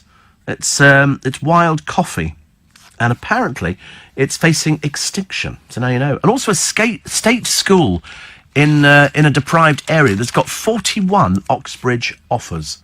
It's quite something. Quite something. If you look at this school here, Brampton Manor Academy, well, it's free to go to. 14% are heading to Oxbridge. Fees at Eton, £40,000. I think that's for the year. 38% go. They've done very well, this state school. So well done, Brampton Manor Academy. Excellent. More on the MP facing jail for lying, could stay in the Commons for months. Why can't people just admit they're crooks? Why can't people just tell you that? We know you've been caught out. That's why you're no longer a Labour MP. But she's going to appeal, and she keeps her £77,000 a year salary, and I think she lives in a house which is worth a small fortune. What a crook! Why don't they just admit it? You know, if you've been caught out, just at least have the decency to hold your hands up. Don't go, oh no. She started referring to it as being similar to Jesus. At one point, she's quite clearly mad as a toothbrush. Although somebody said the other day, it's mad as, what did they say, fruit and nut or something. I said, no, it's just fruit. Mad as a fruitcake. Mad as... Box of frogs. I don't know why a box of frogs would be mad, but I'm sure they are. LBC News Time, 5:30. 26 minutes to 6. Nice to be company.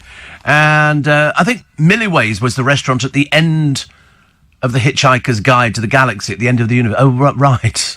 They served the best pan-galactic gargle blasters. Right. I didn't know, actually. Because I didn't really watch I didn't even know it had a name. Yes, the producers read the book, but not actually done the other thing. He hasn't seen the TV show. It's probably all out on DVD, isn't it, I would think. I don't know which one was which. Goss Brother back in the 80s and Happy I Still Don't Know. Well, Luke is the one who plays the guitar. Matt's the petulant one, who's sort of, it's all so amazing, which is quite nice. As much as I'm not a fan of Elliot Wright, he actually has a successful restaurant in Marbella. I've actually been there, and the food's outstanding. I don't think I could go with anything which came from there. Thank you very much indeed. And, Steve, if you put a bag of cats in a box of frogs, it can get a bit of hell in a handbasket. I should imagine so. And somebody says, as you lost an hour of your show yesterday, lock Nick Ferrari out of the studio so you can get your own bag. No, I was quite happy to let him go early. I think it needed it, didn't you? I thought it did. Needed someone to explain it in language I can understand. Also, because Meghan has just lost her protection officer, it's very interesting because Diana's protection officer has revealed the toll of shielding a free spirit. They can't just go wandering off. They have to go, and that's where I think Meghan falls out with people. No, I just want to go and meet the people. No, you'll do what you're told to do. Okay, that's the one. That's what she's there for. She's there as a protection officer, and obviously Meghan is sort of. I mean, Diana used to. She would wander off and start doing things, and Ken Worf, of course, was Diana's man, and he looked after her. For sort of Meghan, they've got somebody who you wouldn't know actually, you know, until you actually looked in the newspapers, and then you see a picture of her. Because she's obviously there to do a job. And if Meghan goes, oh, I'll just go... No, come back here. There are people out there who are mad as the barrel load of frogs, to use that well-known phrase yet again. What else do we have here? The reckless stunt of the pilot in the airshow crash horror. So we'll watch that one as well. And confused about your Brexuality. Brexuality, it's a new one. So... Brexact figures. Any number mentioned during a Brexit argument, it'll cost at least 950 billion, which is 625,000 for every man, woman and so it goes on. It's a whole list of all these sort of things, which is quite nice, actually. More on Victoria Beckham plugging a cream. There must be some interest here financially. I can't see why you'd want to plug a cream unless you've got to... Because they're a bit tight, the family. They're a bit tight. They'll sort of spend money on peculiar things if they get publicity. But my skin feels amazing, she goes. Well, it certainly needs to, because she's caked in makeup here. Sophie Faldo, the first winner of the Great British Bake Off, since it moved to Channel 4, is scrapping her first cookery book after a split from her management. Doesn't seem very good, does it? Her book, Something Sweet, was set to be released in September, but Miss Faldo, who won in 2017, has decided to redo it. She's a member of the Army Reserve. She's applied to go on a military tour. She says, the job I want to go on to is quite front line and back in Afghanistan. So her bake-off career contrasts the success of Nadia Hussain, who's got 6 books, unveiled a homeware range and fronted TV shows. Candice Brown has done food festivals, released a book and was on Dancing on Ice. And that's hopefully the last we ever see of her, since she told us that she didn't want to be in show business. Experts warning about... the big cat cousins. They've got a picture of a lot of lions in a national park. This is Kruger National Park. And then they basically said you don't see any tigers because they're facing extinction. Do you know they're pregnant for just over 3 months and usually give birth to 2 or 3 cubs? And they can survive in temperatures minus 35 to 48 degrees. And unlike most cats, they're good swimmers. Don't think that jumping in the river's going to help you in cases like that. Plus, what's the point of an impeccable pedigree and picture-perfect lifestyle if you can't flaunt it? Darling, we're on Aristogram. And they've got lots of people here. Flora Ogilvie, Lady Mary Charteris, Arthur Chatto. I think it started with him. Gabrielle Wilde, posh and poldark, they've said. Lady Amelia Windsor, beauty posing in her bra. And Lady Elizabeth Manners. They don't have huge... amount of people following them, but it's enough to make a bit of an impact. Bit of an impact. Meghan living the dream, Belle of the Ball, at the Royal Albert Hall the other night. It was another thing. They don't mind going out. It's nothing too complicated. Do you want to go to the theatre? Yeah, it's just down the road. It's like really just down the road. In fact, you could walk it. They didn't, of course.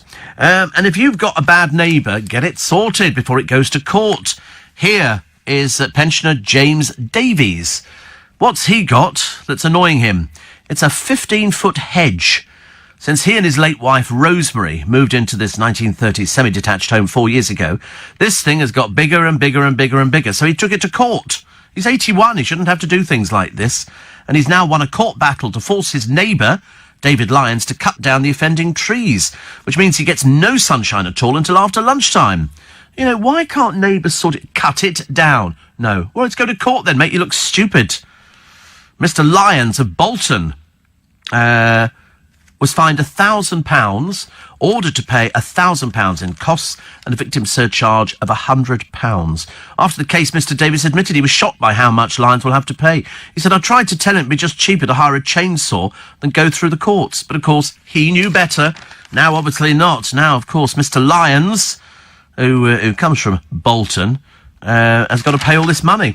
So, your own fault there. Why is it people can't get on? People can't get on with each other. I never understand why people argue.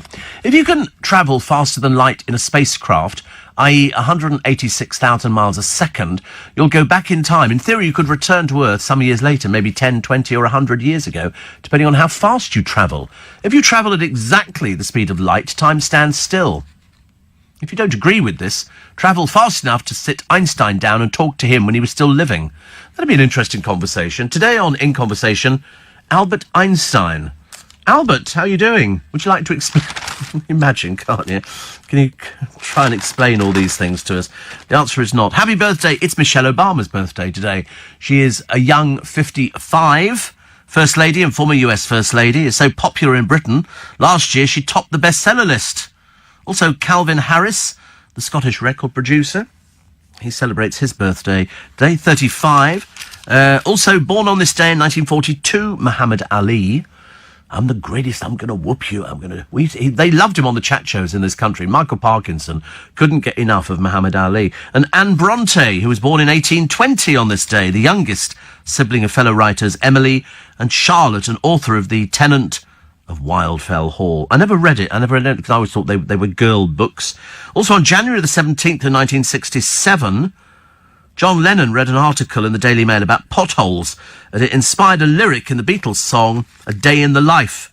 4,000 holes in Blackburn, Lancashire. Remember that one? I read the news today, oh boy.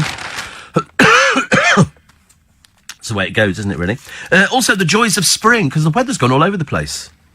Flowers, bees and butterflies, all arriving early. Poor butterflies, honestly. When they get out there and realise just how blooming cold it is, they will not be so happy. Not so happy. And Lady Colin Campbell, you remember her? The weird one. I know, sorry to mention her. But she's in the paper today saying she would walk up the aisle again if the suitor's money was right. She's a bit desperate for money, is Lady Colin Campbell. She's not a lady, she's not titled. It's only because she married somebody who had a title that she ended up with the title.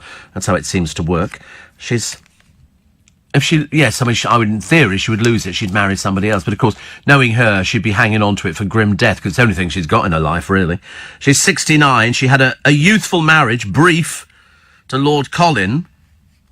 But, there you go. She would have to give the title up if she remarried. Oh, that'd be so funny. So funny. Please go and remarry. She told somebody at a launch in Knightsbridge, if somebody wealth-making comes along, I would make space for him. Oh, she's such an old romantic. Come on, she's such an old. I don't think it even goes as far as romantic, ladies and gentlemen. I like the idea that everybody on the television now being interviewed on Sky and all the other channels, they're all having to stand there in the freezing cold on this little green, which is where the Jewel Tower is. Because I like it. I've been down there a few times, actually, but they now stand there. They're obviously on a podium. And they say, oh, it's a glass thing to stop people shouting. We have a tent? Ian Dale's been there for 2 nights. Must be so cold sitting down. They've got a heater. Oh, right. That would be awful. And he's got a scarf. He's shaving his beard off, apparently. Bit of a revelation. Also, the Stars are out there remaking the Lost Dad's Army episodes. We've had did you see the new film? I only ask you because I bought it and I thought it was great. I thought it was great. But they're making it again. This time they've got all sorts of people playing the parts of the ones that we love, the Arthur Lowe, the John Le Mesuriers, Clive Dunn, John Laurie, Arnold Ridley, Ian Lavender and James Beck. And they were the stalwarts, I think, of Dad's Army. They would, don't tell them, Pike, what's your name? Don't tell them, Pike. All that kind of stuff. They were good, actually, and they've got some lovely episodes in black and white, but they're going to recreate it with a load of famous people who will be playing the famous people. So David Heyman will be Private Fraser. Bernard Cribbins will be Arnold Ridley. Tom Rosenthal will be Ian Lavender. James Beck, that was the Spiv, played by Matthew Horn. Kevin Eldon playing Clive Dunn. Robert Bathurst playing John Le Mesurier as Sergeant Wilson. And Kevin McNally will be Captain Mannering, which was the Arthur Lowe character. Oh, lovely. I can't wait to see that. We like that. Humour from a gentler time. Humour from a time when, you could laugh at certain things. Probably not. Somebody would pull it apart now, I should imagine. It's terrible. Still to come, The Feud. Robbie Williams and Jimmy Page. Oh, it's degenerated. It really has. Robbie Williams, way out of his class, just a boy from Stoke-on-Trent, living at the bottom of Ken High Street. And they battle on. They battle on. We'll tell you why in a moment. Hopefully, the producer's given the other producer a kick, so we can get a excuse me, the other day about the family who were over in New Zealand, British family, embarrassing, of course, as you know, and they've actually wreaked havoc in the place where they were. The mayor wants them kicked out of the country, thinks they're ghastly. The children fight, they thieve. One of the women has already been convicted of thieving. What sort of people would go all the way to New Zealand to thieve something? Is it because they can or because they're a bit simple? Anyways, they came out, leaving court in New Zealand. They all covered their faces, obviously knowing exactly what was going to be happening. But anyway, authorities have stepped in and issued them with a deportation notice, which could see them banned from the country for 5 years. There's 12 of them over there, and obviously that's what they do. They just go and they made mess everywhere. They trashed the country. 2,500 people have signed a petition to get rid of them. And they're believed to be leaving tomorrow because of hostility they face. Good. One of them says, he says, we did leave a mess on the beach. We were sitting there and a little boy smacked one of the kids. Really? That's different to the thing that we've seen with sort of the kids basically threatening people. Just nasty little pieces of work. But that's what you call trailer trash. Trailer trash. So I've never heard of whole families being deported from New Zealand before. There must be a first. I think they're one of the most easygoing places. But they went there and obviously thought that they could go to another country and just thieve. Well, they can't. 2 of the kids walked off with a Christmas tree. That's the sort of families they are. Disgusting, really. Disgusting. Minus 10 degrees. I'm still waiting. But we haven't actually got as far as that yesterday. Yesterday we didn't get anywhere near it because it was mild. When we walked out of the studio, I really thought we were in for a heat wave. The health warning over the big freeze is coming. The most widespread cold snap of winter. Strong winds could reach gale force across the north, which I think just as bad, isn't it, really? Phil says there's a restaurant in Chigwell. Yes, it's full of those naff people posing with their food. It's full of those chavs from Made in Essex. It's become sort of another popular sort of restaurant, and they go, oh, it's popular, and they all go there. And then people who aren't in the programme go there hoping to see the people who are in the naffest programme in the world. Why do people take pictures of their food? Because they're stupid. I've never heard of people taking pictures of their food. I think I printed a picture of my food the other day. Not the other day, about 6 months ago. Just to say to somebody, oh, guess where I am. And everybody guessed exactly where I was. On TV last night, they were saying that eels travelled miles from their homes across the land and through waterways to the Atlantic Ocean, and then swim miles to the Sargasso Sea, and then go back again when it's time. How do they know? It's in the heavens. It's the heavens. They know. It's like in this certain part of the world, all the little crabs are born at the same time. The moon changes, and all of a sudden, ta-da! There they all are. Millions of them, crossing roads to get to the sea. They've got to get there by a certain time. And they also get picked up. They're tiny, little tiddly tiny things. They get picked up by birds. It's like a takeaway for them. And it's amazing. It's absolutely amazing. And another one here. You mentioned earlier Kruger National Park and tigers. I think you should revisit that and check which of those is wrong, because one from another is separated by quite big ocean. You see different continents unless they've transported tigers to Africa. No, I didn't say they were in the Kruger National Park. The lions were in the Kruger National Park, and they're actually thriving, whilst tigers are not. What I probably should have prefaced it with, There are no tigers in the Kruger National Park, but then I'm assuming that most people would have known that. Adam says, I'm still saying the snow is definitely not going to come to London. It's far too warm. It doesn't seem to make any difference, actually. I don't think it makes any difference. But you just automatically assume, don't you, that it's got to be absolutely freezing cold for the snow to come down and to settle. If enough of it comes down, it will settle, I promise you. Also, lawyers representing Cristiano Ronaldo's rape accuser plan to fly to Britain to speak to a reality TV star who claims she dated him. Yes, you can't. The trouble is nowadays, if you're going to make statements about somebody, and this is a court case overseas, and his lawyers have said she didn't date him, so that's why they're coming here to talk to her to find out when she thinks she dated him. So, and the whole thing then sort of goes into a different thing. Her Twitter account has now been deleted, which is always slightly worrying. But there you go. I'm sure we will find the end of it at some point. Jeremy Vine coming under fire for saying that Britain's youngest pilot might crash into a house. This is Ellie Carter, 16 years old, and he made the quip about her on his Channel 5 show. And he said that Michelle Gale, the presenter, laughs so that she might crash because she's so young. And so everybody's then going, no, it's absolutely fine. They're hardworking, they're inspirational, they're this, they're that. It's almost like it was a bit Neanderthal. It's like saying women shouldn't really be flying planes. And I did a programme once on one of the Up in the Sky channels, and it was about women doing jobs that men traditionally did. And one of them was a woman pilot. And the amount of men who said, if they heard a woman pilot, admittedly they did do this in Liverpool, saying, hello, my name's, Molly, or whatever it happens to be, they would get off the plane. And she was flying, I think she was flying for EasyJet. And when eventually they did get the other end, one of them went, well done, you flew that. I thought, she's a qualified pilot, fool. Dear me, honestly, people are so mad, aren't they, nowadays? But yes, women can actually fly planes and drive lorries and drive taxis. And in fact, they can just about do everything that men can't do. Oh, and they can have babies. There you go. That's something that you can really put in the pipe and smoke it. Have you had stuff stolen from your garden? Apparently it's quite common to have things nicked from the garden nowadays. Victims have on average 3 items stolen. I mean, where does it all go to? What sort of things are people nicking? Gnomes, bikes and plant pots. Gnomes? Who nicks gnomes? Unless you remember the one from years and years ago. And he was a gnome who'd been nicked from a garden. And the owners were distraught. They didn't know what had happened to their poor gnome. And it turns out he was going around the world. He was sending them postcards. Literally, everywhere he went, there was a postcard which came back, or a photo of him standing in front of the Eiffel Tower, in front of the Colosseum. It wasn't photoshopped. They'd actually taken the gnome there, plonked him down, taken a photo, and sent it back to these people. I don't think they were ever the wiser as to who actually pinched the gnome in the first place. I thought it was hilarious. So funny. Where is he today? Apparently he's in Istanbul. It was obviously somebody who was flying. Could have been a pilot, couldn't it? But everywhere they went, they sent a picture back of the gnome. Because I used to think that gnomes were a bit naff. But actually, they're not. They're not. They're really nice. I know somebody who makes gnomes. That, I think, is a bit peculiar. But no, generally speaking, it's okay.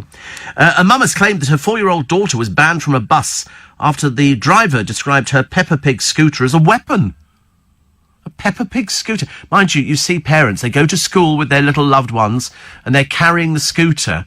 They go all the way to school, then the parents have to walk all the way back with the scooter. They look ridiculous nowadays. Macaulay Culkin insists there was nothing weird about his close friendship with Michael Jackson. He said it was normal for the Thriller singer to reach out to him when he was 10. He says he told Michael Rosenbaum on the Inside of You podcast that he had a normal friendship with the star who was 22 years older. Macaulay, 38, said he reached out to me because a lot of things were happening big and fast with me, and I think he identified with her. Yeah, Michael Jackson never really had a childhood as such, did he? From an early age, he was groomed to be, the Jackson 5. Michael Jackson emerged as the star. He was the one who made the most money. He was the one who sort of tried everything. He was the one who tried the Skin Lightning, but he had an amazing voice. And he wrote nice songs as well. Very nice songs. Kevin McNally recorded The Lost Hancocks. Listen to him. You would think it's Hancock. Other actors recreated: Kenneth Williams, Hattie Jakes, Bill Kerr, And Sid James, says Mark. Oh, I miss Kenneth Williams, actually. I wonder what he'd be like now if he was still alive. Very old. But it's always interesting because you see people, and he was a fairly regular person on LBC, one of the few places you could put him on, and he would talk about his books and all the rest of it. And when the book came out, Acid Drops, my God, it sold well. You know why? Because every celebrity we had ever worked with wanted to find out what he'd said about them in his diaries. Sometimes he was complimentary, sometimes he wasn't at all complimentary, and other times he was downright rude, but everybody did it. And once you put the penny in the slot for Kenneth Williams, he wouldn't shut up. Yeah, well, yeah. The stories about him are quite legendary. He was obsessed with being famous, and he thought he was a great actor. He did play the Dauphin once, but most of his stuff was the carry-ons. And then he became a big success on the chat show circuit. You know, you could guarantee if you put him on there, the presenter of the programme didn't need to say a word. Not one word. He came in and he would just rattle through everything that he'd sort of learnt about. But he did those films, but he thought he was a great actor. I remember saying his father, I saw there's his father's hairdressing shop. They've got a plaque on it. And it's round near Gray's Inn Road. Because we went past it once, and I said, "Oh look, there's a blue plaque." And I said to a friend of mine, "What's that?" And he said, "That's Kenneth Williams' dad, who was a hairdresser. Hated his son." Well, he hated him because he thought he was a bit puffy, which of course was an understatement. He was very puffy, and he didn't think being an actor was anything particularly good. But the hairdressers, still a hairdresser, has got a blue plaque on it, and I was quite interested, actually, which is good. Richard in Wapping says, "I don't think I've seen a woman undertaker or working in a slaughterhouse, but I dare say they exist." Oh, I've definitely seen women undertakers. Definitely. Absolutely. Oh, yes. I mean, why you'd want to do it, I don't know. We've discussed this before on the programme. I think you've got to take a very strong person. And I'm sure that women work in slaughterhouses as well. Well, they certainly work where they sort of dispatch chickens and everything else. Whether they deal with, the bigger animals, I've got no idea. Morning, every Thursday morning in London town on the A1. Stuart Manning tells me that it's snowing on the A1. Where's the A1? I don't know where the A1 runs to. London to Edinburgh. He said it's... Oh, there you go. See, Scotland. Scotland always get that snow and everything else. I wonder why Scotland get hit by the snow. Is it because it's sort of furthest north or something? Or is it just because people don't like Scotland? Because I love Scotland. No, I like Scotland. Seriously, I don't have a problem with Scotland. It's just that they always talk about, the Scotland and the snow in the Highlands. So if he's driving up the A1 and it's snowing... Is that bad snow or is that light snow? That's amazing, isn't it? Never thought we'd be saying that this early. I'm not surprised that it is snowing because they keep telling us that the big freeze of winter is on the way, and they've got a picture of a big sort of looks like a huge disc made of ice that appears to be floating above us. And they reckon when that starts coming down, we're all going to suffer with it. It's great for kids because the kids don't feel the cold. They love going out. They've got their toboggans. And so parents will be going, better get a toboggan, and all of a sudden you see cheap toboggans all over the place. My dad made our toboggan. He made a go-kart for us. Obviously not a proper go-kart. But, no, definitely, we had all of these sort of things when we were kids. I love the idea of having a toboggan. But you have to find it. The worst thing was, it's all right going down the hill. You could do exactly the same on a car hubcap, if it was big enough, or sort of dustbin lids and stuff like that. They were fairly good. And in fact, round my way at the moment, at Richmond, in the park there, on one of the hills, the moment it snows, they're out there. Almost as if they've been hiding under gooseberry bushes, waiting. Steve from Croydon says, have you seen the drama by Michael Sheen, who played Kenneth Williams? Very good. Yes, I've seen it. Uncannily good. But I've seen a few people play Kenny Williams. And you had to get him right, because so many people knew exactly what he was like. People talking about women undertakers, they do exist, and you get a lot of women in slaughterhouses. In fact, mainly in the chickens' houses. No, it's in Grantham. It's in Grantham, and it's heavy. He says, "Is that Grantham? Is that Grantham on the A1? So heavy."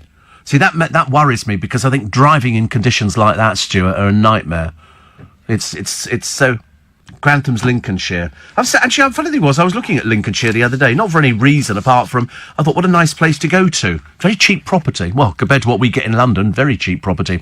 Doris Day flew a plane and landed it safely in her film Julie I can't remember the exact scenario, just why she was on the plane, but her character had no experience and was talked down by air traffic control and managed to land it safely. So if Doris can do it, yes. I have a sneaking feeling she might not have been able to fly a plane. I'm only guessing on that one. It's never interested me. I thought maybe I'll fly a helicopter, and then you read dreadful stories about helicopters and what happens when it all goes a bit wrong. So I kind of went off the idea of a helicopter. But flying a plane, who was it the other day? There was somebody famous who says, it was somebody, one of our fellow presenters. Will is learning over on he flies a plane. I think he's learning to take his private pilot's license. Will Manning, yeah. I was surprised as well. I read about it. Whether it's true or not, I don't know, because people who live out that neck of the woods, if you've got a couple of sort of airfields near you, then well worth it. You've lost respect of the nation, and Corbyn proves them right by snubbing the Brexit talks. It's not helpful, is it? It's not helpful when people snub the Brexit talks. I mean, for goodness sake, why can't they all get together? Makes it so much easier. Otherwise, we're all in this dreadful mess. How they voted: the House has no confidence in Her Majesty's government. Yes, 306. No, 325. So the noes win it. She gets on with the task, but Corbyn snubs those urgent Brexit talks. It's a shame, really. Mentioning Arthur... Oh, I've got no signal on my computer. On one side of my computer. Oh, no, it's back again. No, it's still not there. Oh, is that okay? All right. I've got nothing on this screen. Oh, do you know what's happening? Is it being rebooted from elsewhere in the building? I'm so excited. I think this building is amazing. I love it. You can do all sorts of things around here. And I never know anything. Christine has watched Meghan and Harry arrive at the Albert Hall last night, and the man meeting them dressed in a suit, filthy shoes on. Oh, there's no excuse, is there? No excuse at all. And James says, mentioning Arthur Lowe, reminds me of a record we had at home. Arthur Lowe reading the Mr. Men stories. Yes, he narrated them for the television, all of them. All of them. Because I think it was what a lot of people did after a while. And they just sort of went on to doing stuff like that. And so narrating, he did the Mr. Men. I also did it for the airlines. I narrated them for the airlines. Unfortunately, they said to me, oh, this would be good. And I thought, if this changes every week, I'm on a winner here. And then they said, this one will probably run for about 2 or 3 years. I went, really? And I had to pretend I was under their seat talking to them. Even more bizarre than I thought. It's a cold start in Cumbria, says Lee. In Cumbria, but no snow just yet. -1. I know it's late, but Happy New Year. No, you're not allowed to mention Happy New Year's. We finished that. I mean, you can do Happy Easter, because all the Easter eggs are on sale. I brought some Easter eggs in today. Little Easter eggs. Not for you, because you were on a sugar cutout. So I gave him Frutellas instead. Very addictive. The tangerines are good, aren't they? Yeah. I think, actually, if you eat tangerines, does it take away the craving for the sugar in the sweets or not? Have you eaten many of them, or... Oh, right. Oh, well done. Well done. Just watch Meghan and... Oh, no, we've done that one, haven't we? I live in Lincolnshire. Fabulous place to live. Close to the A1. No snow yet. No snow yet, though. Well, it doesn't matter. I can live without it. But Stuart's in Grantham. And it's heavy. Very heavy. I can't wait to see it. But on the other hand, I'm not entirely convinced that it's going to be probably as bad as I said it was. But as I say, if he's saying it's coming down quite heavy. Stephen Maidstone says, we lived near an industrial estate as a kid, and I remember finding a large section of thick plastic sheeting. We used that in the snow. 12 kids get on the top of the hill, and normally one left on it at the bottom of the hill with the kids scattered everywhere. Sleeting, says John in Birmingham. Actually, if you've got any pictures of it coming down, do please send them in. I'd like to sort of update my What? Oh, is that... Oh, no, sorry, don't, because they might not arrive today. There's no point in testing yourselves this early on. It's only 6:10, for goodness sake. No, so we're, at the moment, I think we're rebooting. That's what I think we're doing, I don't know. That used to be the answer for everything, wasn't it? At home, if ever my computer went diddly... Oh, you tried that, doesn't work, okay. So it's obviously... Somebody's obviously fiddled about with it yesterday. Somebody came in the studio and obviously turned things off to do something and didn't put it back where it came from. Look at them. You wait till we find them. They'll be found hanging from a lamppost by their knees. One of those dreadful things. Because it takes like an army of people to sort out. Because it's funny, years and years ago, if you're as old as I am, you never needed to worry about a computer because we didn't have any. All the ads were played on cartridge. Everything was done on straight... We didn't see it. The only computer we had was one where you typed up the name of the next caller and it appeared on a screen in the studio, and that was it. I remember when computers came in and they were all orange writing on the computer. I don't know why. Nowadays, of course, it's all different. They're so sophisticated. In fact, actually, I'm not sure we could actually get away with not having computers at the moment. People like them. When they go on about eyes and nose when voting in Parliament, what about head, shoulders, knees and toes, says James. Yes, I do think so, actually. You mean head, shoulders, knees and toes? They did it on a programme a short while ago. I think they were doing a fundraising for Great Ormond Street. And they were doing, I forget what it was, but it made this little boy laugh. I thought that was absolutely charming, absolutely wonderful. Also, whilst pompous Speaker John Bercow has long been accused of political bias by critics, loose cannon wife Sally, thank God we've seen the back of her, does little to soothe hostilities. A keen Labour supporter, Saucy Sally, was spotted in the Commons Visitors Gallery prior to this week's big Brexit vote, waiting to Jeremy Corbyn's MPs. Also seen shaking her head when Theresa May took Corbyn to task. Yes, I think actually poor old Sally the Bercow has embarrassed herself so many times now. I don't think people really bother at all. Also, speaking of vertically challenged, Sky News anchor Kay Burley, she's not vertically challenged, they make her sound like she's really tiny or something, reveals she discreetly resorts to standing on a box. Well, they've all done that. Carol Malone did that the other day because she was with Stig Abel and you wouldn't have seen her otherwise. She says, OK, I'm short and I need to stand on a box, but I can still pack a Brexit punch, announces no-nonsense Kay. Who would dare suggest otherwise? I thought they'd started using that. Years ago, when they made the cowboy films, they used to have to dig a trench. And the men would stand in the trench, so the women didn't look too small, so they looked as though they were roughly the same height. But on one of them, the houses on one side of the street in this film set we saw in America when we went to Universal, they were deliberately made smaller to make the cowboys look bigger. It's amazing, all those little tricks. A bank clerk who worked at the same high street branch for 45 years told of her shock as it closed yesterday, leaving a town with no banks.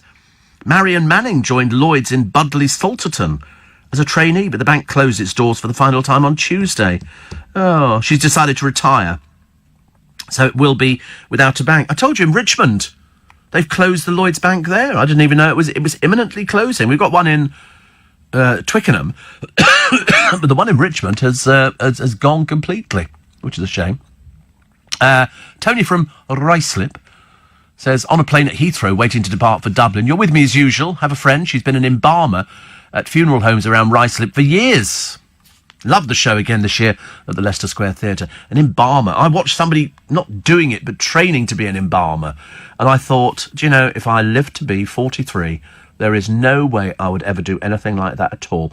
I think it takes a very special sort of person, and I'm definitely not it.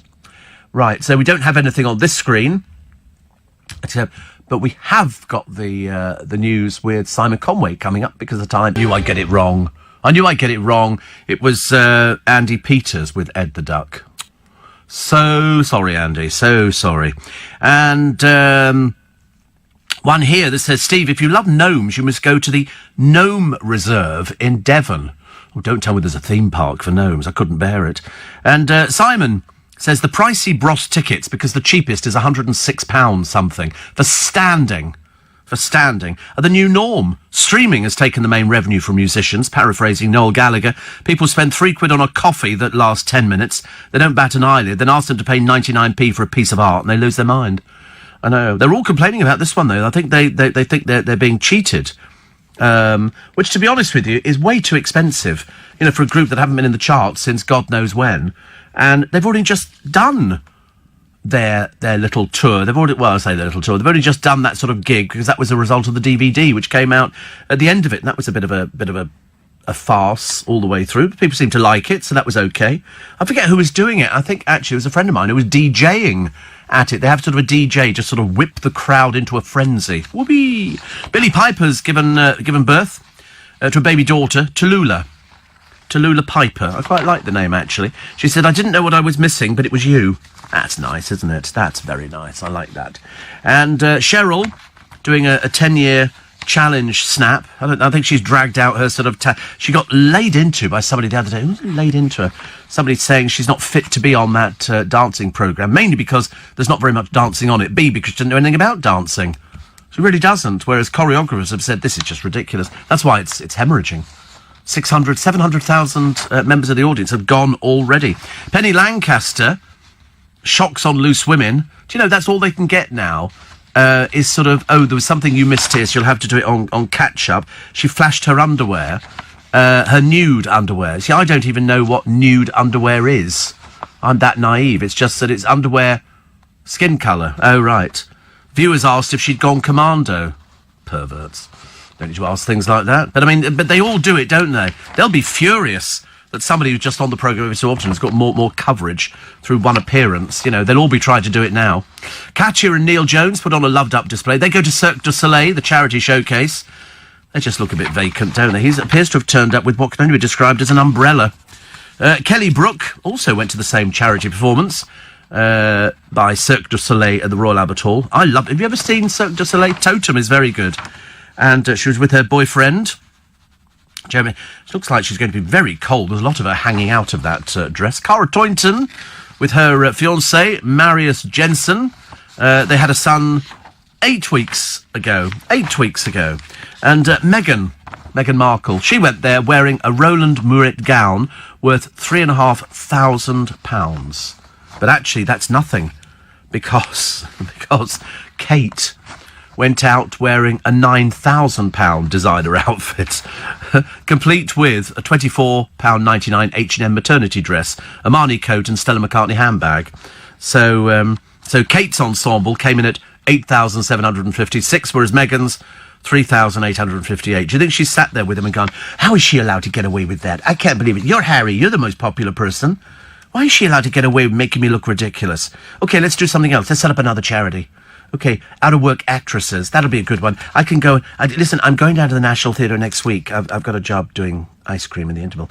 And people will not expect to see me there. Nobody will recognise me. It's OK. But I just want to prove to her that, you know, I'm better than she is. We're the most popular couple. William and her, nobody likes them. Nobody's talking. You can just imagine, can't you? And he sits there going, yes, dear, yes, dear, yes, dear. 3 bags full, dear, yes, dear. Give up smoking? Absolutely. Give up drinking? Absolutely. Drink water and meditate? Yeah, absolutely, dear. Oh, my God. Where's the fun gone? The whole idea of Prince Harry was that he's the fun one. He's the one you can guarantee if you're off for a day out in Margate, he's going to be the first one to get his kit off. Absolutely. Jump in the sea naked and all that kind of thing. Oh, yes. Oh, only 342 days till Christmas, says Joseph. Thank you. Always like to be reminded of it. Can't be right, Steve. The Richmond Lloyd's is heaving every day, says Dave. Twickenham is the one to be closed. Surely it's like the Marie Celeste. Well, the one in Richmond's gone already. It's all boarded up. But I looked at the building next to it, and it looks like, side on, it looks like a church. It really does. I came out of the station, I thought, that's very interesting. But they still have the Royal Bank of Scotland. That's all I care about. But no, the Richmond Lloyd's is boarded up. Boarded up. I didn't even know it was going at all. I wanted to add that in the unlikely event of an engine failure, both aeroplanes and helicopters have an amazing glide capability. I've seen them in helicopters, straight down. Phew. How can they have a glide facility? There's nothing that helps it glide. It's got a rotor blade on the top. Julian says, pilots have an incredibly short time to react if the engine does stop, 1.7 seconds in some helicopters. Generally, this being performed incorrectly that causes crashes. I've only ever seen them crash. I've never seen one that's actually landed gracefully. I've only ever seen the crashing ones, which is not good. According to the website, Steve, sorry to swear, I took the word out. Sleet showers are forecast for London around 9 a.m. this morning. Oh, that'll be typical, won't it? Just when my guests start arriving. But that's nice. Steve, can somebody tell Meghan that if she takes her hand away from her stomach, the baby won't fall out? All women do that, though, Simon. They all do it. I can't say that because they hang on to it. Mainly because it's like, oh... God, it's like carrying around a ton of elephants, isn't it, really? I worked in a stationery shop. You're not that one from the television, are you, that sells stationery? In Kingsway, in the late 70s, when Kenneth Williams came in and bought some coloured cards, he said he would write his words onto rehearse. We also had Terry and June come in, both were really amazing. However, Clint Eastwood was the highlight. I asked him to say those magical words, get 4 coffins ready for a few dollars more, says Dallas. I don't remember that, actually. I didn't do cowboy films. I only liked the music. Do, do, do, do. That was it. Alan Ladd, says Neil, used to stand on a box to make him look taller in his film roles. It's funny, actually. You don't think about it, do you? I remember seeing people and you go, oh, they aren't as tall as you think. Tristan says, I paid £25 for my Rolling Stone ticket this summer. Where are you? Are you at the back of the crowd or something? 25 quid. It's more than that to go and see Bros at the Brixton Academy. Mary says, I think it might have been 1977-78 when my father pinched my mother's washing line poles to make a toboggan that was supreme. The total envy of all my little friends. Sadly, I broke both my wrists. And as a student, says Holly, my first year at Edinburgh University, Arthur's Seat was next door to our halls of residence. Some of the girls climbed Arthur's Seat on a snowy day and sledged down using trays from the canteen. They all arrived back with very large bruises, but the trays survived the adventure. Very chilly in Feltham, says little Julie. Hello to the Spikers group. And Luke in Beckenham. I've just heard on the news update that Corbyn has refused to meet with the rest of the party leaders to try to resolve the Brexit deadlock that we're in. Do you think that this will make his blinkered cult followers realise that he doesn't have the UK's best interests at heart? To me, he looks like he'd be more at home working in a branch of Millets or a scrapyard than wearing his ill-fitting suits in the Houses of Parliament. That's kind of traditional with Labour leaders. They do wear badly fitting suits. But you're right, we are in a terrible mess, and it's not helping with him going, oh, don't talk about it. Oh, for goodness sake. Is it because he doesn't know anything about it? I mean, I don't think you could trust him with it at all. I don't think we could trust anybody. Seriously, but she survived. She survived against all the odds. One here that says, I believe Lloyd's Bank in Richmond is closed for decorating, reopens in May. I've never heard of a bank closing and then reopening again. Have you heard that? I've never heard. Have you? Oh, right. I've never heard of them sort of just close. It's all boarded up, though. Why would you bother boarding it? Why do they board things up? You don't need to board it up if you're decorating the blooming place. Not like you're going to be turning it into a spa, is it? Royal babies not only kick, they wiggle their ears, said Paul. Something always very interesting, isn't there? So the Mirror. Corbyn's ultimatum, ditch, no deal, and then we'll talk Brexit. Also, Duchess grins and bears it, proving that, I mean, I bet there's so much rivalry between the two of them. I bet there really is. And the Duchess of Sussex, that's Meghan Markle, she was in her stride when a charity volunteer poked fun at her bump. I think they just thought she was fat. I don't think they realise that she's actually pregnant. Clarkson and tour pals are not sexists. Jeremy Clarkson, Richard Hammond and James May claimed one woman spent 2 years failing to find any evidence. God, what a waste of time. What a waste of time. Speaking at a screening, Mr. Clarkson said, we've been every other ist, but we've never been sexist. It's an assumption. I'm too old to listen to all that kind of nonsense.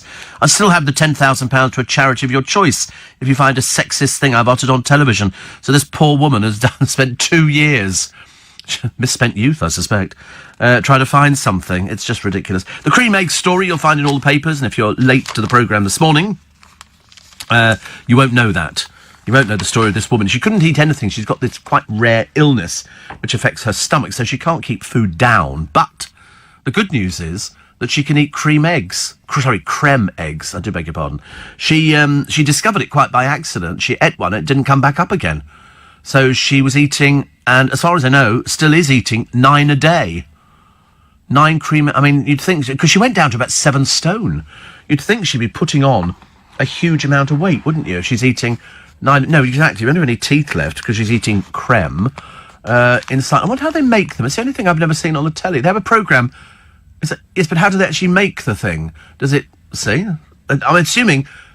No, probably never tried. But the egg, I think, goes along without the top bit on it, and it squirts the fondant in, and then the yellow bit, and then the top goes on from another machine. It's all very clever, actually. I watched them making biscuits once. Ultimately boring. Don't waste your time. You can probably see it on YouTube. And also, ditch quarter-pounders for quarter ounces to save the planet. I don't want to save the planet. Oh, no, I'm sorry, I don't. I'm not going to live long enough to save the... Let somebody else save the planet. Honestly, all these mamby-pamby snowflakes we've got in the country. We've got to save the planet, Steve. We've got to save pigeons. No, we haven't. But the pigeons might die. No, they won't. No, I promise you they won't. How many times do you see dead... I see more dead foxes than dead pigeons. Pigeons are born survivors. They'll eat anything. LBC News Time, 6:30. At 7, after Theresa May survived the no-confidence motion against her, Nick will take your calls to find out how you would sort out the Brexit chaos. You'll also hear from both the Tory and Labour front benches. Also bring you the latest on crashing house prices, and in an LBC exclusive, he'll speak to the woman in charge of tackling extremism in this country. That's all with Nick Ferrari at breakfast this morning from 7 here on LBC. It's going to be one of those busy days again. I can't believe how much stuff has come through and how, you know, we're trying to get everybody together for Brexit and that's kind of not working. Now we're being told you've got to cut your food in half. Apparently, in place of a full English, this new report suggests brown rice, peas, half a baked potato, a quarter of a rasher, spinach and red pepper. God, how boring.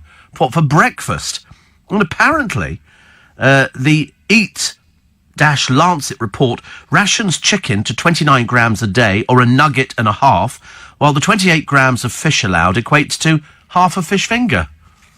Well, who can survive on half a fish finger? That wouldn't even whet my appetite. Actually, I'm quite taken with fish fingers at the moment. It's ridiculous. Animal farming uses more land than crops, and vast swathes of our remaining rainforests are being lost to make space for it. Food production is a source of greenhouse gas and pollution, while bad diets cause serious health problems. I know, but then people managed before to eat all this stuff. They didn't seem to worry about it. Nowadays, I think McDonald's have now added, or they will be, in other countries, might not be here just yet, bacon to 3 of their things. So a quarter pounder with bacon. And it's a thick-cut bacon. Can't be any thinner than the rubbish they're serving at the moment. God, blimey. I was so disappointed. I was expecting a rash. I eat bacon on a regular basis. Well, you know, sort of like once or twice a week. And I get thin rashers of bacon. They still end up looking as though they got more meat on them than McDonald's stuff. So the one, I bet you anything, lots of programmes pick up today on time for a ban on smacking children. TV programmes be going, that's a good one. Smacking. Always guaranteed to get the phone lines going on that one, because Jersey have made it illegal. What, that means we have to copy, do we? If they've actually done it. They say here, we don't have a good history when it comes to looking after children. We don't have a good history of looking after anything. Least of all ourselves, not just children, animals, elderly people. Apparently the Children's Act of 2004 forbids hitting that causes bruises, scratches or cuts. Well, yeah. That would be an assault, wouldn't it, really? But, I mean, we all got it. Well, I mainly had it as a threat, you know, and it was meant to basically say, listen, don't mess about with your mother, learn some manners. But I've heard some dreadful... Look at that ghastly Chav family over in New Zealand. The children stealing from the same shop that the mother was stealing from. God, dear me. People like that. Pond life. Creme eggs are laid by creme chickens, says James. You could be right, actually. Nigel says, re Corbyn's ill-fitting suit. With all due respect, Steve, I'm not sure the red glitter jacket at your stage show was all that well-fitting. A bit tight around the tummy. That's an outrageous thing to say. That's perfect. That's made to fit. Made to fit, that is. Absolutely outrageous. While in hospital, Steve, says Mike, I managed to recruit 9 new spikers, 5 nurses, and one who said you sound more attractive than his husband, and 4 patients. Are there new spikers packs? Do I get a referral fee? Is that the sort of same as, you know, if you introduce somebody to this new account that we've got, we give you £100 or a free pen? Oh, just for inquiry, you get a free pen. Oh, lovely. It used to be a Parker pen. I think it was a grandfather clock. I think they brought it down to a biro, Le Bureau. Not very exciting. I paid 5 shillings, says Sue, to see the Ronettes and Billy J. Kramer in 1963 at the Woolwich Odeon. The Rolling Stones were the supporting act. 5 shillings. 5 bob. That was a lot of money, wasn't it? A lot of money. And Darren is in Staines under the duvet. Best place to stay, actually, under the duvet. There's no point in going out today. It's going to be another miserable day. And it might snow, or it might be sleet or something like that. I don't know. Am I the only person that thinks that bacon doesn't go with other things like chicken and such? Just breakfast, says Simon. No. Bacon and chicken I use a lot.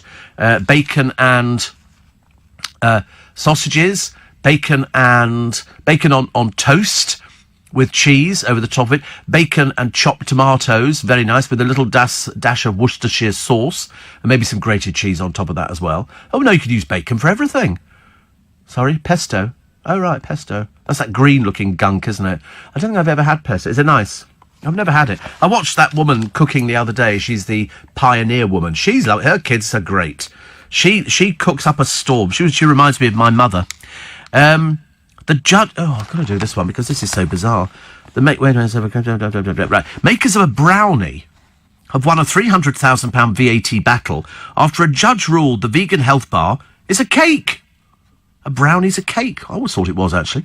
Judge Amanda Brown tested Paulson's raw choc brownies against Mr. Kipling's French fancies and Tunnock's tea cakes. She said the brownies would not be unusual at a cricket tea, and the ingredients, manufacture and taste were consistent with a cake.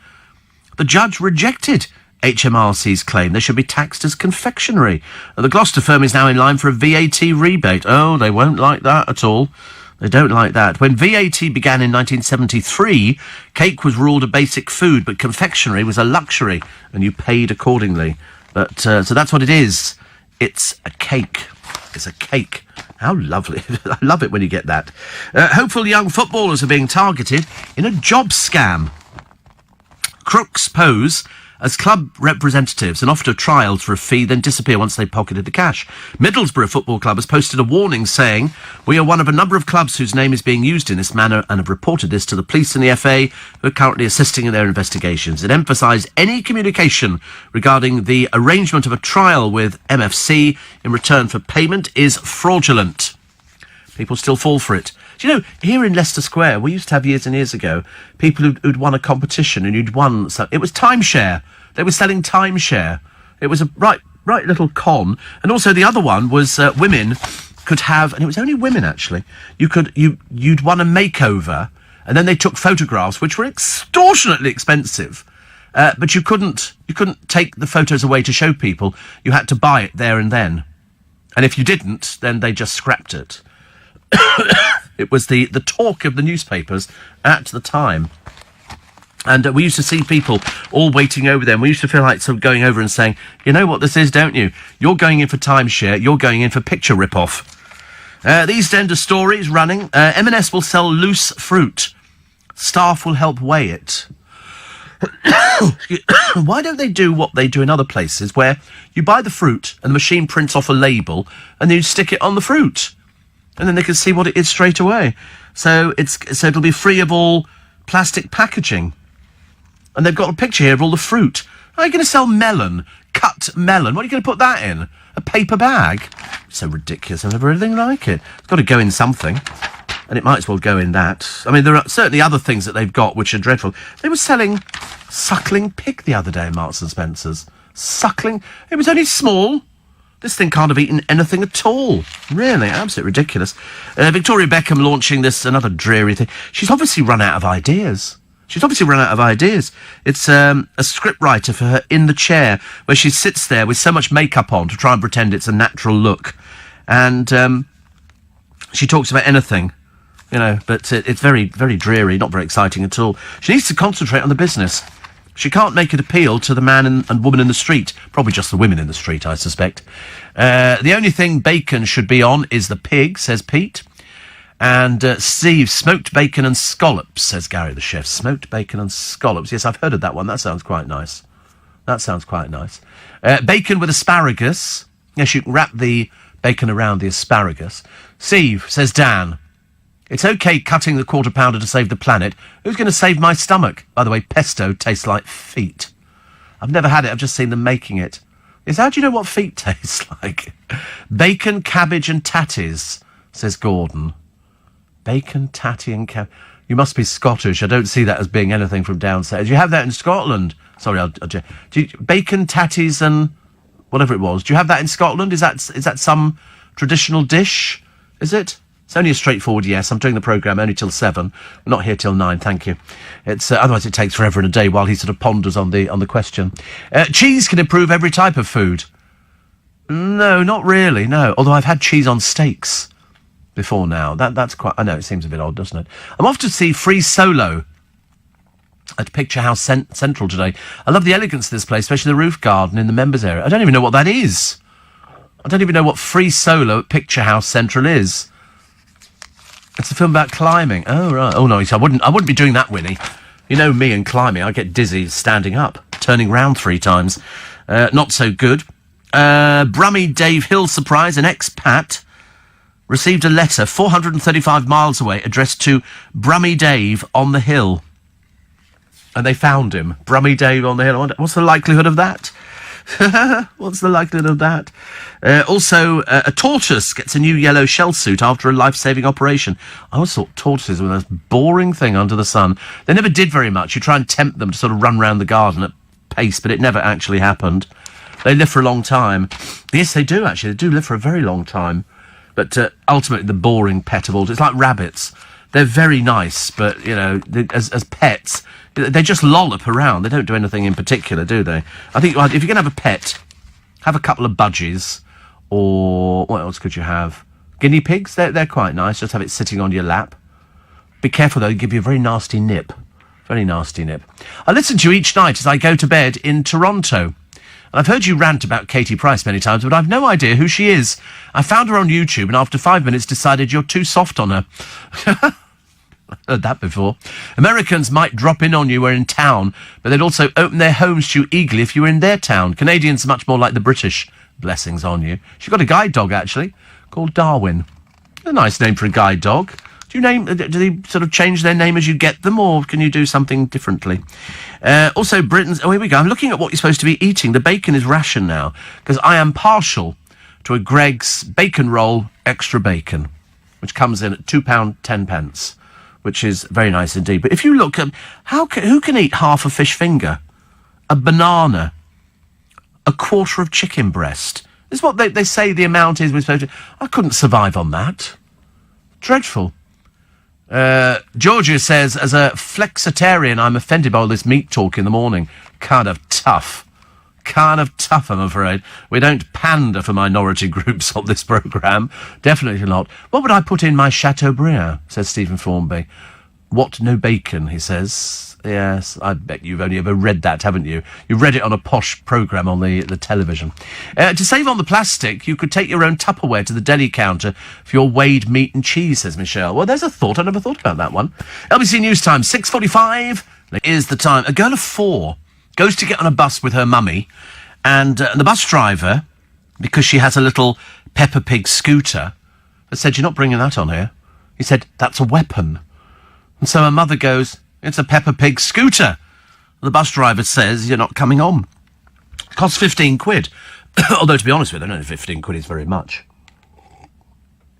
And so he let the first person on. She had a trolley, which also I would have thought was a bigger weapon than a Peppa Pig little scooter. Anyway, the mother said, "Are you joking?" And he said, if he made an emergency stop, the scooter could fly about and hurt somebody. Holly, who comes from Suffolk, says he finally relented after she argued with him for 10 minutes. She's got a great deal of patience, this woman. The operator's coach services denied the pair were stopped from boarding, adding the driver probably used the wrong terminology by calling the scooter a weapon. Does he speak English? What do you mean, the wrong terminology? It's either a weapon or it's not a weapon. Ridiculous, isn't it, really, honestly? It's just, I mean, I can understand it. They're everywhere, these little scooters. And kids do like them. You see them being taken into schools and everything else. Also, a drunk who threw 50 poppy wreaths from a war memorial into the road on Armistice Day has been jailed. Ashwani Kumar downed a bottle of vodka before desecrating the cenotaph in Swindon. He needed medication for a mental health issue, but had not been able to get supplies when he was freed from prison 48 hours earlier. Salisbury JPs heard he couldn't recall the incident and was ashamed. He was jailed for 8 weeks. These people should go to prison for 2 years, minimum 2 years. It's the war dead. You don't do stuff like that. You really don't. And if you're not clever enough to know that you're not supposed to do that, then we definitely have to lock you up, because we don't have any other facilities for anybody at the moment. It's just we're a little bit thin on the ground of looking after people, I'm afraid, in this country. We can't sort out Brexit. No chance of sorting out people's problems of where we put them. So The Guardian this morning, the diet that could save us all. It involves basically not eating, I'm afraid. Bacon, tatties and cabbage is now an Irish meal at Ed's Corby. Bacon, tatties... So that's bacon, potato and cabbage. I like cabbage, actually. You can put bacon with cabbage. That goes quite well. Little Julie says, that's it. Bacon and brown sauce sandwich for me. I had red sauce the other day. Ketchup. Love ketchup. Roast suckling pig is delicious, says Anna. And it tastes totally different to roast pork. It certainly looked like it. I just thought, no, I look like I could have an accident with something like that. And Janice says, my tortoise Digby is the best pet ever. It gives me hours of pleasure. Nice. Too much information, though. Went to see Sandy Toksvig at the Cliffs Pavilion on Tuesday. Had a great evening. She's very entertaining, funny and so clever. I agree. Making us laugh and imparting her vast knowledge on us. Has she been in conversation? What do you mean been in conversation? She used to work with us. I used to work with her. I bought her flowers once. OK, nobody told me. You know, but yeah, she used to work with us on LBC. Flying grannies are a weapon as well if a bus driver brakes too hard. I sometimes have to get in and quickly sit down and I'm always on the seat that I kind of nearly fall out of. Steve, sleet in Oxford, says Mary. I hate indecisive weather and indecisive government. And are we heading for Snowmageddon? I think it could be Snowmageddon this weekend. I have a sneaking feeling. I'm hoping to sort of go and see the Godchildren on Saturday. That's the whole idea, but I don't want to go down there if it's going to be Snowmageddon. That would be it's such a good word, isn't it? Snowmageddon. Guinea pigs don't bite. Are you serious? Are you serious? My Auntie Enid nearly lost half a finger through a guinea pig. Oh, dear me. It might be an evil guinea pig, it really was. It's hamsters that bite. If handled enough, guinea pigs make great low-maintenance pets. Defo don't bite. It definitely bit my Auntie Enid. And in fact, my first hamster, Judy, didn't bite me, because you have to handle them from an early age. Hamsters are they get a bit scared, ooh, like that. So you have to wait. The second one did bite, because if you don't touch them for a while because you're a bit frightened of them, then they'll nip you. They don't know. They're just little things like that. But I loved our hamster. I wonder where she is now. Probably gone to sort of hamster heaven, I suppose. Also, we are willing to extend the deadline, say the French and German ministers. The Leavers toast victory with champagne. And then a story about a blindfolded driving prank pushed YouTube to ban dangerous challenges. This is somebody driving a car blindfolded. I mean, how ridiculous. How ridiculous.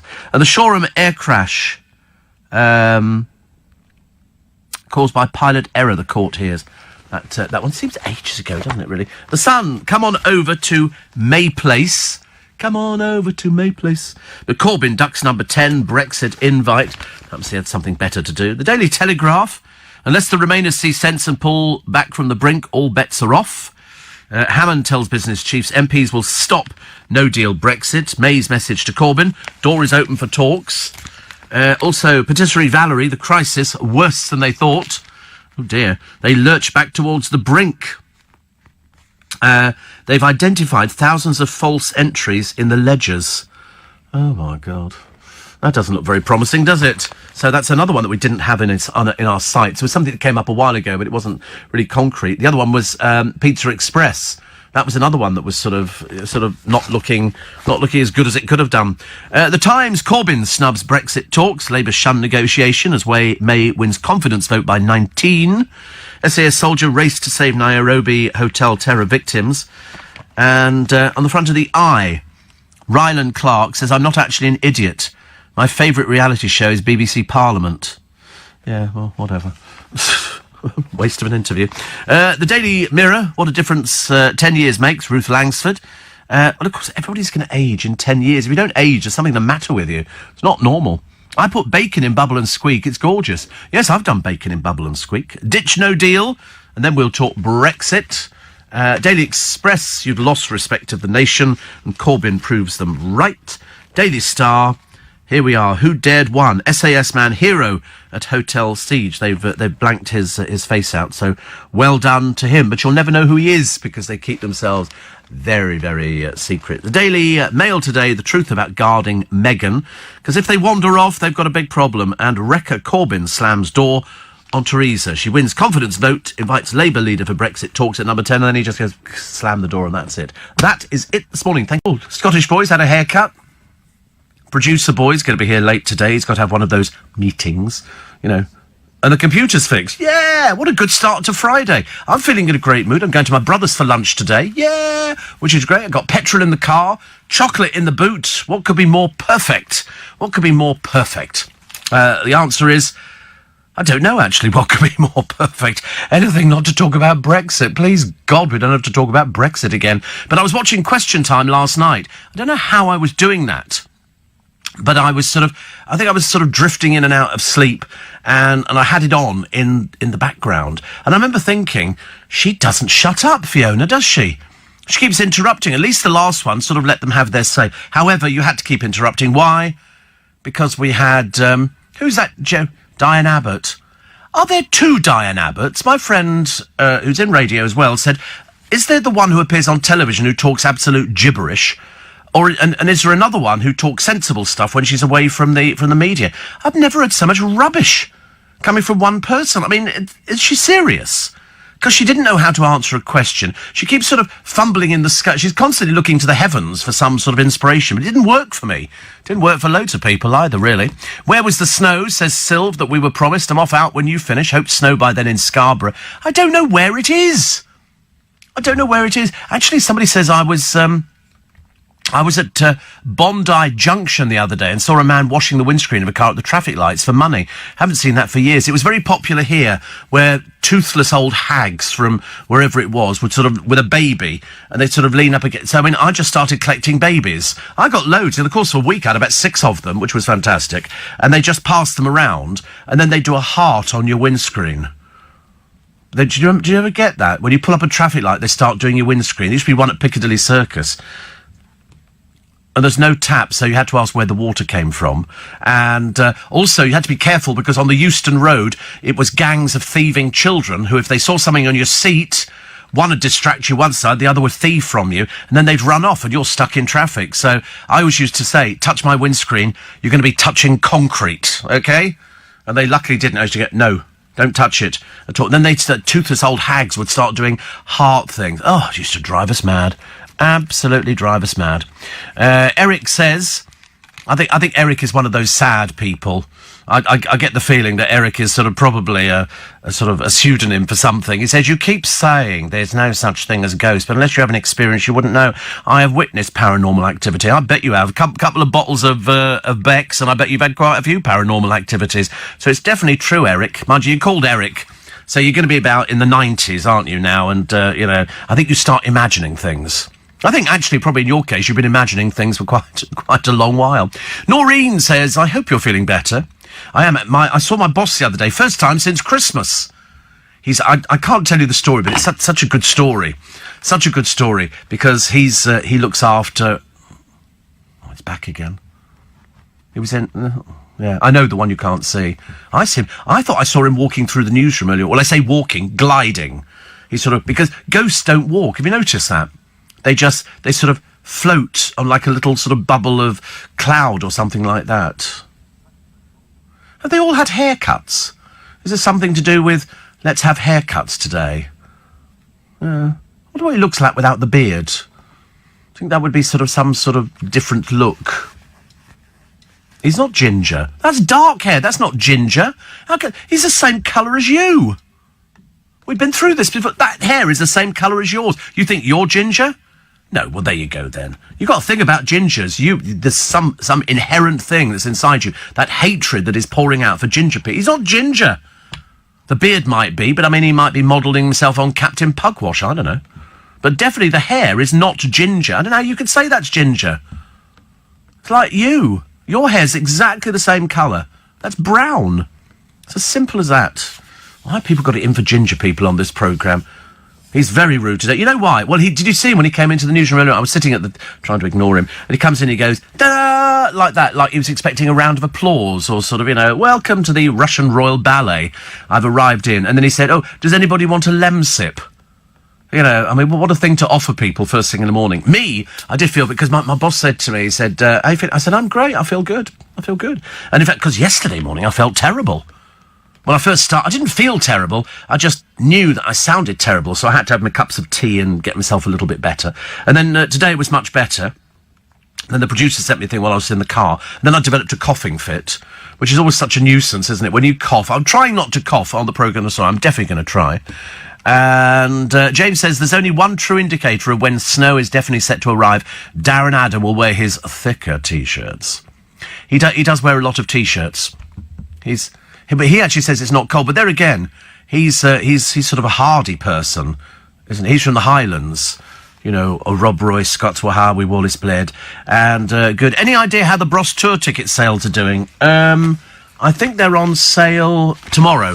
They don't go on sale till tomorrow morning, so we're not actually sure. But I mean, it's going to be a fantastic show, he says, trying to sound as though he believes it, because they're going to do all the same old stuff they did last time round. It's going to be lazy. They're not going to. It's not worth them doing rehearsals for something, because if they do rehearsals, they're going to have to fly back into the country, do rehearsal. Whereas I'm afraid with most of the gigs that are going on now, you don't have all this time to rehearse something. You go on stage, you do it, but because they don't do it, you know, apart from once every 10 years, there's going to be no point rehearsing it, because the profits are going to be dropped down. The crew will bring in the stage and the lighting that morning of the evening they're doing the show, and then after they finish the show, it'll all be taken down and put back into storage again. Unless they've got other shows to do, but that's how it's going to be. Interestingly enough,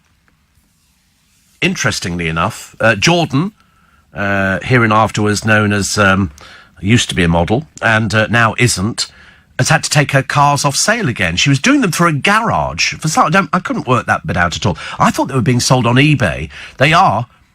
Who did? Oh, the garage stuck it on eBay, and so it's up to 66,000. But because of the abuse that the garage got from trolls, I mean, it goes to prove actually that nobody's in favour of her at all.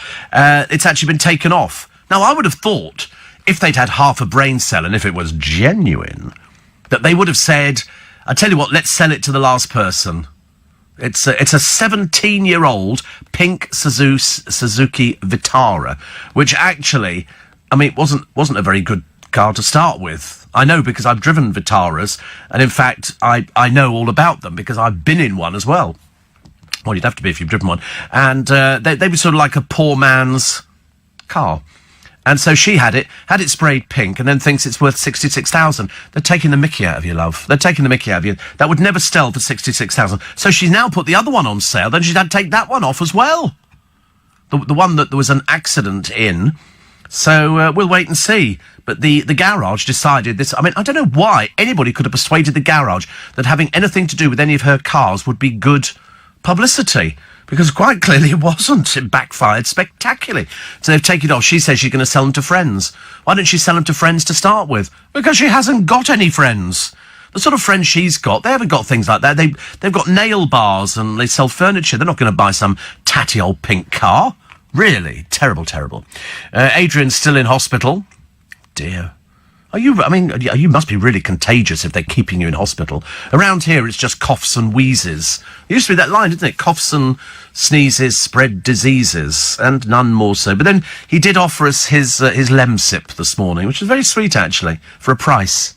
For a price. Want to get better? Have a Lemsip. He's got it here, yeah. He was offering. I might say, yeah, I'll have it. I'll have the Lemsip. I'll drink. Oh, you got my mug. That's my mug. It's good, yeah. It's my mug. Okay, don't use it. I don't know where you found it from, honestly. He's been probably rooting through in the building. But he's still got a bit of a cold and all the rest of it. It was on the shelf, was it? The highest shelf. Oh, right. Because actually, depending on who's actually on the news desk, they do the washing up in the kitchen. That's like living in a student house, where there are people who are messy, and then there's always one who tidies up and wipes the surfaces down and stuff like that. Amelia and the boy from Kent are very good at doing it. The boy from Kent is not as good as Amelia. Amelia is very good at wiping down the set. Boy from Kent doesn't quite get it. But he's nearly there, which is good. And the others don't bother at all. So you come in, you go, oh, well, I'll go and have to get it. And of course, because I don't know what other illnesses are doing the rounds in this building. So I always put boiling hot water into the mug and leave it for 10 minutes so it disinfects. Just in case. Just in case. The smuggler caught at a Chinese airport. Why did they stop her? Her skirt appeared to be moving. Why was it moving? She had 24 gerbils hidden up her. Seriously, they were all in socks. They do that whenever they smuggle snakes. They put snakes into socks. And many of them die. And so she had 24 gerbils. No idea why. A gerbil sort of... They don't eat gerbils, do they, in China? I suppose they might do. I don't know. Asthma attacks happen every 3 seconds. Every 3 seconds. I've never had an asthma attack because I don't suffer from asthma. Kelly Brook Off to the theatre, she went to see Cirque du Soleil, nearly fell out of her dress. Whew, that was a bit lucky, because otherwise no point in going. And the 16 squaddies kicked out of the army. You know why? Cocaine, and then they go on to social media, and they talk about cocaine, and they talk about these kind of things, and we had a lot of trouble at Windsor Castle. There was quite a number from Harry's regiment who were kicked out because they'd done drugs down at a local night spot. Not so good. And a rogue roofer. God, we haven't had a rogue roofer since last week at this time, actually. This one's 17. 17. God knows what sort of person he is. But he charged victims £15,000 for work on the roof, which was worth 90 quid. He was so chronically bad that they've sent him to prison, which is good news. So there you go. We've taken another rogue trader out of the system.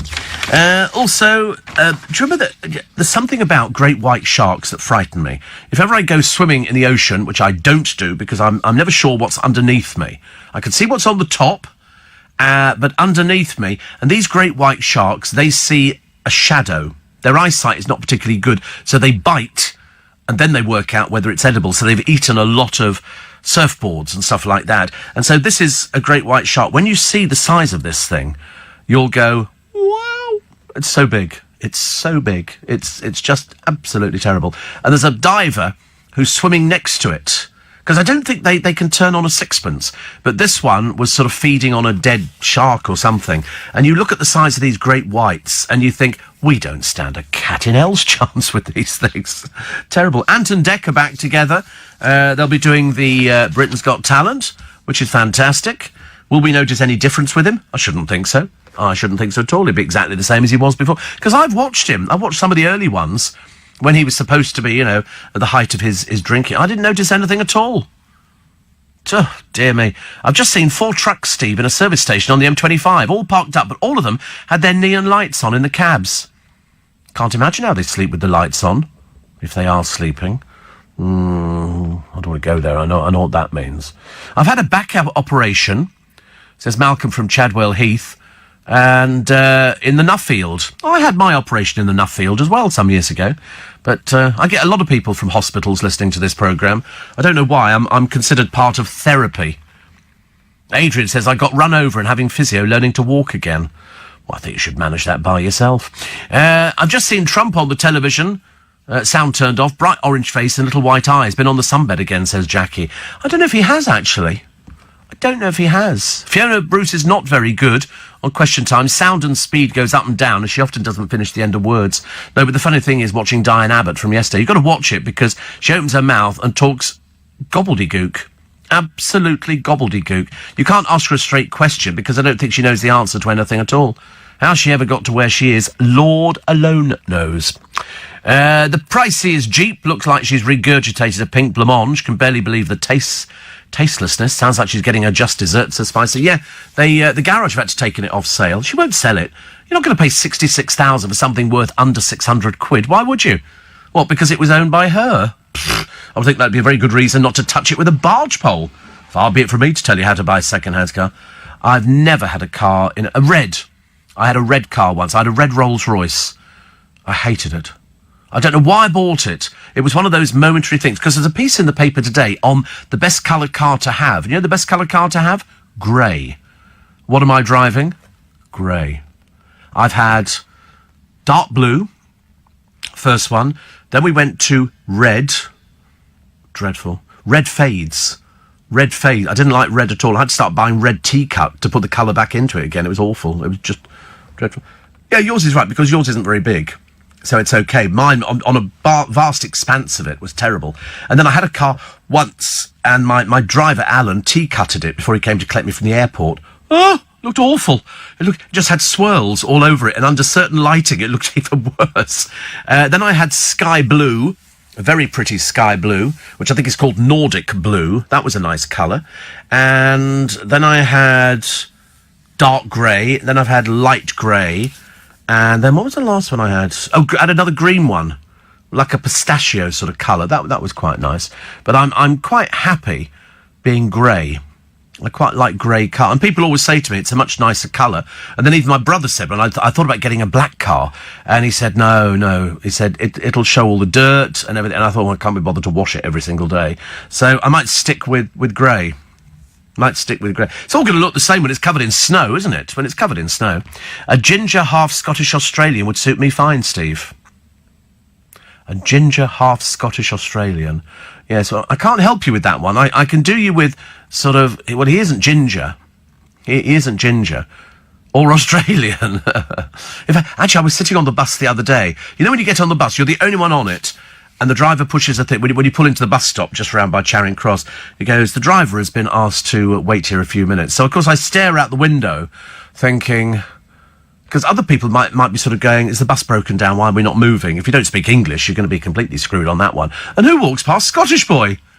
I was going to bang on the window, but I didn't, because the doors were not... He was coming up from the station, obviously, to come into work. You know, Scottish... Have you met Scottish boy? Oh, sorry, not Scottish boy, Australian boy. Have you met him? Oh, right, he doesn't know you. And I asked him about you the other day. He had no idea who you were. Which is one of those sort of things, isn't it? You've got to make your mark in this business. But he's had his hair cut, and he's doing karaoke tonight. Karaoke with a cold. How good is that going to be? Not very good at all, I should imagine. He's going out to infect people. Oh, I'm going to do karaoke, he said proudly. Like, you know, how many more people in London can go down with his cold? Because I've already got... Luckily, I haven't had to take any time off. You're very lucky on that one. Because seriously, we'd have had fisticuffs. I'll do anything for you, dear. Anything for you, mean everything for you. Would you rob a shop? No. I would rather, says Andy, buy a car from Arthur Daly than Katie Price. And wasn't the Suzuki Vitara Barbie's car? I don't know. She's slightly odd, isn't she? I mean... It is in that colour as well, this sort of ghastly, cheap pink. We have a place in Twickenham. It's a nursery where kids go, and the whole house and the car are all painted pink. And the woman who owns it goes out wearing pink with pink hair and all the rest of it. It's obviously one of those colours that seems to attract different people. And so... In the case of Katie Price, she goes, because people want this car. No, they don't. They really don't, dear. As you'll discover, nobody wants it. Ridiculous. Terribly sad, Steve. In Baltimore, Maryland, we have the windscreen kids as well, also known as the squeegee boys.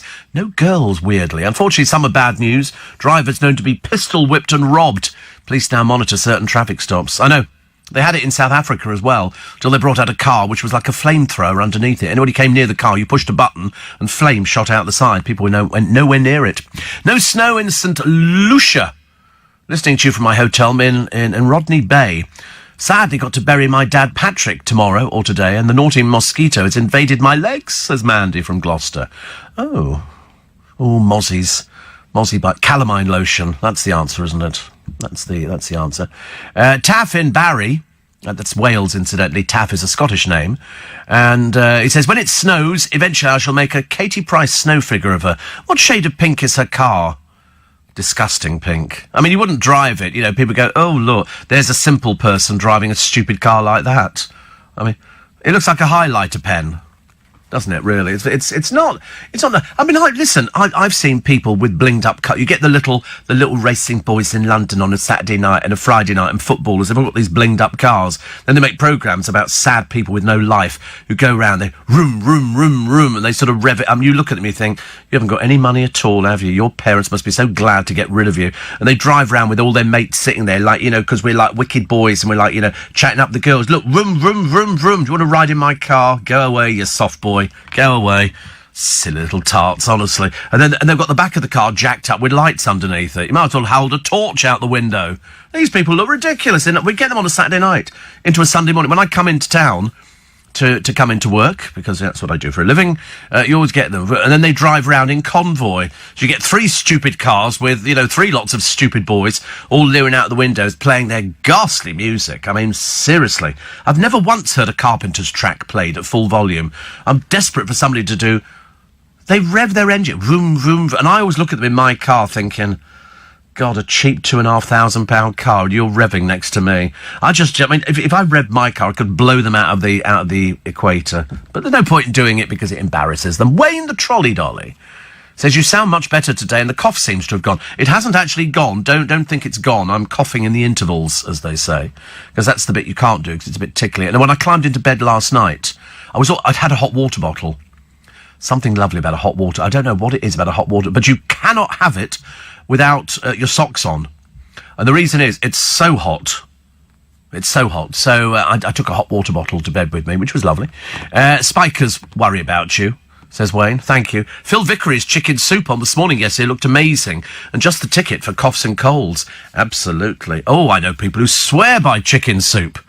What is it? Jewish penicillin, they call it. Always have done. It's the best thing. It's like a clear soup. You see, I like a cloudy soup, but I've eaten clear soup loads of occasions. Wrap up warm when you leave the studio. I came in, it was blooming cold. I should be sitting on the bus by myself this morning. Producer's got to stay behind to do one of those sort of, train you up on this kind of things. And he's had a long week this week. I was trying to explain to somebody the other day, because we had the computer that went all tiddly-pom. You have to do it all manually, and it doesn't mean anything to you, but people in the business will know exactly what that means. It's very slow and tedious when you've got to play as many things into it as I have on my programme, which is nice. Which is very nice. I normally avoid, says Raymond, most ads on the television. However, the Worcester ad with the cats and the Morthern ad with the dog and the cat playing the blues. Oh, I love the cat playing the harmonica. That's hilarious. And the dog play like that. But the cat doing the harmonica is the best thing. And I love an advert that brings a smile to my face. I like radio programmes that bring a smile to my face. But you don't get so many, do you? You don't get so many radio programmes because it's all people doing music. I mean, my friend JK is currently working with Kelly Brook. Well, I can see from some of the little clips he's totally distracted. I mean, seriously distracted. She's sort of wandering around the studio, and it's all sort of, and he's only little, and she's out the front, But it's and then she goes to Cirque du Soleil, and he goes home. Which I think is probably very wise, actually. And my friend Will was talking about flying an aeroplane yesterday. We talked about flying an aeroplane, because I don't know anybody else in the building who flies planes. It's never interested me. I did fly once. A friend of mine years ago had a private pilot's licence, and we flew from a small airfield somewhere in Hertfordshire to Southend. But it's a little light aircraft, and what you tend to forget is, when you're on a big aircraft and they go, put your seatbelts on because we're going to hit some turbulence. Imagine what that's like if you're in a little tiny plane. It is seriously, you are buffeted from side to side. So we went to land at Southend Airport. And in those days, so try and visualise this, I had fairly long hair. But because my hair was fine, you used to have to put sort of mousse on it and then blow dry it. I know. I fooled myself. But anyway, so I get down and I look like I've got one of those sort of helmets on. And it's sort of quite nice. So, but unfortunately, I don't want to go anywhere near wind or anything like that. So we go to land in Southend, and we sort of nearly land, and then we have to take off again because we hadn't left enough. Frightened the life out of me. And then it started hailing. So we're in a hailstorm trying to land this little... I mean, seriously, it was like winding it up with a huge elastic band. Eventually we land and we get out, and I have to run to the terminal. Unfortunately, because my hair has got hairspray, I know, don't go there, on it, all the hailstones stuck to my hair. So when I arrived in, I looked like a character out of Coronation Street. I looked absolutely ridiculous. And then, of course, it then started melting. So my hair was now soaking wet, and it all just dropped. It was really, I was very depressed. Very depressed. I wanted to go home. I don't want to be in Southend. Take me home. I don't like it. Anton Deck back together again. An animal charity has pleaded for help. 11 cats were found in boxes, taped up. 11 cats. Who has 11 cats? Who has 11 cats? Actually, probably somebody like Anne Widdecombe would have 11 cats, because she likes cats, doesn't she? And also The Sun, the newspaper, visits the Paris show where English is the spoken language, not French. You know why? Because it's Moulin Rouge, and 90% of the dancers are from here. In the Moulin Rouge. Why would you think they'd be French dancers? The French don't do things like that. Certainly not. Would you like to do the can-can? No, of course not. We are French. And so they bring in all the British dancers, and the girls over there work from the age of 16 for about £2,500 a month once you sort of get to sort of the top of the profession. And they thought it was something odd. Well, I've known that for years and years because I had a couple of friends who went to go and dance in Paris at the Moulin Rouge and at the Crazy Horse. Then they went to the Lido in Barcelona. And it's a tough life, I'm telling you. You've got to be fit. LBC News Time, 4:30. The headlines are 6 minutes to 5. You can just imagine, can't you? So the Duke of Edinburgh turns this vehicle. He must have been, perhaps he missed a corner or something. Either way, it could have had disastrous consequences. And he flips the thing over. He managed to get out. I mean, he's 97. I mean, don't underestimate him. Or was he dragged out? Oh. When you say dragged out, it wasn't a ginger wig and red lipstick, was it? Or something like that. Prince Philip goes for a secret, he's a secret cross-dresser. I quite like the idea of that, actually. I'm totally convinced somebody in the royal family must be. I don't know who it is, actually. Debbie and Simon are under the quilt with the cat. I watched him making the clear soup. Much prefer thick soup. I like a thick soup. I tell you the one I hated. Please don't write in with your favourite soups. It doesn't work on this programme. We are not BBC Local Radio. And it was pea and ham. Pea and ham soup. And I used to think, what a boring soup that would be. My favourite is leek and potato and tomato. I love tomato. But I've got this frying pan at the moment. And it's like a gold sort of flecked thing. And you can't scratch it or anything else. And you don't need to wash it. You just wipe it out. It's a brilliant idea. I'm using it for everything at the moment. I'm very excited by that. Very excited. And I didn't... I heard about BBC Radio Cornwall. Is this the... That's right. On the day of Brexit, this is from BBC Radio Cornwall, and it says, can you beat this? A Cornish man living in Norfolk bought a pasty at his local supermarket for just 2 pence. Have you ever had a better bargain? We want to hear from you on Breakfast from 7 on whether you had a better bargain than 2 pence. I mean, seriously, is that how desperately... Which BBC local station is this one? Cornwall. And the bloke lived in Norfolk. I suppose the vicar was doing are those two people the presenters of the breakfast show? Here he is, James Churchfield. Oh, James. And he does it with, apparently, Julie Scantleberry. That doesn't kind of work, does it, really? Oh, Naomi Kennedy. She's doing it with... She's marvellous, isn't she? Start the day with Nay. That's how it works on local radio. But, I mean, luckily she's got 1,600 people following her. Mainly to try and keep her off the radio, I should imagine. Have you ever heard of anything like it? Honestly, it is. And then somebody says, oh, loving your stories this morning of unexpected things turning up in food. Apparently, one of the presenters had a burnt match in a meal. Pete in St Alston had a used plaster in a bag of salad, and I had a mouldy micro rice that looked like a squished mouse. What was unwelcome on your plate? Call the vicar now. The sooner we ditch BBC local radio, the happier we'll all be. It seriously is. I mean, honestly. They're getting very desperate. They're probably listening to this programme now to try and find some ideas. So, clear soup, thick soup, cloudy soup, homemade soup, or packet soup. Packet soup. I had self-heating soup once. Self-heating soup. I suppose if you went off with Bear Grylls, you don't need to light a fire or anything like that. And also, he was showing us the other day, and I've tried to adapt it, of sleeping outdoors up against a wall of whatever, I can't remember what it was, and he said, and you pull yourself into here and you're up against the wall and that protects you from the wind. I thought, what about bears? You think bears are going to be going, hello, let's have a look. What have we got here? Somebody's left some food out for us. Oh, it's a person. Lovely. Mario says, I love Labour Canurdle soup. I hate Canurdle soup. I hate anything like that. I'm into something a little bit sort of more substantial. So leek and potato is nice. Chicken's nice. Haddock chowder, as you know, I've said that to Phil Vickery on loads of occasions. I love it. A soup's very good for you. And if you can get some bread, you can dip. You can dip the bread in. You butter it. You get a baguette, little baguette, and then you cut it into pieces, and then you dunk it in there, and you dribble it all down your chin, and it goes all over your shirt and everything. I might have that this morning. No, I can't, actually. I'm going to my brother's today for lunch. Some of your regional accents are very good, Steve. Especially Yorkshire, having lived there. But how are you with South African? Oh, South African, I can do South African, it's okay. Can I have a New Year with us? No, I won't. Yes. Everybody does South African, though, don't they? Because I love it. I think everybody in South Africa is beautiful. There's some unattractive ones, but we don't talk about them, do we? Everybody's in such a good mood this week. You know why? They're knackered.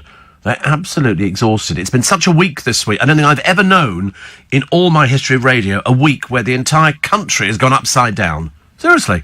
It really has. It's been, for some programmes, like sort of, if you listen to Eddie Mayer, you listen to Nick, you listen to James and all the rest of it. And Sheila. and Ian. So I have to mention it, otherwise there's somebody who go, oh, he missed us out. No, everybody. They've all had to sort of come up with this. I'm the only thing. I'm like a little bit of calm in the desert. I'm the little bit that, and I freely admitted, because we had to have Theo in to explain it to me, I don't know anything about Brexit. I couldn't sit there and discuss the things that they're doing. I could tell you Kerry Katona's thoughts on it and whether Jordan is fit for purpose. But I can't actually discuss Brexit and make it sound believable. I could do most things, but that's one of them I can't do. But that's my strength and probably other people's weakness, because they probably think, I wish I could do what he does on the programme. It's much easier to talk about Anne Widdecombe doing pantomime than it is talking about Diane Abbott on Question Time, which was just disastrous. Just disastrous. Even knowing nothing about it, I thought I knew more than she did. Pablo says Princess Beatrice should be Prince Philip's driver, a job at last. Oh, God, the day we actually get the two lazy ones working would be a miracle, wouldn't it? Carly says, can I make a suggestion? Instead of wasting money on the stupid Brexit, use the money on heating the buses, please. It's freezing. Well, actually, sometimes I've sat on a bus and it's boiling hot on a hot sunny day, because it was very sunny yesterday. When I left here yesterday, the sun was shining and it was beautiful. But you're right, sometimes you actually get the bus, you sit and you think, they do have heating on them. They do have heating on them. Paul says, regarding the temperature of your hot water bottle, can I suggest you buy a kettle that has different temperatures? I don't really care, actually. I don't mind burning my feet, but I'm only going to do it with my socks on. Simple as that. Actually, when I was on the bus yesterday, the bloke put the windscreen washers on, so the windscreen wiper was going like that. Unfortunately, the windscreen washers were squirting water off the side of the bus, so people walking along the side of the road got drenched. Pauline does the best leek potato and onion soup, homemade always best. Chicken pot pie soup from Eat is delicious. Pot pie soup. French onion soup says that, I told you, I'm not interested. I'm sorry, we're not doing favourite soups. This isn't BBC Radio Cornwall. We don't do that kind of thing. We don't need it at all. In Florida, says Yvonne in Sarasota, which I know very well indeed, listening to you with our warm, fuzzy hot water bottles at our feet. Soft, fluffy covers, no socks needed, nothing like a hot water bottle, even in Florida. You can't beat it. It's very good for you as well. If you don't have great circulation, if you're an older person, you know, a hot water bottle is absolutely lovely. It really is lovely. The A10 running through Enfield used to have toothless wonders at every set of traffic lights, begging and trying to make your windscreen dirty. Simple, put your wipers on and the water jets. I've done that before. I've also said to them, if you touch it, you know, you'll be looking for a job somewhere else. Many years ago, I bought my husband, says Lynn, a flying lesson. I thought he'd love it. We arrived at Elstree Aerodrome. Anyway, off he went. I waited with the girls. The poor man could barely walk when he landed. He looked like John Wayne. He was so frightened. Me couldn't stop laughing. Yes, I mean, I've been on a few private planes. It doesn't interest me in the slightest. I quite fancy a balloon ride. A balloon ride over the countryside. That'd be quite nice, wouldn't it? A balloon ride. That's something very sort of peaceful. There used to be a piece of music, and I think it was in the film Shaft, and it just went along with balloon rides. It was an electric xylophone, but very slow and very lovely. And I remember thinking, oh, I'd like to do a balloon ride, especially over the Masai Mara or the Kruger National Park, anything like that, so you could sort of watch all the animals beneath you. I fancy that. Or failing that, I'd love to live by the coast, on a coastal, you know, resort where you could look out over the sea. Because I'm Piscean, I think I'm sort of strangely drawn to water. Be it a river, be it a lake, or be it the ocean. I'm still fascinated by it, and I love it. Roger says, your Oslo listeners, Michelle and Roger, eating hot tomato and fish soup this morning, watching the snow thickly outside.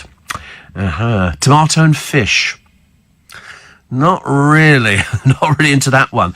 Tomato and nothing, actually. And it's got to be Heinz. And don't tell me there are other ones that are better. I'm sure there are, but I've just got a liking for the Heinz soups. I've tried the ones that have got thick vegetables in them. They're quite nice as well.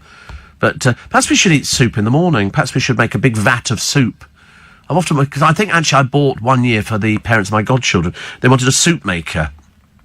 And so you made the soup, and then there was always something to come home to. I quite fancy that idea. If you've got a big family, should we have soup in here? Oh, no? Think of the oh, right, okay. I just fancied having a little, apparently if the bosses are listening, it's not a good idea. Steve, I mean, you know what I'm like. Accident-prone Steve, it would be all over the place, all over me, over the desk, everything else. So maybe not soup. Perhaps we could do it and not tell them. That'd be quite a nice idea. If they didn't know about it, then they wouldn't worry. Shame I've done it on the radio, I know. I realise. Fool to myself, actually. Did you see Kerry Katona on this morning? Pink hair with black roots. It's fake hair, Debbie. Like everything about her. Fake and talentless.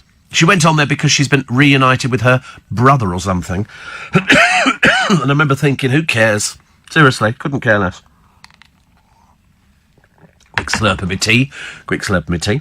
What else we have? The hairdresser who saved a customer's life by spotting a mole which turned out to be skin cancer.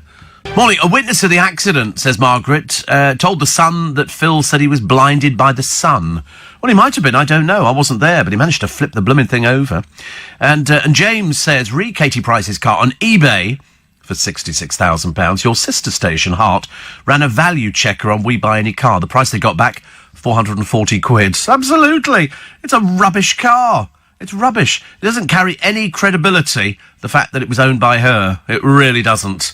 Seriously, a failure in every department. Baxter's tomato soup, Steve. Heinz is too sickly sweet. No, I love Heinz tomato soup. I could exist. In fact, it comes with various sort of little extras. You do it. You can either do a swirl of cream in the middle or grated cheddar cheese. That's quite nice as well. And then just dribble it. Every time I came back from the dentist, I used to drink soup because, unfortunately, your lips were still numb and everything else. Cheese and onion crisps mixed in with vegetable soup, says little Dave. No, we don't. Oh, no, definitely not. Dolly says, I thought the news was old. Bit of a mess up on the phone front for the last 45 minutes. I've been listening to yesterday's show. Yeah, well, there you go. That's a misspent youth, if ever there was one. Front page of The Sun this morning. My legs. It's, on its side, witness Roy next to Philip's Land Rover yesterday. He did pass a breath test. I wonder where he was going. Do you think the Queen where's Philip gone? Oh, he just goes out for a burn-up. He just visits friends in the area. And here's an odd one. This is an odd story. Very odd. If you're of a sensitive nature, I put your fingers in your ears.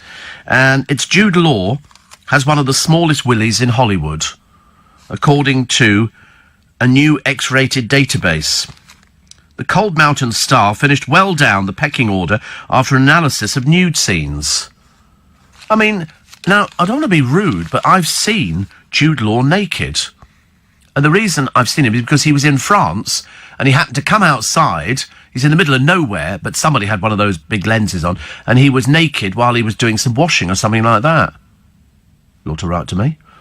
Although I remember hearing Nick Ferrari saying it looked a bit small. And I thought, well, it might have been cold. I don't know. It was in the newspapers. It was a picture in the newspapers where they sort of showed, I don't want you to think, sort of, But then, apparently, Leonardo DiCaprio is even tinier. But why should that make any difference?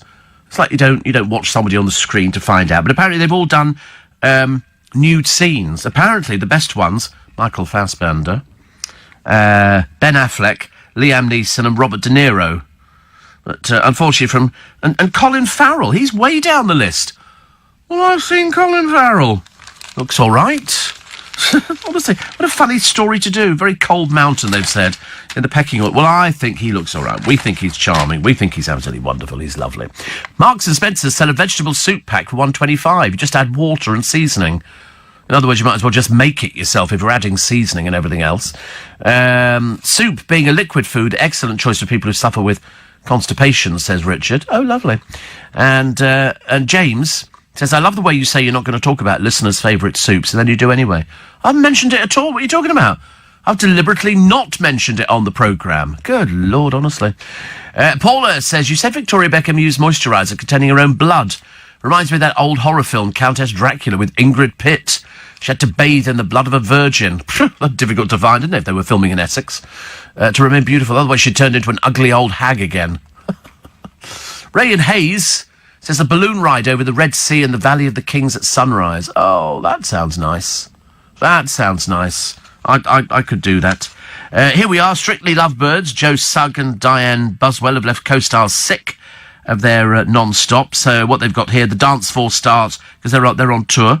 Faye Tozer, Lauren Steadman, Ashley Roberts, and Stacey Dooley, who, no matter what they do about it, you can't sort of tart it up and make it look any better, unfortunately. But that's what the programme is like, isn't it? But it is just a little reality show. Do not worry about reality shows. Out at the theatre the other night, Sir David Jason stepping out with his daughter. He was a first-time dad at 61. She was born in 2001. So it's lovely. Still looks as good as he ever did. And neighbours are insisting Ed Sheeran must turn his lights off early if he builds an outdoor entertainment arena. He wants a walled kitchen garden with benches and £21,000 greenhouses on this huge plot. £21,000 cheap for a greenhouse, let me tell you. Steve, I agree with you. Heinz tomato soup is my go-to soup for comfort. You can't beat it. No, I don't think so. It's absolutely. I don't know what the recipe is, or even where it came from. Whether it was just invented in a laboratory. Somebody says it's very nice with leftover cold rice. Ugh, disgusting. Oh no. I think you can do cold rice with mushroom. They do a chicken and mushroom soup, and that's got right. That's a bit dull, actually. Apparently, you saw Jude's bottom in The Talented Mr. Ripley. He looked gorgeous in that. It would make no difference to me, says Pauline. I agree. What a terrible thing, honestly. I'd like to find out the articles written by somebody called Mr. Hall, and I'd love to find out where he fits in the pecking order. He's obviously more than happy to talk about everybody else's willies except his own. Slightly odd and slightly peculiar. And also, why would he spend his time coming up with something like that unless he was slightly left of centre and riding side saddle? I mean, why would you be remotely interested? Funny thing to say. Kevin the Milkman says, I always make my own soup, fresh for me and the daughters. Yesterday, potato, bacon and leek soup with fresh buttered baguettes. So easy to make, and if I must say so myself, very tasty. What was that advert? It's tasty, tasty, very, very tasty. It's very tasty. It has to be buttered baguettes, which you rip into, and then you dunk. There's got to be something about it, isn't it? Because then eventually the butter drips off and goes into the soup. And it's particularly delicious. The Sun here, speaking from head to toe in a little but Swarovski crystals. They've done a thing finding out why all the dancers at the Moulin Rouge, most of them, are British. You know, all sorts of people. They're wearing lovely costumes. But it is all... It's topless. They haven't shown you the topless bit, but they are topless. And it's bejewelled and it lights up and it's everything. It's great. Really good fun. Really nice. And here they all are. There's just loads of them. They all come from around the country. Once a dancer, always a dancer. 16 squaddies. They don't dance. Unfortunately, they've been booted out of the army after cocaine parties at barracks in 2 different units. Not so good. 7 men and 1 woman from each tested positive. From the pair of regiments in the Royal Logistics Corps. They held identical drug-fuelled bashes days apart, and then this load of people were confirmed. I mean, what is it? You go into the army, you can't be doing drugs. I mean, surely with half a brain cell you'd be realising that's not the case at all. There's also a picture of all these cats which have been... They all look ginger. They're all ginger, or most of them appear to be ginger. Here she is, Miss Misery. Nasty little piece of work. Naomi Campbell, ditching her long locks. She's wearing a wig. What are you on about? This is at Men's Paris Fashion Week. She's a supermodel. She's also fairly ancient and carries history, I'm afraid. She's not a very nice person at all. She's obviously got some... She only comes from Streatham. I know you can make Streatham sound exciting, but they say she sported a bubbly perm and shades, but seemed to have only undies on. Because she's a silly show-off. She walks up and down the catwalk in a peculiar way. As I say, she has history. She has history. I like the story of a light bulb. A lady called Valerie has got a light bulb from World War II. It's still going, 76 years on. The family were bombed, and then they moved to Kent, and she's still got it. Whether or not it sort of dishes out the right amount of light, I've got no idea.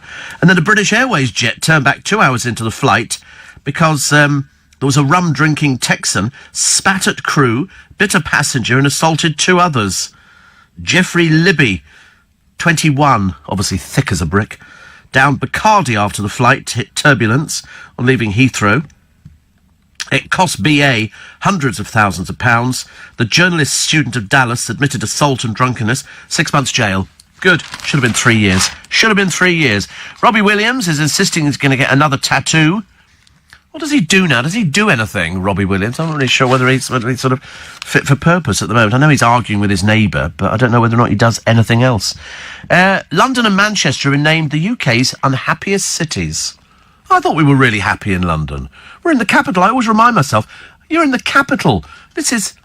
I mean, everything's... we know it's all expensive, but apparently researchers quizzed 2,000 people in the run-up to Blue Monday, which is coming up. Blue Monday is just this coming Monday.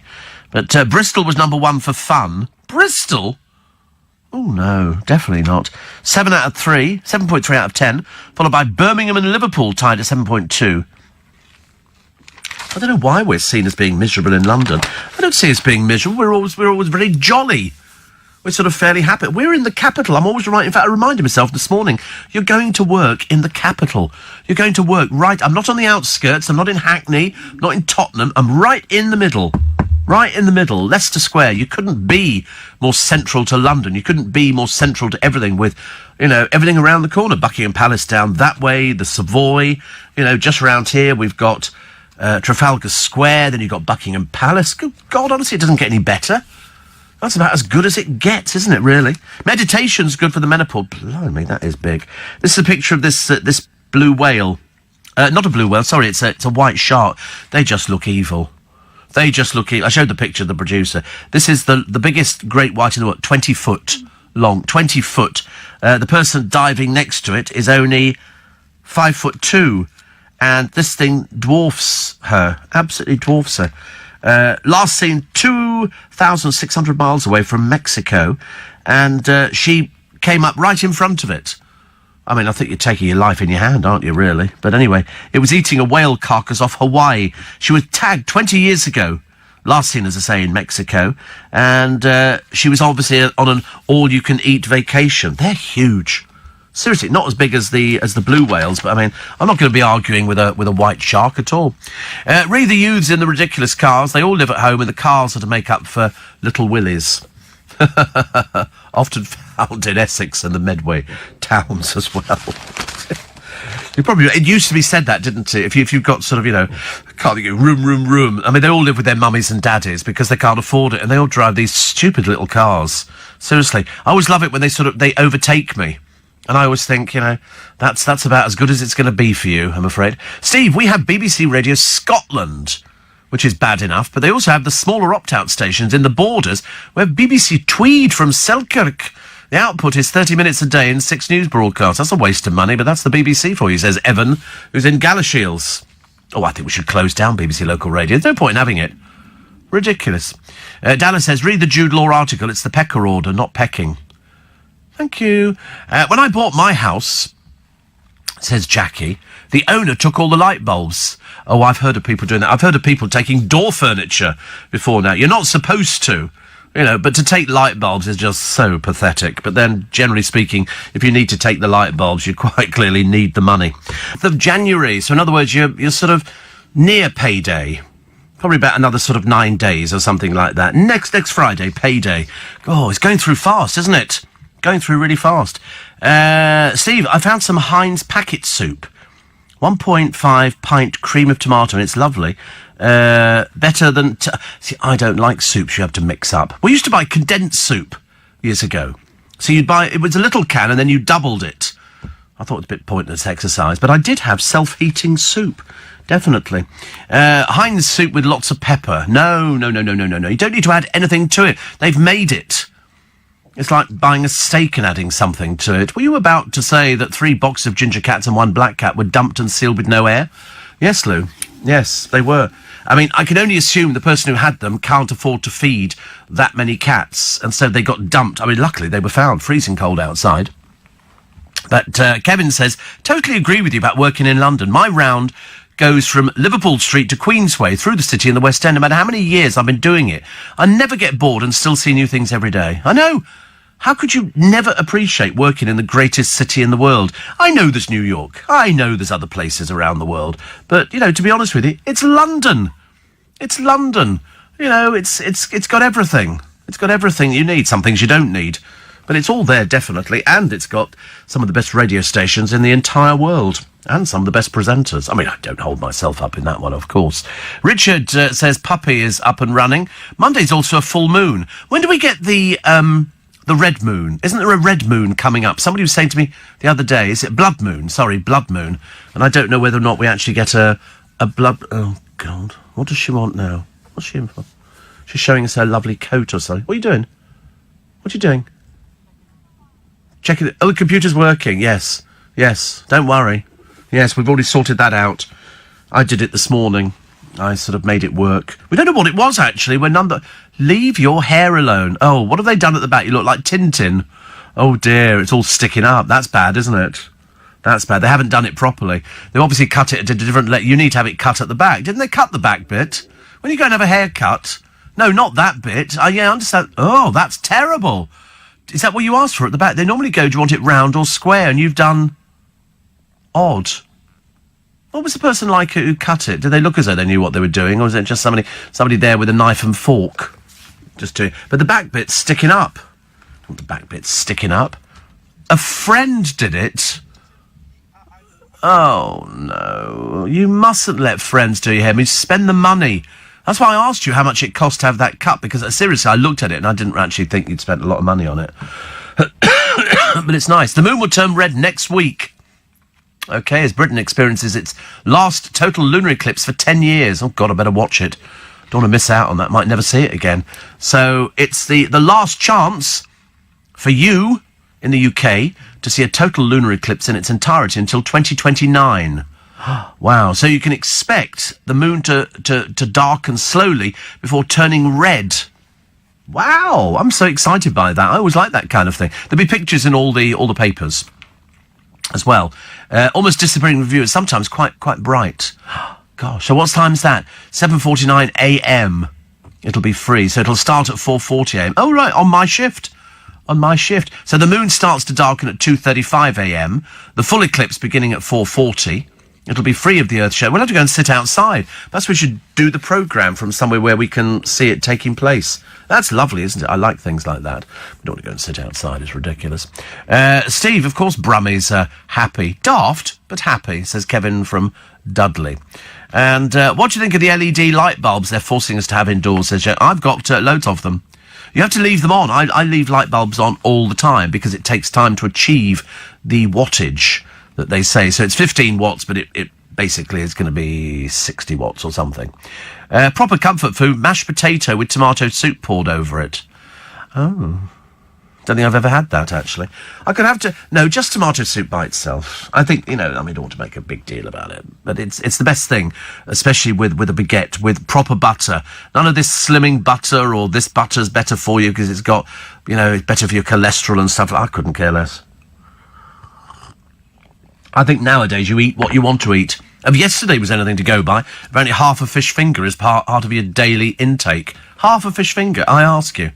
What's the point of that? I could eat a whole packet. 10 fish fingers I could eat. Easy. They're in little. Have you seen the size of them now? When you're little, they look big, but nowadays they're not big at all. Front page of the Mirror this morning. Prince in Smash Horror. I'm amazed he walks away from it. Seriously. He cheats death in Crash. They're a little bit dramatic. And so there was mess all over the road. Road campaigners, of course, have jumped on this bandwagon, saying millions of older motorists should be tested. I don't know. I mean, some people you see are very good as they get a little bit older. And I think he has had little altercations before. He's 97. Whether or not... I mean, it won't make any difference to... See, the difference is... It won't make any difference to him, the fact that the car is sort of, been completely damaged beyond belief. All the rest of us be going, what am I going to do without my car? He just goes back there, give him another one. He doesn't have to worry about things like that. Also, the crash brings back memories, of course, of the death of Diana, who was killed at the age of 36. But that was a slightly lower car. That was a Mercedes. Also, Ant McPartlin will make his comeback on Britain's Got Talent today. He'll be reunited with Dec. You won't notice any difference at all. Confirming the news on Good Morning Britain, pal Richard Arnold said, can you believe it's come round again, how the time flies? God, well, there you go. He and Dec are aiming to win the Best Presenter category. Well, they've not worked together for a year. What's the point of that? Who? Richard Arnold? Apparently he's still on the television. Well, I say still on the... He could be acting as an Ariel. I don't really know.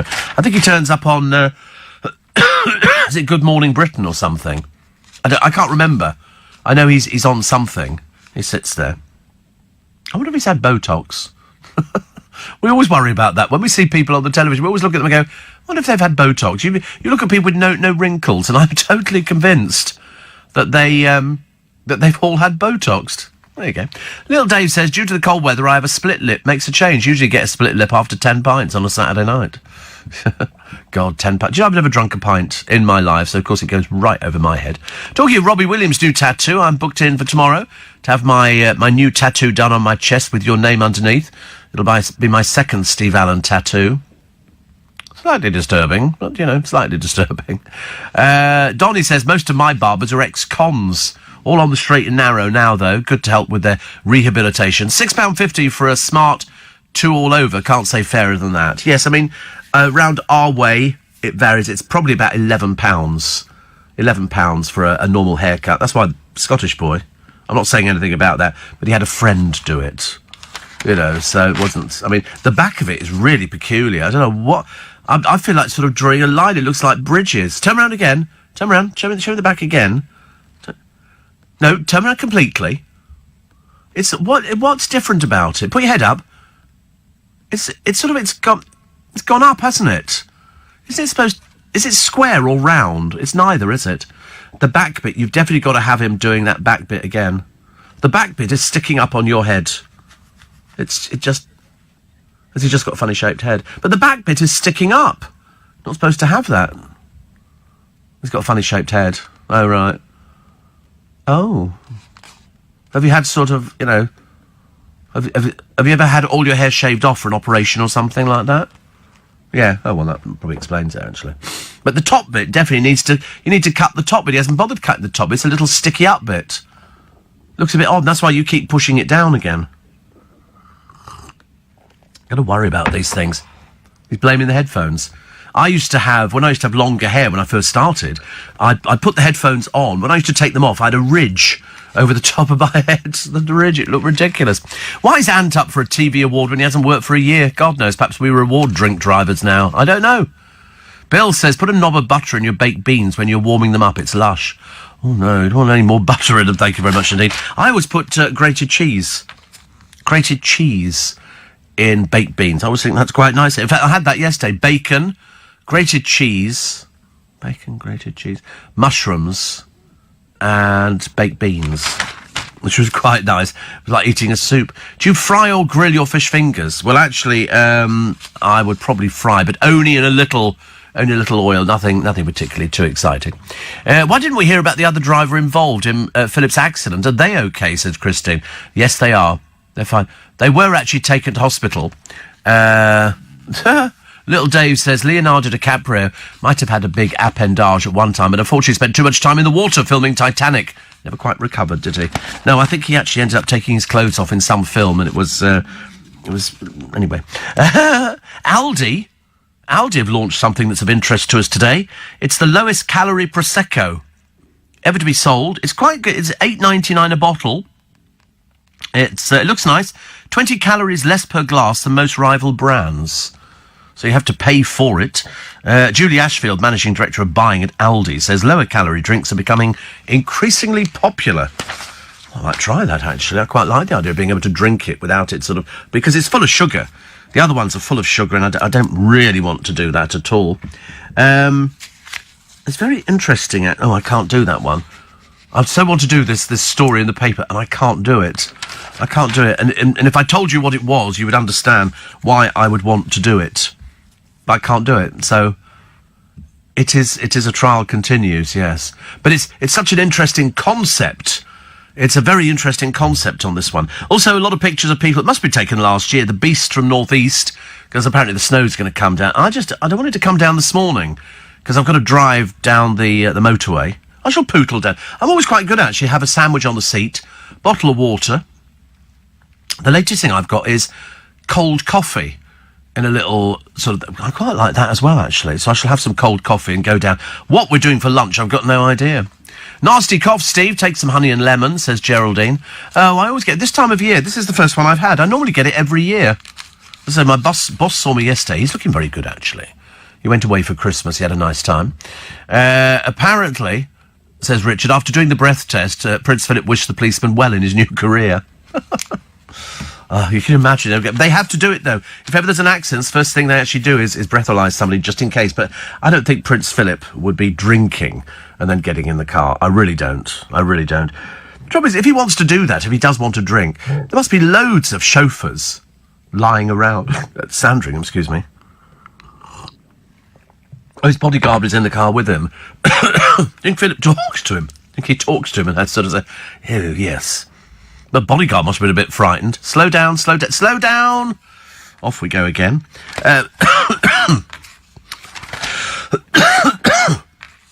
was one woman. I don't know, I get it all the time, actually. Not as many as this lady here. She got a hospital appointment. How many letters did she get telling her about the hospital appointment? 23. And they all arrived on the same day. 23 letters. Her name's Tanya. Spelled Tarnya. And she said the door wouldn't open after the mail was delivered. United Lincolnshire Hospital apologised and blamed a technical issue on the letter supplier. Tanya says I can't make the appointment anyway, so she's not going. How cool is that? 5:15, check on the roads and rails this morning. Let's get you there, shall we? Have your company. Welcome to Friday, 18th of January. So Prince Philip's okay. He managed to get out with some help, and everybody else is okay. He was breathalyzed. He's fine. He was not drinking. Can you imagine? If he I can't even imagine. I can't even imagine, the consequences of him just supposing, I mean, it's very unlikely, that he'd actually been done for drink driving. They'd have to arrest him and take him into custody so he could be formally charged. Unbelievable. Saw Cheryl Cole on the One Show last night, most miserable-looking woman promoting a song. I know, very dull, especially as you can't sing. It seems a bit pointless, doesn't it, really? A lot of people go, I think I'll be a singer. Steve, I've checked 5 weather forecasts and there's no mention of snow for the south until next month. Oh, no, it'll rain, it'll snow. No, it's going to snow this weekend, I'm totally convinced. I'm pretty certain. And, Steve, it's so cold in Buxton this morning, says Matt the Trucker. Jude Law and Leonardo DiCaprio would seem relatively well endowed in comparison. -4 degrees this morning. Stop it. I want to buy some Manuka honey. How much should I pay for a good one? Well, it's not a case of it's a good one. You're buying Manuka honey. I could tell you a 5+ Manuka honey, and if it says Manuka honey, it's got to come from New Zealand, can't come from anywhere else. You're paying about 14 quid for that. Up to, if you do I always call it factor 40 or something like that, you could be paying up to 50, 60 quid for one pot of honey. I recommend Fisherman's Lozenges. It smooths the thought. Always good to hear you. You are brilliant, says Paritosh Sarma. That's an interesting name, isn't it? Where are you from? It's not as complicated as some of the Thai names. Some of the Thai names are rough. I have to sit down and try and block them all out. It's very difficult, very difficult. The best-selling supplement, which you're all buying at the moment, vitamin D. And that's for bones, teeth and muscles. In winter, everybody must rely on their diet and health supplements. Soup. I would love to have some soup. Perhaps I could take some hot soup in the car for the journey. But I'd just be so worried that I'd spill it. So I've decided I've done that before, actually, and it's just absolutely ridiculous. A couple of birthdays we're celebrating today. Some very famous people. There's a very famous person in the paper today. It's very beautiful, very lovely. She washes her hair, not in shampoo, but in urine. She uses her own urine to wash hair, and has been said, because urine can also neutralise jellyfish stings, but it doesn't work on wasp or bees. Women in Iceland, apparently, we should have asked Darren, actually, he would know this, excuse me, have used it as shampoo for generations. The University of Reykjavik marketed an organic shampoo made from cow urine, because it contains high levels of ammonia, which break down grease and organic fats. Good Lord above. Well, there you go. An extreme healthy trend called urotherapy holds that drinking urine can treat anything from acne to cancer. There have been famous people, actually, who have drunk their own urine. The actress Sarah Miles, also some very famous multi-billionaire in America years and years ago. He was another one. He used to save all his urine, and he would drink it as well. I wouldn't recommend it. But Sarah Miles has drunk it before, I'm pretty certain. 10 months on, back to work for Drink Drive Ant. And I'd say you won't notice any difference. He'll look exactly the same. Whether or not they actually should get an award, I'm not too sure, actually. I might have to think about that one. And the mother of all marathons, a woman smashes the record for 268-mile ultra-marathon, beating all the boys in expressing breast milk as she went. Some people are just very, very good at running. Things like that. Tony says, I can picture the Queen, Steve, telling Philip, we have silly children in the family, surely not a stupid husband as well. No. Well, if the sun blinds you, I've been on the road before, and you have, you have to bring down the visor in front of you. Very annoying. Very annoying. And also, somebody who's in court at the moment is having to sell his house. That's all I can tell you, because it's an ongoing court case. But in fact, it used to be the house owned by Ronnie Corbett. I've never seen Ronnie Corbett's house at all. Mecca Shaw, you can speak Yorkshire. I don't know why. The rich history of the regional dialect has been chronicled by a research project. Ambry. Okay, I'll give you words, you have to tell me what you think they mean. Ambry. Anything on No, pantry or food cupboard. Sorry. Niffle. Niffle. Oh, I've got a niffle here. No, it's an item of little value. You could be a niffle, couldn't you, Scottish boy? You could be a niffle. Smoot. A smoot. No, it's a hole at the base of a hedge for animals. We're not doing very well with this one, are we? Outman. Outman. You're an outman. No, you're a stranger. You're a stranger. So we're not bad. Kiss. Kiss. It's to have sex, apparently, in Yorkshire. I mean, to be honest with you, I don't think anybody in Yorkshire ever does things like that. What, kiss? I know. I'm not discussing it. Don't ask me those sort of questions, honestly. Flosh. No. That's a marshy spot. Flosh. They're all mad in Yorkshire, aren't they? This is nonsense, this thing. Cramble. Cramble. I think I'm going to go round there, but I'll be crambling. Limping's close. Hobbling. Hobbling. That's good, actually. A baldrick. No. It's a belt or a strap to support a sword, yes. Also, mammal. Mammal. Ooh, mammal. It's not a middle-aged man in no. Mammal. Ooh. What would that be? Mammal. No? It's a woman. Why don't they just say woman? Oh, I think I'll have a nice doubler. No, it's a plate or a dish. And, very shortly we'll be celebrating Pash. Come on. That's got to be Easter. Well done. That's the first one you got right. It's bizarre, isn't it? And that's speaking Yorkshire. Apparently, after Dr. Redmond's death, work on the dictionary was completed by researchers, just been published online. I wouldn't bother. Seriously, just use normal words. Mammal. Mammal. I like that idea, actually. Happy birthday to Jane Horrocks and Raymond Briggs, the man behind The Snowman. Lovely Jane Horrocks, the Lancashire-born actress. Bubble, in Absolutely Fabulous. Also the starring role in Little Voice. She's lovely. She lives in Twickenham, although we haven't seen her for a little while, actually. 1996, who filed for divorce? Lisa Marie Presley from Michael Jackson after just over a year and a half of marriage. So now you know. And, sorry, the other one. Also, Oliver Hardy was born on this day in 1892. 1892 is, at his heaviest, he was 25 stone. And A.A. Milne, who wrote Winnie the Pooh. Winnie the Pooh. Steve, if Phil were charged, it would be on behalf of his wife, which would make dinner time very interesting.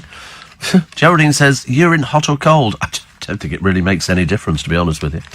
And my uncle used to use his urine for the garden. It's supposed to be very good for athlete's foot. So if you're in the shower, you can sort of wee on your own feet. No, just me again. Steve, best to get Manuka honey from Holland and Barrett's when they have buy one, second one a penny, says Marilyn. Yes, because it is so expensive. It's so expensive. The reason why Jeremy Corbyn didn't go to number 10, he was waiting for a tape measure to arrive so he can measure up for new curtains. I think they do that when they go in there. I think they go, I could have this sort of changed and stuff like that. I don't know. Lovely.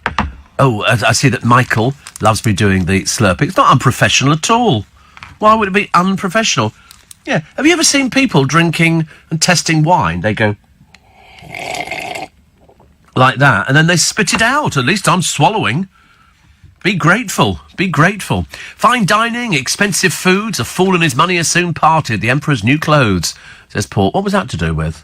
What was that one to do? I'm losing track of them now. You have to keep up with me. Also, this woman, why on earth she smuggled 24 gerbils up her skirt, I've got no idea. They're worth up to 114 crowns. She said they were for friends. Odd gift. Most people take a box of chocolates. And also, the most... Please don't write in with this one. It's not really for us. It's the number 1 car colour is a nifty shade of grey. Grey. Number 10 is beige. I wouldn't have beige. Bronze is at number... Who has a bronze car now? Who has a bronze car? Green is at number 8. Orange... Number 7. Yeah, some cars would look good in orange. Silver is number 6. Red is 5. Blue is 4. White is 3. Black is number 2. And grey is number 1. So I'm obviously on trend. And if I'm on trend, I'm quite happy with that. Because I never know, actually. I never know if I'm on trend. And my friend Danny, he says, in my 28 years of residing in Yorkshire, I've never heard of any of those words. I've never heard of it either. I've never heard of it. What an odd thing. There you go, somebody for your programme this morning. You do that one. It's in the, which paper it's in? It's in the Daily Mail. In the Daily Mail. I think it was in the Daily Mail. It just seems an odd thing, doesn't it? These sort of words which are sort of coming out. But then in different parts of the country, people talk about different things. The 3-day forecast I'll come round to in a minute, because I'm sort of intrigued by the 3-day forecast. I've lost the blooming thing now. Where's it gone, honestly? Typical... yeah, make sure that they can speak Yorkshire. Page 31 in the Daily Mail today. This is a historian. The Yorkshire Historical Dictionary. It's got more than 4,000 words. Nobody will have heard of these words, no matter how much. You know, if you've lived 28 years in Yorkshire, there's also other ones. Eaves, drop, hamlet and midwife are still in common use. Garay is a noisy row. Or custrel, beggar, are largely forgotten today. So he jotted down on index cards words that he came across in books, diaries, manuscripts, monastic records, and church court papers. Now, it's all very exciting, isn't it, honestly? And it's getting ever closer, ever closer. Here is a piece in the Mail today on Hastings Pier. Some bloke bought it, and they managed to get a lottery grant to do it all up, and he promptly closed it to everybody. And he's a gold Mercedes driving sheikh. He bought it for 60 grand, installed tacky fake animals and blaring pop music, and then closed it. Now the locals want him out. They don't like him. He looks a bit flash. Flash we don't do at all. But he was given loads of money to do this thing up, and I do like a pier. I do like a good pier. But it's not looking very promising for all the people down there who want to go onto their pier again. They want to go down there and enjoy it. But you can't, because he's not letting you on there, so it's as simple as that. Anton Deck looking very happy as they're going to come back together, and Love Island's Olivia Attwood thanked police for finding her 2 stolen Mercedes cars. Don't make a big drama about it, dear. Don't make a big drama about it. OK, you lost them, now you got them back again. End of that. And, of course, there was another picture of her attending a party. She's another Dreary from Love Island. Another Dreary. And she says, they've been abandoned, so I can't thank everybody enough for getting the word out. They didn't, dear. They were just abandoned. OK, simple as that. By gum, it's getting a bit nippy out there today. Need to get my chops warm. Yes, I thought you got it wrong, though, didn't you? You said, I buy gum, but it's not. And Jackie goes, oh, there's a lot of hair going on there, dear. Is it a wig? Not sure what's more annoying, the slurping or the coughing. Well, you get both on this programme, love. I'm not sure what's more annoying, bleach blonde people telling me how to run a programme. Goodness sake, honestly. I highly recommend, says Hannah, a hot air balloon trip, but with weather constraints, you're very lucky if they give the go-ahead on the day. Yes, they have to. It's got to be right, hasn't it? I suppose the Masai Mara seems much better. Bunny in Oxford says, I missed the spike for the first time in ages. As an insomniac, I can't understand it. Anyway, to contribute to your urine topic, I pee outside to keep the deer off my plant pots. Will you? Some bloke got into trouble the other day, talking of deer, and I can always do a good link to a good news story. And this was somebody who rescued a deer that had fallen through the ice, and they took it home to nurse it. They're being prosecuted. They're being prosecuted because you're not allowed to take deer home. Good morning from Kerala in India. Apparently, India's 5th Prime Minister, Morarji Desai, used to drink his own urine. He was a long-term practitioner of urine therapy. Yes, I mean, Anisha, a lot of people do it. It seems weird to a lot of other people. And Barney in Beckenham, absolutely not. Absolutely not. Huge fan. Christine says, did you watch Ben Fogle's programmes Life in the Wild? They're fascinating. I haven't. Well, I might have done. I've watched loads of things that Ben Fogle has done. You mention of that woman's visit to a hospital reminded me to tell you this. Over Christmas, Steve, my mother-in-law asked me to return her ambulant heart monitor to the hospital. Being Christmas time, most departments were closed, and I was directed hither and thither. So by the time I reached the correct desk and handed it over, I'd been whipped into a bit of a grump. When the nurse opened the package, she announced, "Oh, it's a heart monitor."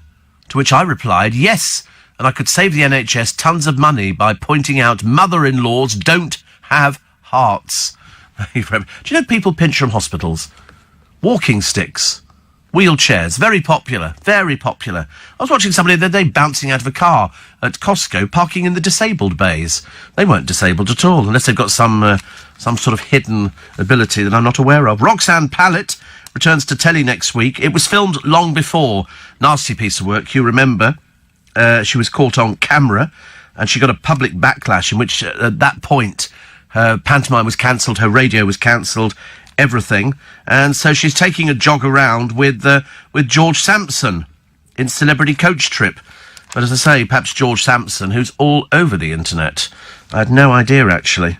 But she knows a TV comeback is not going to happen anytime soon. Good, as long as she's aware of it. The amount of people's lives she tried to ruin Ryan's life. And it was only when she was shown the actual footage that they realised it was her problem. Davy Boy Beckham still dressing like some extra from Peaky Blinders. Do you think he goes in and goes, "Victoria?" And she said, "Yes." "What shall I wear today?" "Oh, do your flat cap routine. That's always a good laugh, isn't it? Covers up that funny hair." And so he goes out wearing sort of a shirt. He's got jeans on. They say he donned a flat cap and a snazzy green cardigan. He looked like a reject from the 60s.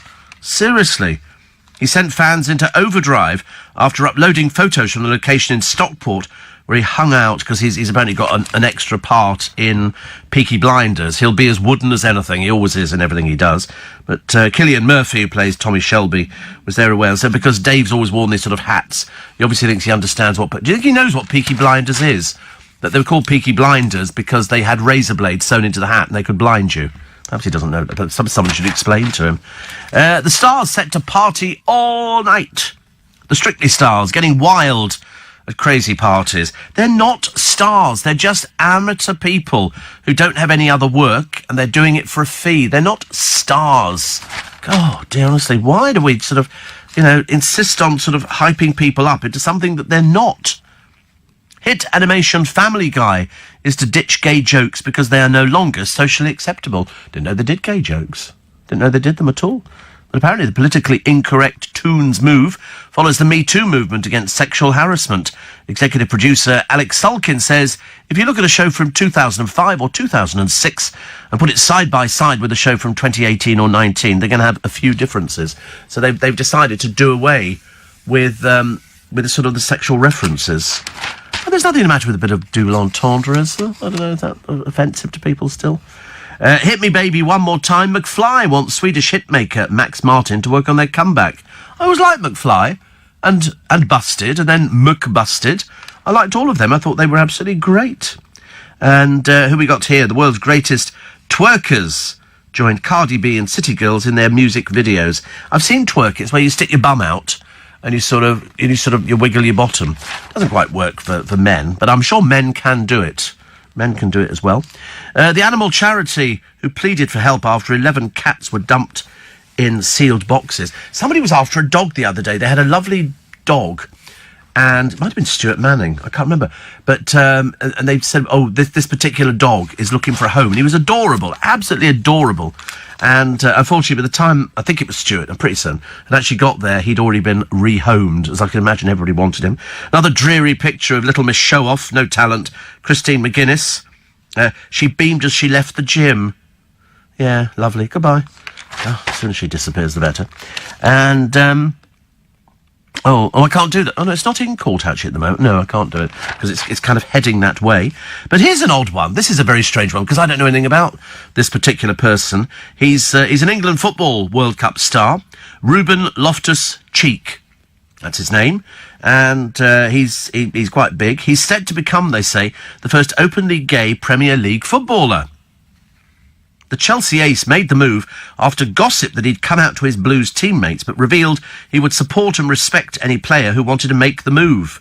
He tweeted, "Any player who came out as gay, they'd have my full support and respect, but the rumour isn't true." Justin Fashanu was the most high-profile gay player, revealing his sexuality towards the end of his playing days. The troubled star took his own life, aged 37, after allegations that he'd sexually assaulted a 17-year-old boy in America. Isn't it funny? Gay players don't kind of exist. I think people know who they are, but they never come out, really, because the fans will give them a backlash. There really will be sort of an awful lot of trouble. I don't know why, actually, in this day and age. There's something about footballers that they don't seem to like the idea. But, of course, if you work out the fact that 1 in every 4 people is in a stadium of people watching football, there must be hundreds of gay people. Why shouldn't there be? It's only a tiny minority, but they don't come out. They don't come out until they've retired. The abusers. Oh, right. Yeah. But they normally shout obscenities from the oh, right. How tragic. Yeah. They're sad people. Generally, of course, hiding their own homosexuality, I suspect. That's generally how it works. The more against it somebody is, the more chance there is that they probably are. Steve, a friend of mine, bit of a hunter, found a dead stag, says Keith, on the roadside, took it home, skinned it and put it in the freezer. I think you're allowed to do that. I think you're allowed. But in this place where this deer was rescued, I don't think you're allowed to. Can't remember what it was, whether it's here or not. Bunny says, also, my husband's away at the moment and he knows I'm up when I get a shout out on the radio. He obviously listens to the show. Do you think England are doing better in the football because Gareth Southgate is a Yorkshireman these days? Is that an in-joke that I'm not aware of or something? Yeah, because he does actually live. He's from Hertfordshire, but he does live in Yorkshire. Put wood in hole. It's fair mithering out there. Closed door. It's freezing. Yeah. Listen, none of these words feature in that Yorkshire thing. I mean, seriously, it's very strange. Because even a friend of mine, Danny, who lives in Yorkshire and he's done it for years and years and years, he'd never heard of these words. Will Guyot must be up, but then, of course, he always is. It's defo very, very cold out there. And to the person trying to send the fisherman's friend joke in, please stop, OK? We do get it. OK? It's an old gag and it's very tedious. I was in Bodmin yesterday, like one big council estate. I'm off to Burnley this morning. Hope I can understand them up there. I've never had any trouble understanding anybody up and down the length and breadth of the land. It's just that, in the Geordie Shore programme, I mean, that really does sound quite desperately sad and lonely. But mind you, if you go to Essex, I promise you'll find some lovely little villages, some lovely people, and nobody is like anything on The Only Way is Essex. They only seem to come out at night. It's all these bad drag queens. And even though they all look like Chloe Sims and all these other people out there, they don't look like that. I've told you before, I've been to the Essex show every year. There's been nobody who's ever looked like any of these people because they're sad people. They're sad people. They don't really exist in the real world. There aren't people who walk around looking like Gemma Collins. These are sort of characters, and then they give them a storyline to play up to, and they like the storylines. Brexit traitor Ham blasted. Philip Hammond branded a traitor for telling business chiefs the threat of a no deal could be stopped. Good grief. Good grief. I don't know where it's all going to end. Where is it all going to end? Having watched Question Time, as I say, with the new presenter on it, I mean, she shouts over everybody. She seems to be fairly well informed, but unfortunately, when you put Diane Abbott on a programme, the whole thing descends into some farce, because she doesn't appear to understand questions, and she certainly doesn't appear to understand anything at all, but she's very good friends with Mr Corbyn. In fact, she's been very good friends with Mr Corbyn in the past. Also, what was this one? A doting son, looking after his disabled parents, lived off a tin of tuna a day for 6 months. It was a benefits blunder, so he had to live off a tin. Oh, I can't think of anything worse. Also, Kelly Brook tried to hold her Ample chest in. She goes out to Cirque du Soleil. Totem is at the Royal Albert Hall. It's a super show. If you haven't seen it, you should go see it. And the BBC's first female Deputy Director General is stepping down. And this is Anne Bulford, will leave this spring after becoming the number 2 to Tony Hall in 2016. He said she brought real insight and determination to the role. Of course, the rest of us didn't notice anything at all. Same old dull programmes, same boring old things we had to put up with year in, year out. Oh, let's do another baking programme. What has she brought to it? Nothing. Nothing. Just ridiculous. Good morning. Good morning. Great to see you. The Rustlers, stealing 500 sheep from a field. 500 sheep. 500 pregnant ewes, if you please. And they've got, you done it. And then somebody says, I think we've been fleeced. All the old thing. But they managed to get 500 sheep. I mean, that's an awful lot of lorries to actually get 500 sheep away, isn't it, really? And Holly Willoughby and John Barrowman are set for an I'm a Celeb reunion when they host This Morning. Apparently, Philip Schofield has a day off. Don't believe it. Don't believe it. He'll be filming another programme. Seriously, that's it. Pip Schofield doesn't do days off. He'll be filming another programme. Don't believe the claptrap. Otherwise, he'd have taken a week off. But he doesn't. He'll be filming something else, I promise you. Travel. Oh, I forgot about the travel, actually. I'm so sorry. 6 is the time. Next part of the programme, we'll play you some little clips of a couple of the guests who are going to be with us for In Conversation this week. And it's the boys' turn this week. It's the boys' turn. Steve, I've been cough-free for 48 hours, but now every time you cough, it starts me off again. There's nothing you can do about it. It's the same cough that we had last year and the year before and the year before. It's the tickly cough, which is always entertaining, I think, for a lot of people. Steve, Yorkshire place name Chopgate, pronounced Chopyat. That's how it's pronounced. Why does that? I'm surprised people can't understand English anymore. Even when you actually look at something written down, it's not like that. Who was that? That actor, Ranulph Fiennes. Is it? No, it's not Ranulph Fiennes. That's the Rafe Fiennes. They're called Rafe. I remember thinking, oh right, Rafe. His real name's Ralph, but it's pronounced Rafe. Perhaps I should think of some pronunciation for my name. It's spelt Steve, but it's pronounced Satebi. Actually, I just thought of that then, actually. Sorry? Chevet. Well, it's quite funny. It's like Thomas. Thomas is a very common name in this building. I've told you before. We've got lots of Toms in here. Lots of Toms and Thomases. I don't know if somebody's Tom, whether they really want to be called Thomas. Or the French just call them T. You know, because you can't be bothered to do the whole thing. We got a middle name? Got a middle name and Tom... 2 middle names. Oh, wow, what are they? That's cool. 2 middle names. I'm all in favour of those. Sorry? You got 2 as well? What are yours? What are your middle names? James. Levin. Oh, right. Levin must be a family name. That's it. Is it after your dad's... Oh, right. His dad's favourite drum was Levin Hill. So apparently he's been called Levin. I don't even know what that is, actually. But it's quite nice. I quite like it. It sounds suitably Scottish. Or your 2 names? Frederick John. See, Frederick must be family name, mustn't it? Both grandfathers. There you go. You see, people do that, don't they? I'm just boring old William. Boring old William. Some people don't even have middle names. But I'm William. My dad was William, and my brother's William. We were very unadventurous, I'm afraid, as a family. Steve, those 500 sheep that were... they're all pregnant. They're all pregnant. If they sell the meat, somebody's going to get a bucket. Thank you. And Phil says, can you give my son Callum a shout-out? It's his 21st birthday tomorrow, and he's a massive fan. 21, honestly. So near and yet so far. 20. I was trying to think what I was doing at the age of 21. Working, I think. I don't think I've ever not worked. Debbie says, urine's very good for athlete's foot by soaking your feet in a bowl of your own urine or rice water. Little bit of a difference, I think. Little bit of a difference. I've heard the one about urine very good, and also for jellyfish and stuff. But to be quite honest, we don't get many jellyfish in Twickenham. We haven't had any for many a century now.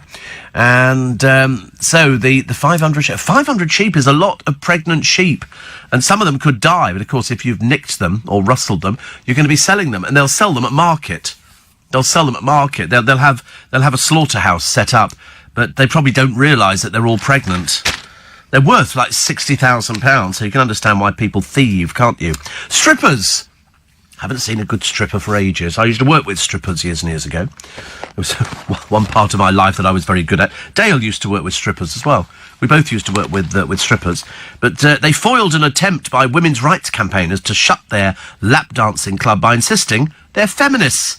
Objectors had labelled Urban Tiger a sexist establishment as it tried to renew its annual sexual entertainment licence. Didn't know there was such a thing. But apparently, the council rejected their plea after hearing the dancers work in a safe environment, and the club's barrister, Philip Colvin, told the hearing they regard themselves as feminists. They had 37 dancers in this club and 7 bar staff, all female. Well, of course, because the people who are going in there, unless they're lesbian, are going to be blokes, and they want girls to serve them. There were 16 objections by gender equality groups to the licence on moral grounds. One said, the club is a reminder of my place as a woman in society. But anyway, somebody also wrote, I'm a woman and visit here with my partner regularly. I enjoy it. You see, I suppose women can go. Rita Ora would go to a place like that. Cara Delevingne would go to a place like that. What have we got? 5 to 6. Also, Reggie Cray. I don't know where this story's come from. This one pops up in all the papers. He annoyed fellow lags. Reggie Cray. If you don't know who Reggie Cray is, then you'll have to look him up on the internet. I mean, he was a long since dead so-called gangster, and a bit of an idiot. Him and his gay brother Ronnie committed sort of some crimes in the East End, and they were sort of legendary. But it was all a bit tedious. They didn't really do an awful lot. But anyway, when he was in prison, because he spent most of his life in prison, in fact, both of them did actually, he used to play Engelbert Humperdinck singing, "Please release me, let me go." He told a pal it silenced the idiots, shouting from different cells to each other. He also said he missed his mum Violet, twin Ronnie and dog Mitzi. About 50 letters that Reg wrote in 1970 to a pen pal called Cheryl go up for auction. In other words, Cheryl's obviously decided that these things are worth money, and they probably could be, actually said. Of Ronnie in jail in Durham, the gangster said, I received a letter from Ron today. He seems okay, but upset because he's not allowed to visit me. I feel the same. Reg died in 2000. Ronnie died in 1995, so 5 years prior to it. In fact, there are interviews which you can see on YouTube. They were sort of, there are all sorts of myths that grew up around the craze about, they were violent, but they were the thickest pair in the sun. They really were. They had no idea about gambling, which was the big thing that came in. They didn't understand. They had a place called Esmeralda's Barn, and they didn't really understand how gambling worked. They just thought it was, Ronnie to pick up his little boys. Nobody ever dare say a thing to Ronnie. Camp as a Christmas tree. And there's lots of pictures with him online and on Google and everything else of him. There's always a pretty boy sitting very near him. In fact, actually, one included, it was in the bill. Billy Mitchell, I'm pretty certain, was one of those who went to the clubs because they had it. Barbara Windsor used to go to the clubs. Everybody did. Judy Garland went. Judy Garland played. Why do you London lot pronounce envelope with an R, envelope, when there isn't a... Nobody pronounces with an R. It's envelope. Envelope. You don't... Oh, you call it envelope. Where does the R come in? Oh, I've got an envelope. It's an envelope. Goodness sake, honestly, don't tell me we've got to start all over again. Bath or Bath? Oh, somebody the other day did it on the television. You know the one that we always had before? Shrewsbury and Shrewsbury. Apparently either is acceptable, or either is acceptable, because they had a bloke there who's the town crier from Shrewsbury, and he said people always ask him, is it Shrewsbury or Shrewsbury? He said, makes no difference at all. Makes no difference. David in Crouch End says, totally agree with you about Essex. It has some beautiful towns and villages, especially in the north, like Newport, Saffron Walden, Thaxted, Finching Field, and Halstead, Coggeshall, and Great Dunmow in central Essex. I was down there yesterday, met a friend of mine, went for lunch in a pub called the Crumpled Horn at Upminster. Great food and service. I don't know why Essex... It's because these terribly naff people appear on the television and lower the standard. The only sort of people you see looking like that are queuing to get into Sugar Hut, which, as I say, if you're not into that, you wouldn't go anywhere near it. When you're in Essex this Saturday, try Alex Restaurant in Brentwood. My granddaughter plays the piano there. Ooh, lovely. Sandy in Peterborough says our 7-year-old grandson called Warwick Castle. Warwick Castle. He can't understand why the second W in it is pronounced as an R.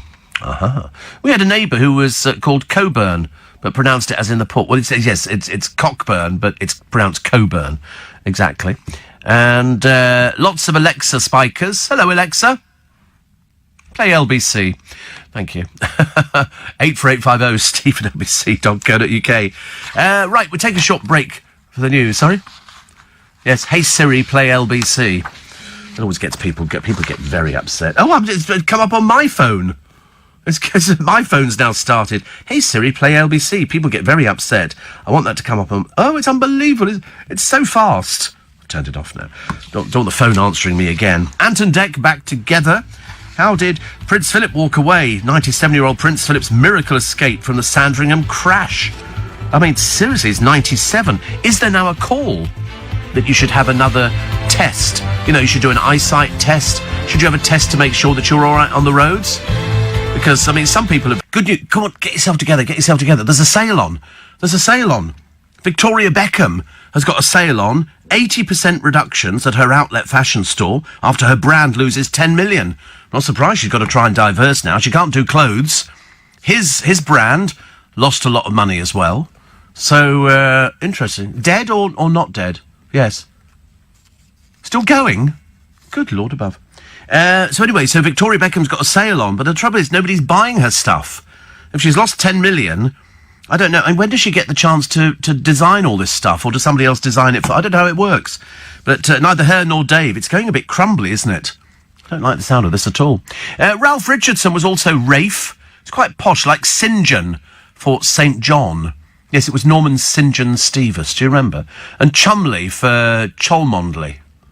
I always remember that because there's a connection down in Richmond.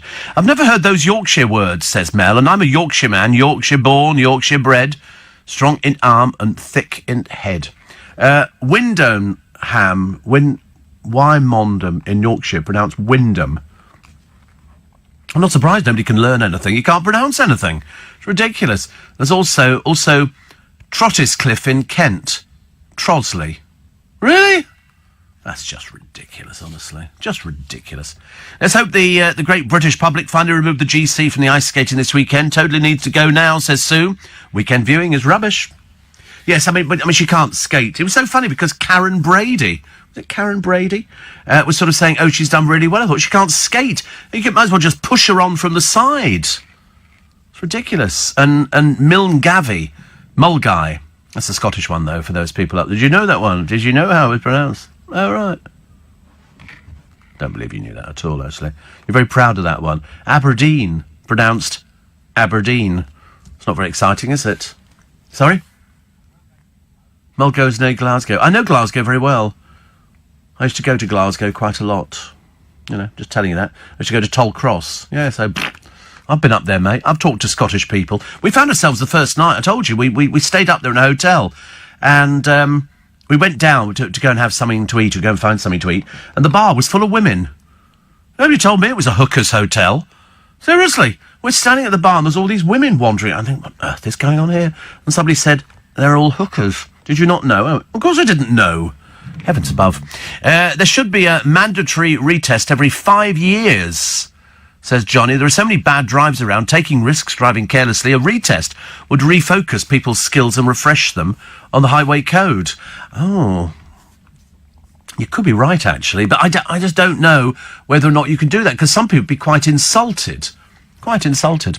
Steve, if it's going to snow, I wish it would just get on with it. The weirdest one, pronunciation, is Torpenhow in Cumbria. It's actually pronounced Trappener.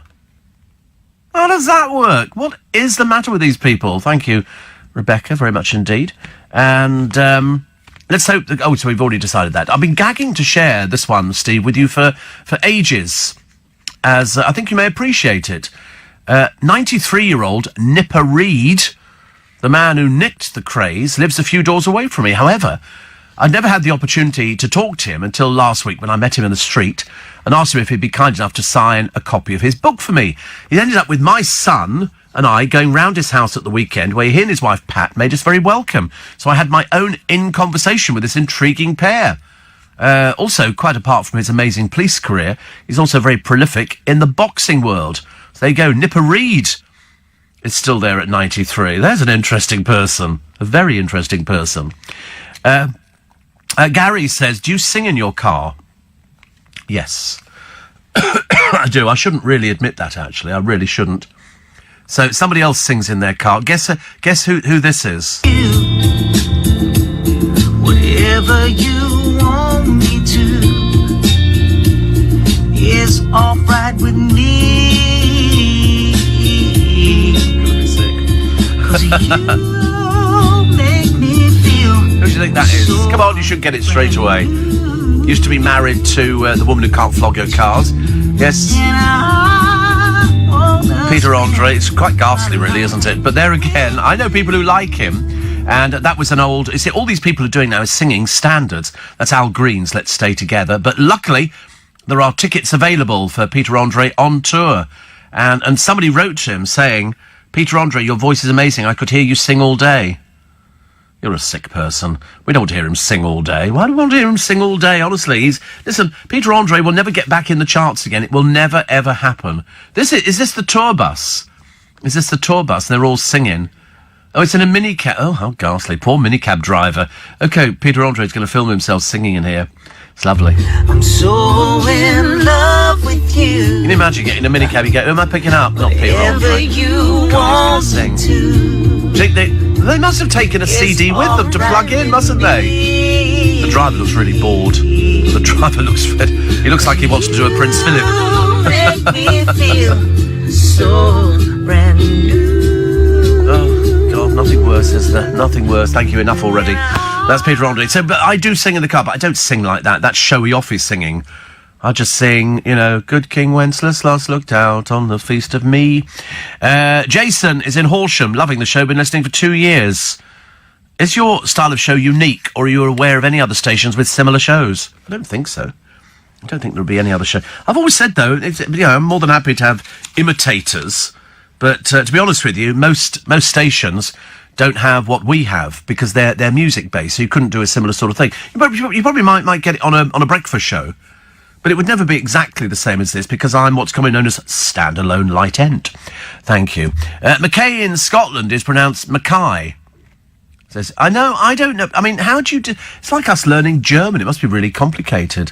Steve, definition of a Yorkshireman, a Scotsman with deep pockets. I don't think that's very kind to them, actually, is it at all? Aberdeen is known locally as Aberdeen. Has your Scotty boy got a good old Scottish surname, or is he mixed bred? Oh, no, he's got a good old Scottish name. Not. Not at all. No, he has there's a name from somewhere else, don't you? From Armenia. I know, it's a hybrid, what can I tell you? I was very lucky to get him. He was the last one hanging on the Christmas tree, so I got him. And as I say, I'm trying to change him. But, you know, if you can't even sort out somebody's haircut, what's the point? David says, as well as Wyndham, as Wymondham, pronounced Wyndham in Norfolk that you mentioned, there were 2 other places in the same county. One spelt Happisburgh, but pronounced Haysborough, and the other is spelt Stiffkey, but pronounced Stewkey. Is it? I wouldn't go to these places. What's the point of going there at all? There's a town in Kent called Pratt's Bottom. I have listeners in Pratt's Bottom. Absolutely. A few years ago, in asking a rather posh lady direction, she referred to it as Pratt's Botham. Well, that's like saying, isn't it, Clapham Common is really Clam. People talk about Clam. And where? Bulham for Balham. Yes, Balham, gateway to the south. In Twickenham, we just call it's Twickenham, OK? It doesn't change at all. It's lovely. Oh, look, a whole page on Eamon Holmes again. My God, honestly, the man who is so far removed from everything. He has a new show on a Sunday night with Ruth. Ruth seems... She can seemingly do anything, whereas Eamon looks like he's clinging on to life from the other end. He's getting quite old now. Quite old, and so they've given him a whole page, and you've lost poor Andy Hall. Andy Hall, who does the biz, he's just busy. He's been seconded to writing about Small Willies, I've noticed. That was the one who did the Small Willie story. How apt, Andy, how apt. Times Front page. Ugh, it's this Prince Philip story. It's going to run, isn't it? Shocked. I'd be shocked if a car rolled over. I don't know what speed he was doing or anything else, but he was unhurt. He saw a doctor. He does have a valid licence.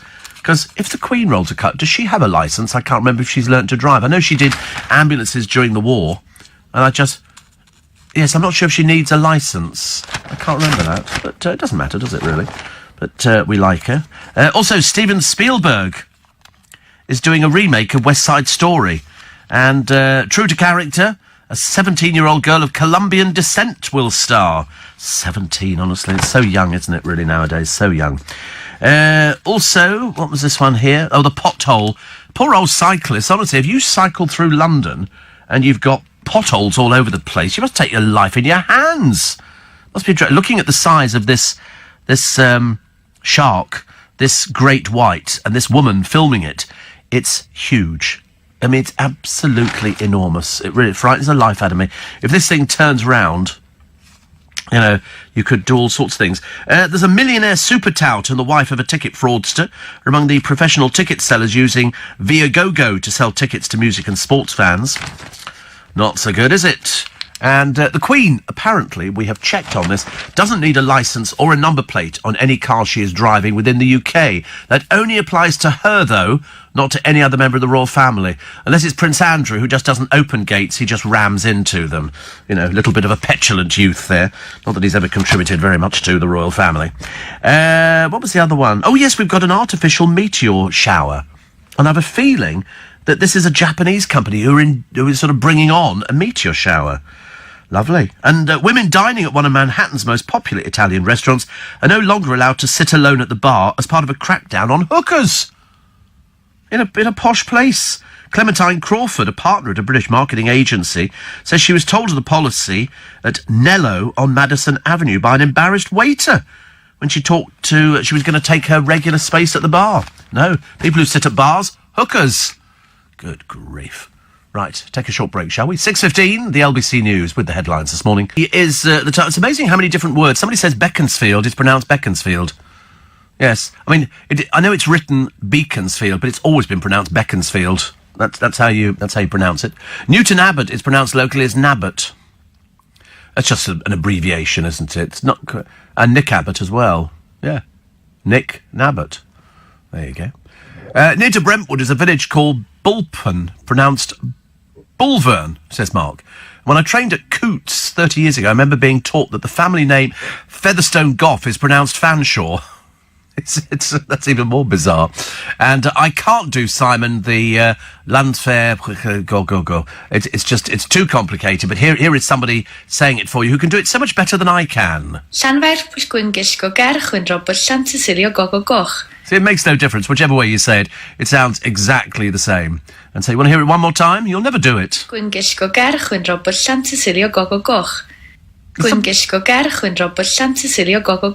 getting on my nerve now. I've tried to do it. I do, as you know, my Lynn is Welsh, and she speaks Welsh, and she can do that. See, I can't do that. I'm still trying to learn the words to Calon Lan, so don't bother. Stockwell is called St. Ockwell, is it? And then, just tuned in this morning, you may have already had this one, Kirkcudbright in Dumfries and Galloway is pronounced Kirkcudbright. I remember that because it appeared on a Victoria Wood sketch, and he said, over in Kirkcudbright, and she said, it's actually pronounced Kirkcudbright, and somebody said, but she wouldn't know that. So they did that. John in Newport, how dare you criticise Peter Andre's voice? He's amazing. Get him on in conversation. No chance. No chance at all. I couldn't do it. I couldn't have the courage of my convictions. I really couldn't. Paul says, talking about Eamon Holmes, see this morning and Sunday brunch going head-to-head for ratings? I know. It's almost like Eamon Holmes is on everything. You'd think the amount of programmes is on the way to be dropping off by now, but it's not. The irony is both coming live from BBC studios and studios next door to each other. Yes, but so he's got that, yes. I think they're doing it, I mean, I don't know why they have to do things like that, and why they think he rates. I didn't think he'd ever rated. My neighbour, who is 95, says Penny, still drives to the south of France in his small car. He can barely walk, can't get up the stairs anymore, and has survived cancer 3 times. Not sure I'd feel safe in the car with him. And Hannah says if Peter Andre's singing wasn't bad enough, who on earth was the other wannabe warbler on the taxi track?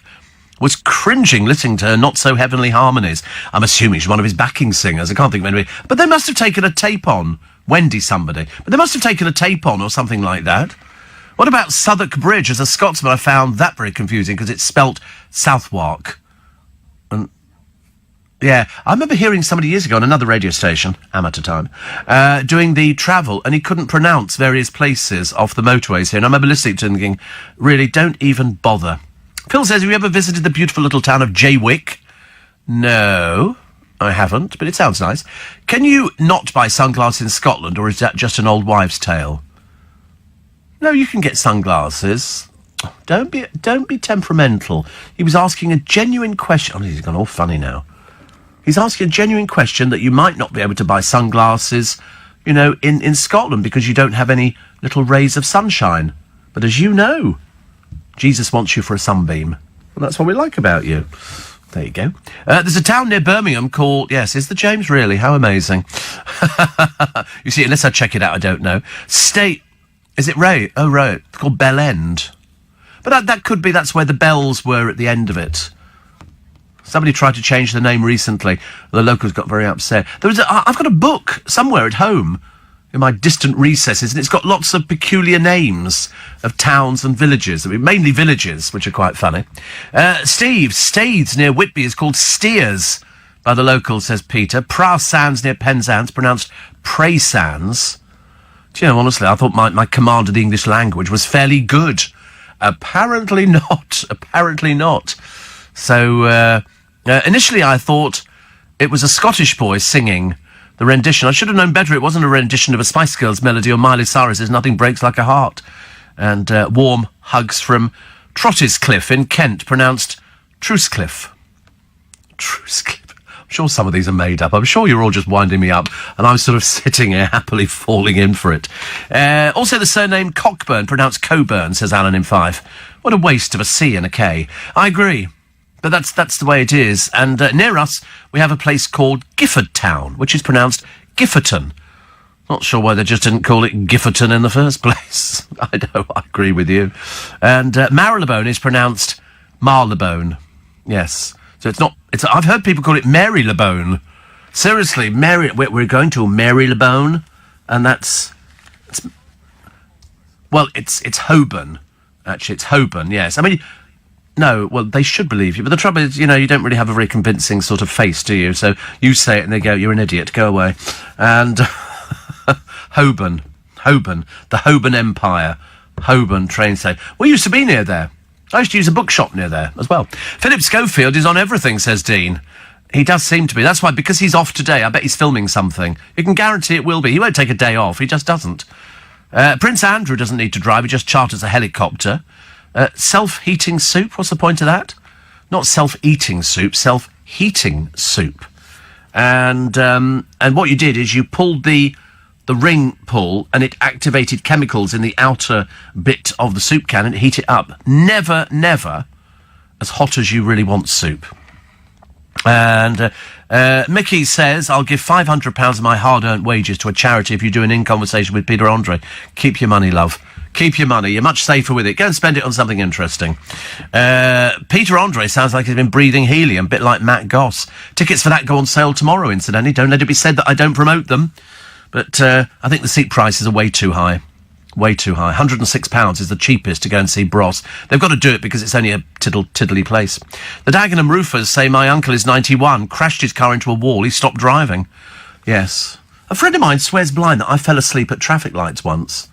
It's because my car's very quiet, and it's very easy when you sit at traffic lights just to forget that the thing's not actually going anywhere.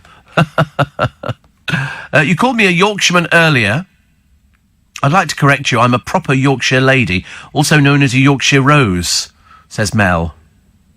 What's wrong about that? Can't you just... Isn't Yorkshireman... It's a generalisation. It doesn't signify which sex you would be. It's like, you know, because we've got Aberdeen boy with us, but he's originally from Armenia. That's where the family is, so he's sort of Armenian. And apparently we know this because he's got a big nose, he tells us. I don't know why. Is that indicative of Armenian people? Have you got an Armenian nose? I've never even thought about it. Never even thought about it. What do I know about Armenia? We've got him. That's all I know. That's all I know. It seems fairly pleasant. His command of English is good. He's very... He can be quite charming if he wants to be. I mean, right pain if he doesn't want to be. But, no, generally speaking, he's okay. He can't get his hair cut properly, but that's just, because he won't spend the money. Because, he does... I'm not saying that, he's a bit tight with the money, but he doesn't believe in wasting money. Which is probably good, actually. Steve, Pra Sands don't include Cornwall. There are a host of unpronounceables there. I know, isn't it funny? Cirque says, I've just Googled you. Always very unwise, actually. And you're not what I expected. I imagined you in your early to mid-40s with a full head of hair. Why would that be? Have I ever indicated I have a full head of hair, or I'm in my mid-40s? Early 40s? Late 30s? Late 20s? I'll negotiate anything. Steve, says Philip, some time ago Apple released an operating system called, is it Yosemite or Yosemite? Because there is Yosemite National Park, but it's spelt Yosemite. Clive Bull was discussing it with Will Guyatt, and Will could barely suppress his laughter, as Clive repeatedly pronounced it as Yosemite. Yosemite. Mind you, I got confused with Bros when they first started. There was an interview with them, I think, on Pebble Mill, and I called them brothers. Somebody said no. Steve, I've heard Streatham pronounced Streatham, says Dan. Yes. So it's St. Wreatham. And another one here. Oh, I can't say that one, Carolyn. I definitely can't say that one. No, I'm not saying that one. That's far too rude. But Steve, in Australia we say Loughborough is Loughborough, Peterborough, and so on. All right. That's why you're far enough away, I should imagine. We can't have people like you not being able to pronounce things. I'm not surprised taxi drivers drive round going, where are they? I don't know where they want to go. I've got no idea. Sometimes they have to hold up a little bit of paper. Grace says, my dearly departed neighbour was driving at 89, confused the accelerator with the brake and smashed into the neighbour's garage. Frightened the life out of all of us. Not surprised. Not surprised. Should we have a news check? I think we need one. We need a bit of sanity creeping in before we go to the front pages of the newspapers. LBC News Time, 6:30. The headlines this morning with Thomas Watts. Oh. Maybe not. Am I a little bit too... 7 o'clock this morning on LBC. I'm Steve Allen with you until 7. Nick will be looking at Prince Philip after he was involved in that serious-looking car crash yesterday. Our reporter will be live from Sandringham with the latest on the Duke of Edinburgh's condition. Plus, Nick will be asking if you think a 97-year-old should really be driving on Britain's roads. He'll also look at how and why Jeremy Corbyn is still digging his heels in over Brexit talks with the Prime Minister, and find out how this morning's very cold weather is affecting the morning rush hour. That's all with Nick Ferrari at breakfast this morning from 7 here on LBC. All the advice I can offer you is just literally say, make sure you've got antifreeze, make sure your water bottles... mine are heated, my water bottles. Is that normal, or is that... because otherwise you're just going to be squirting ice.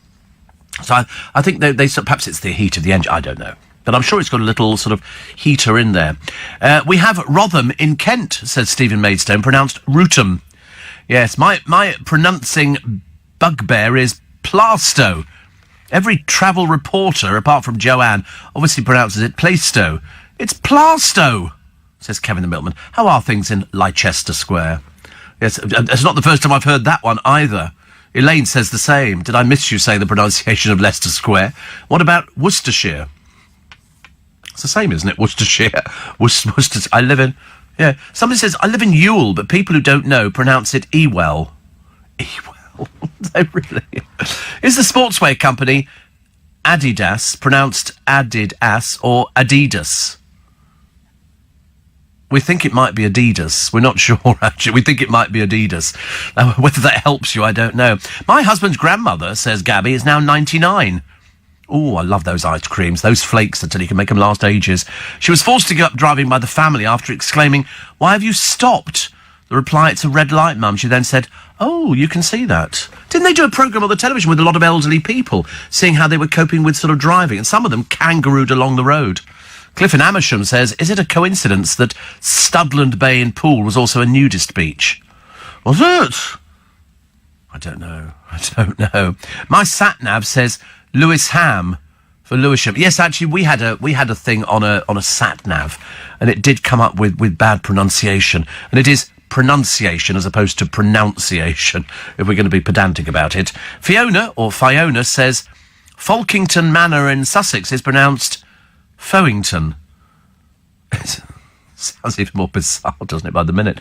There's also an Ardingle or Ardingly. That's what I've given up, actually. I don't think I'm going to bother going outside of London today because I'm quite clearly an idiot. Also, is it pronounced Gemma or just Fatbird, says Simon. Very cruel, honestly. Very cruel. I think it's pronounced Gemma.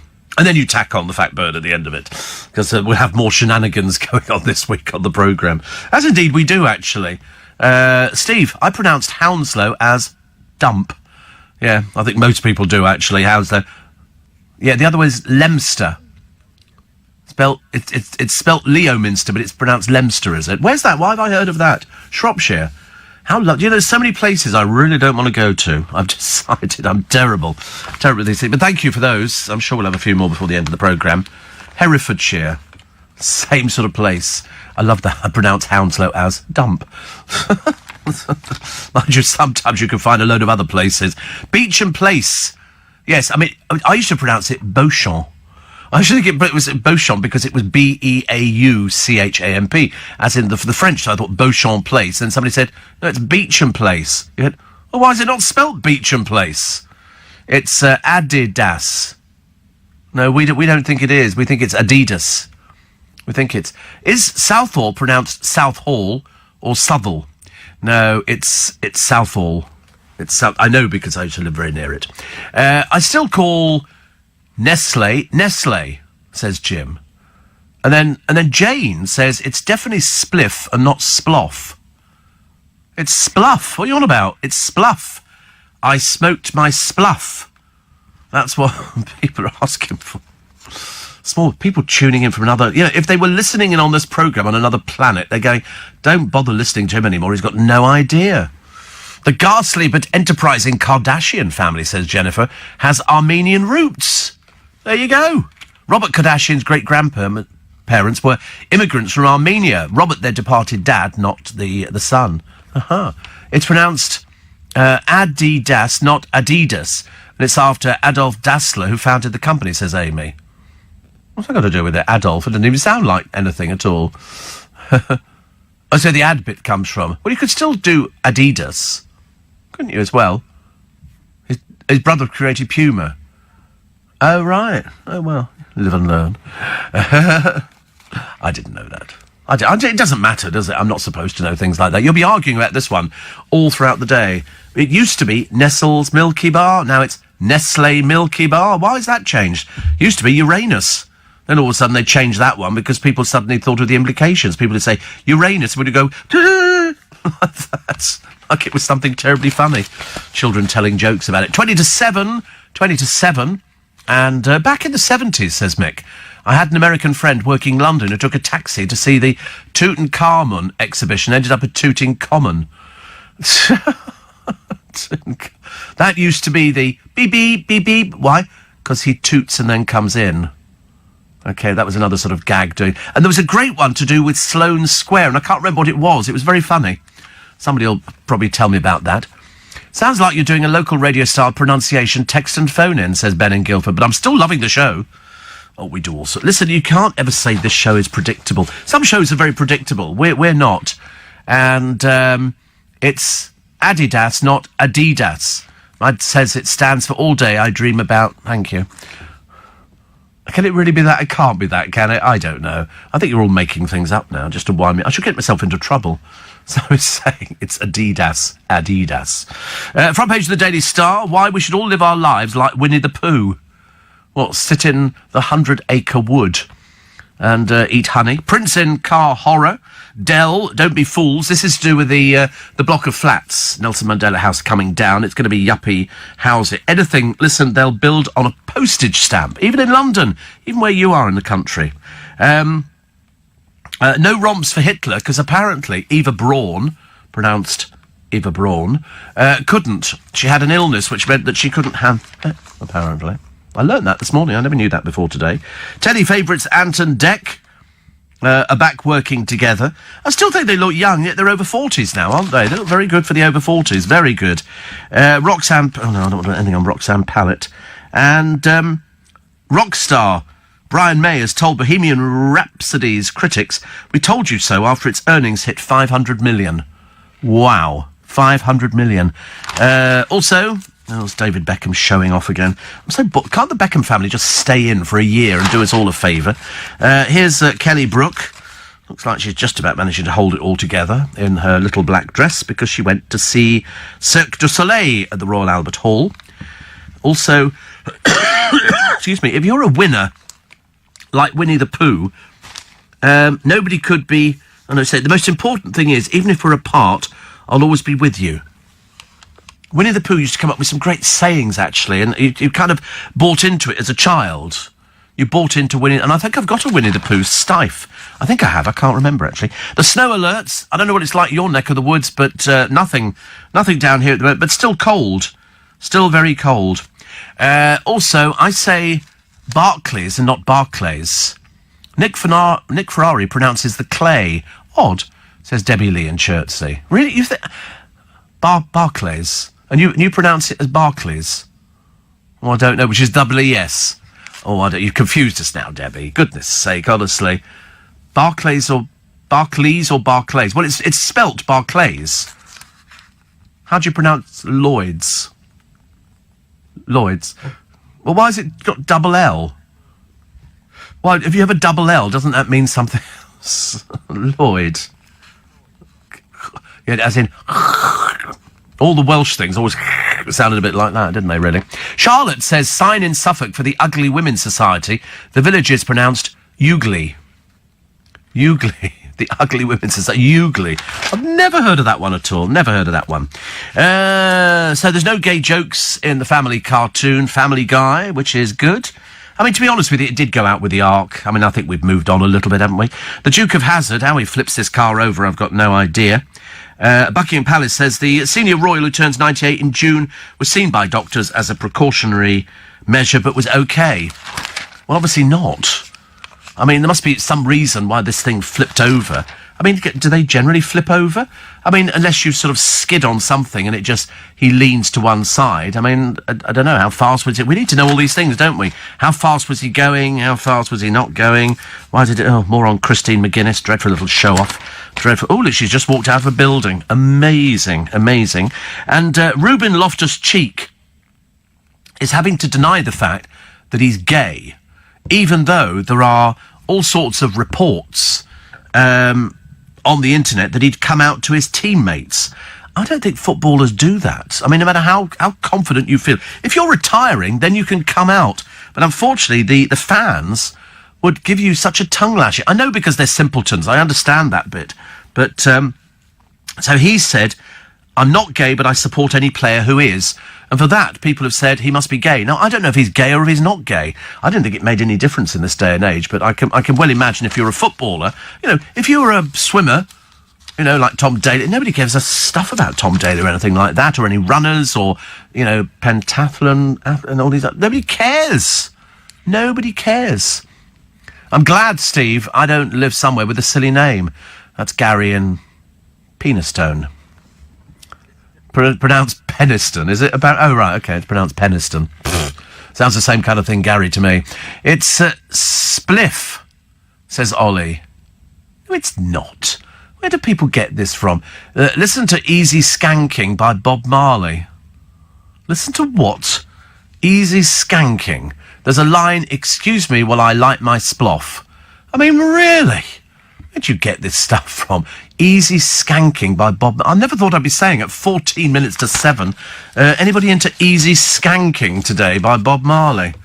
Let's try not to go there, shall we?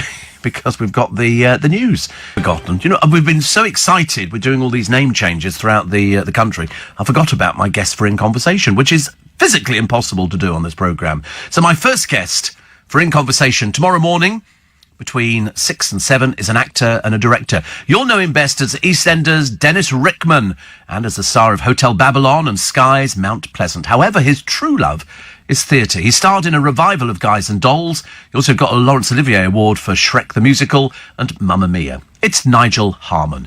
He's now touring the UK in the play which has just finished its West End run, Glengarry Glen Ross. There's a bunch of salesmen, and they're on a monthly sales board, and there's 6 of them. No, there's 4 of them.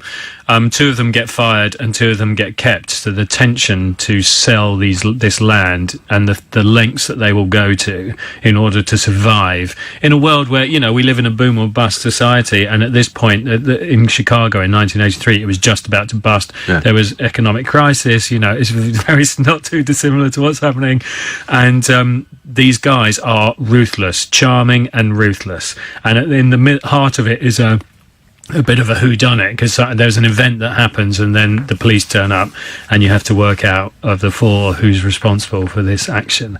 So they're incredibly ruthless, they're incredibly dark, they're incredibly funny. The language is so rat-a-tat-tat, machine gun, and very, very colourful, and the whole evening flies by. You literally sit down, take your seat, take a breath, and boom, and you're taken down this rabbit hole, and then you come out the other end and it's finished. So it's, you know, as an acting exercise and as an audience, you know, you just literally hold your breath, go for it, and come out the other end. So yeah, it's brilliant, and it's a hell of an experience to be in. The actor and director Nigel Harman, who'll be in conversation with me this weekend, tomorrow morning between 6 and 9, and then Sunday evening as well from 9 p.m. As well as Nigel, I'll be talking to a fellow actor who's also a filmmaker and an author.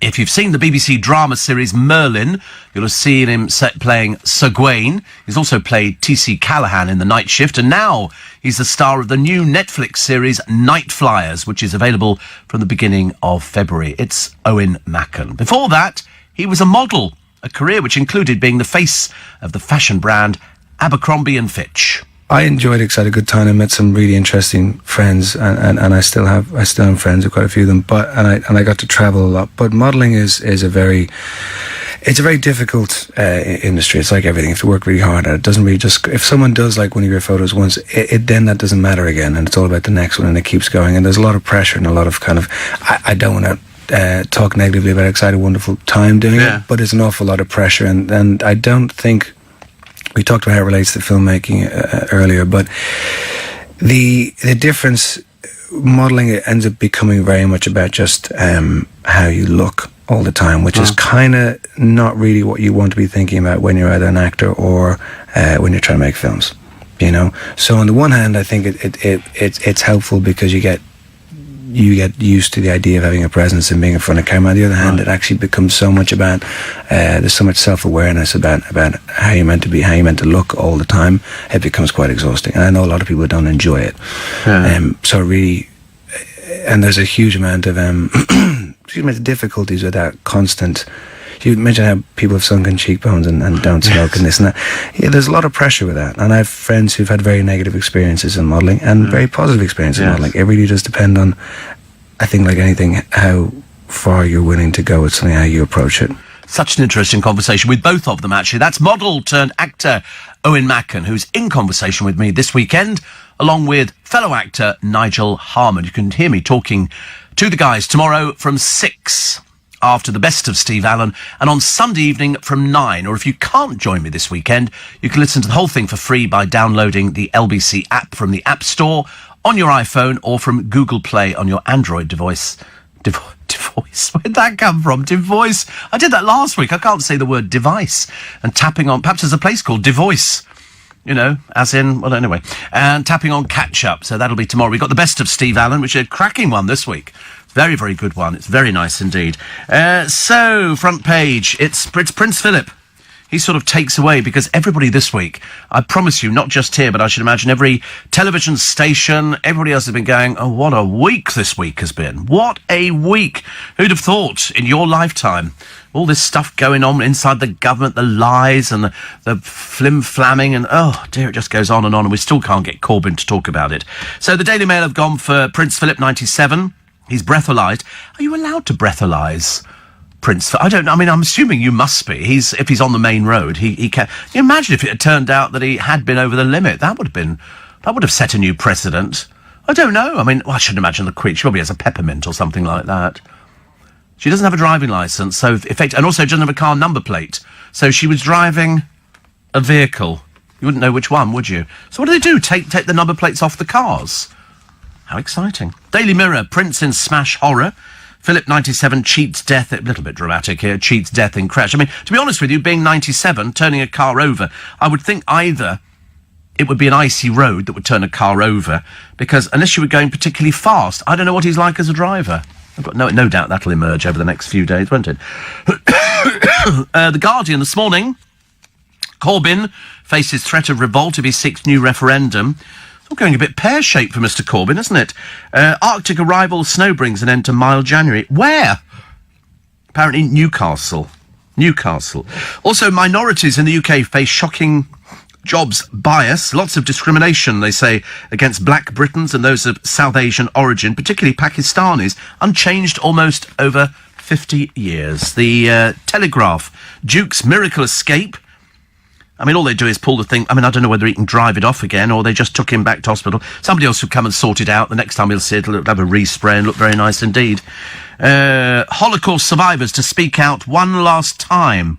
This is in a landmark film called The Last Survivors. Each has spoken in the knowledge that a few years from now there will be no one left who can bear witness to the genocide of the Jews. So this programme is welcomed. And what did I see the other day? Where did I go? Octopus. I saw octopus on sale in Costco. Costco had octopus on sale. I looked, I thought, ooh, no, definitely not. Not for me. Not for me. And probably for you as well, but definitely not for me. Sadly, I have to go. Thank you very much indeed for your company this morning. I think we've had a nice week.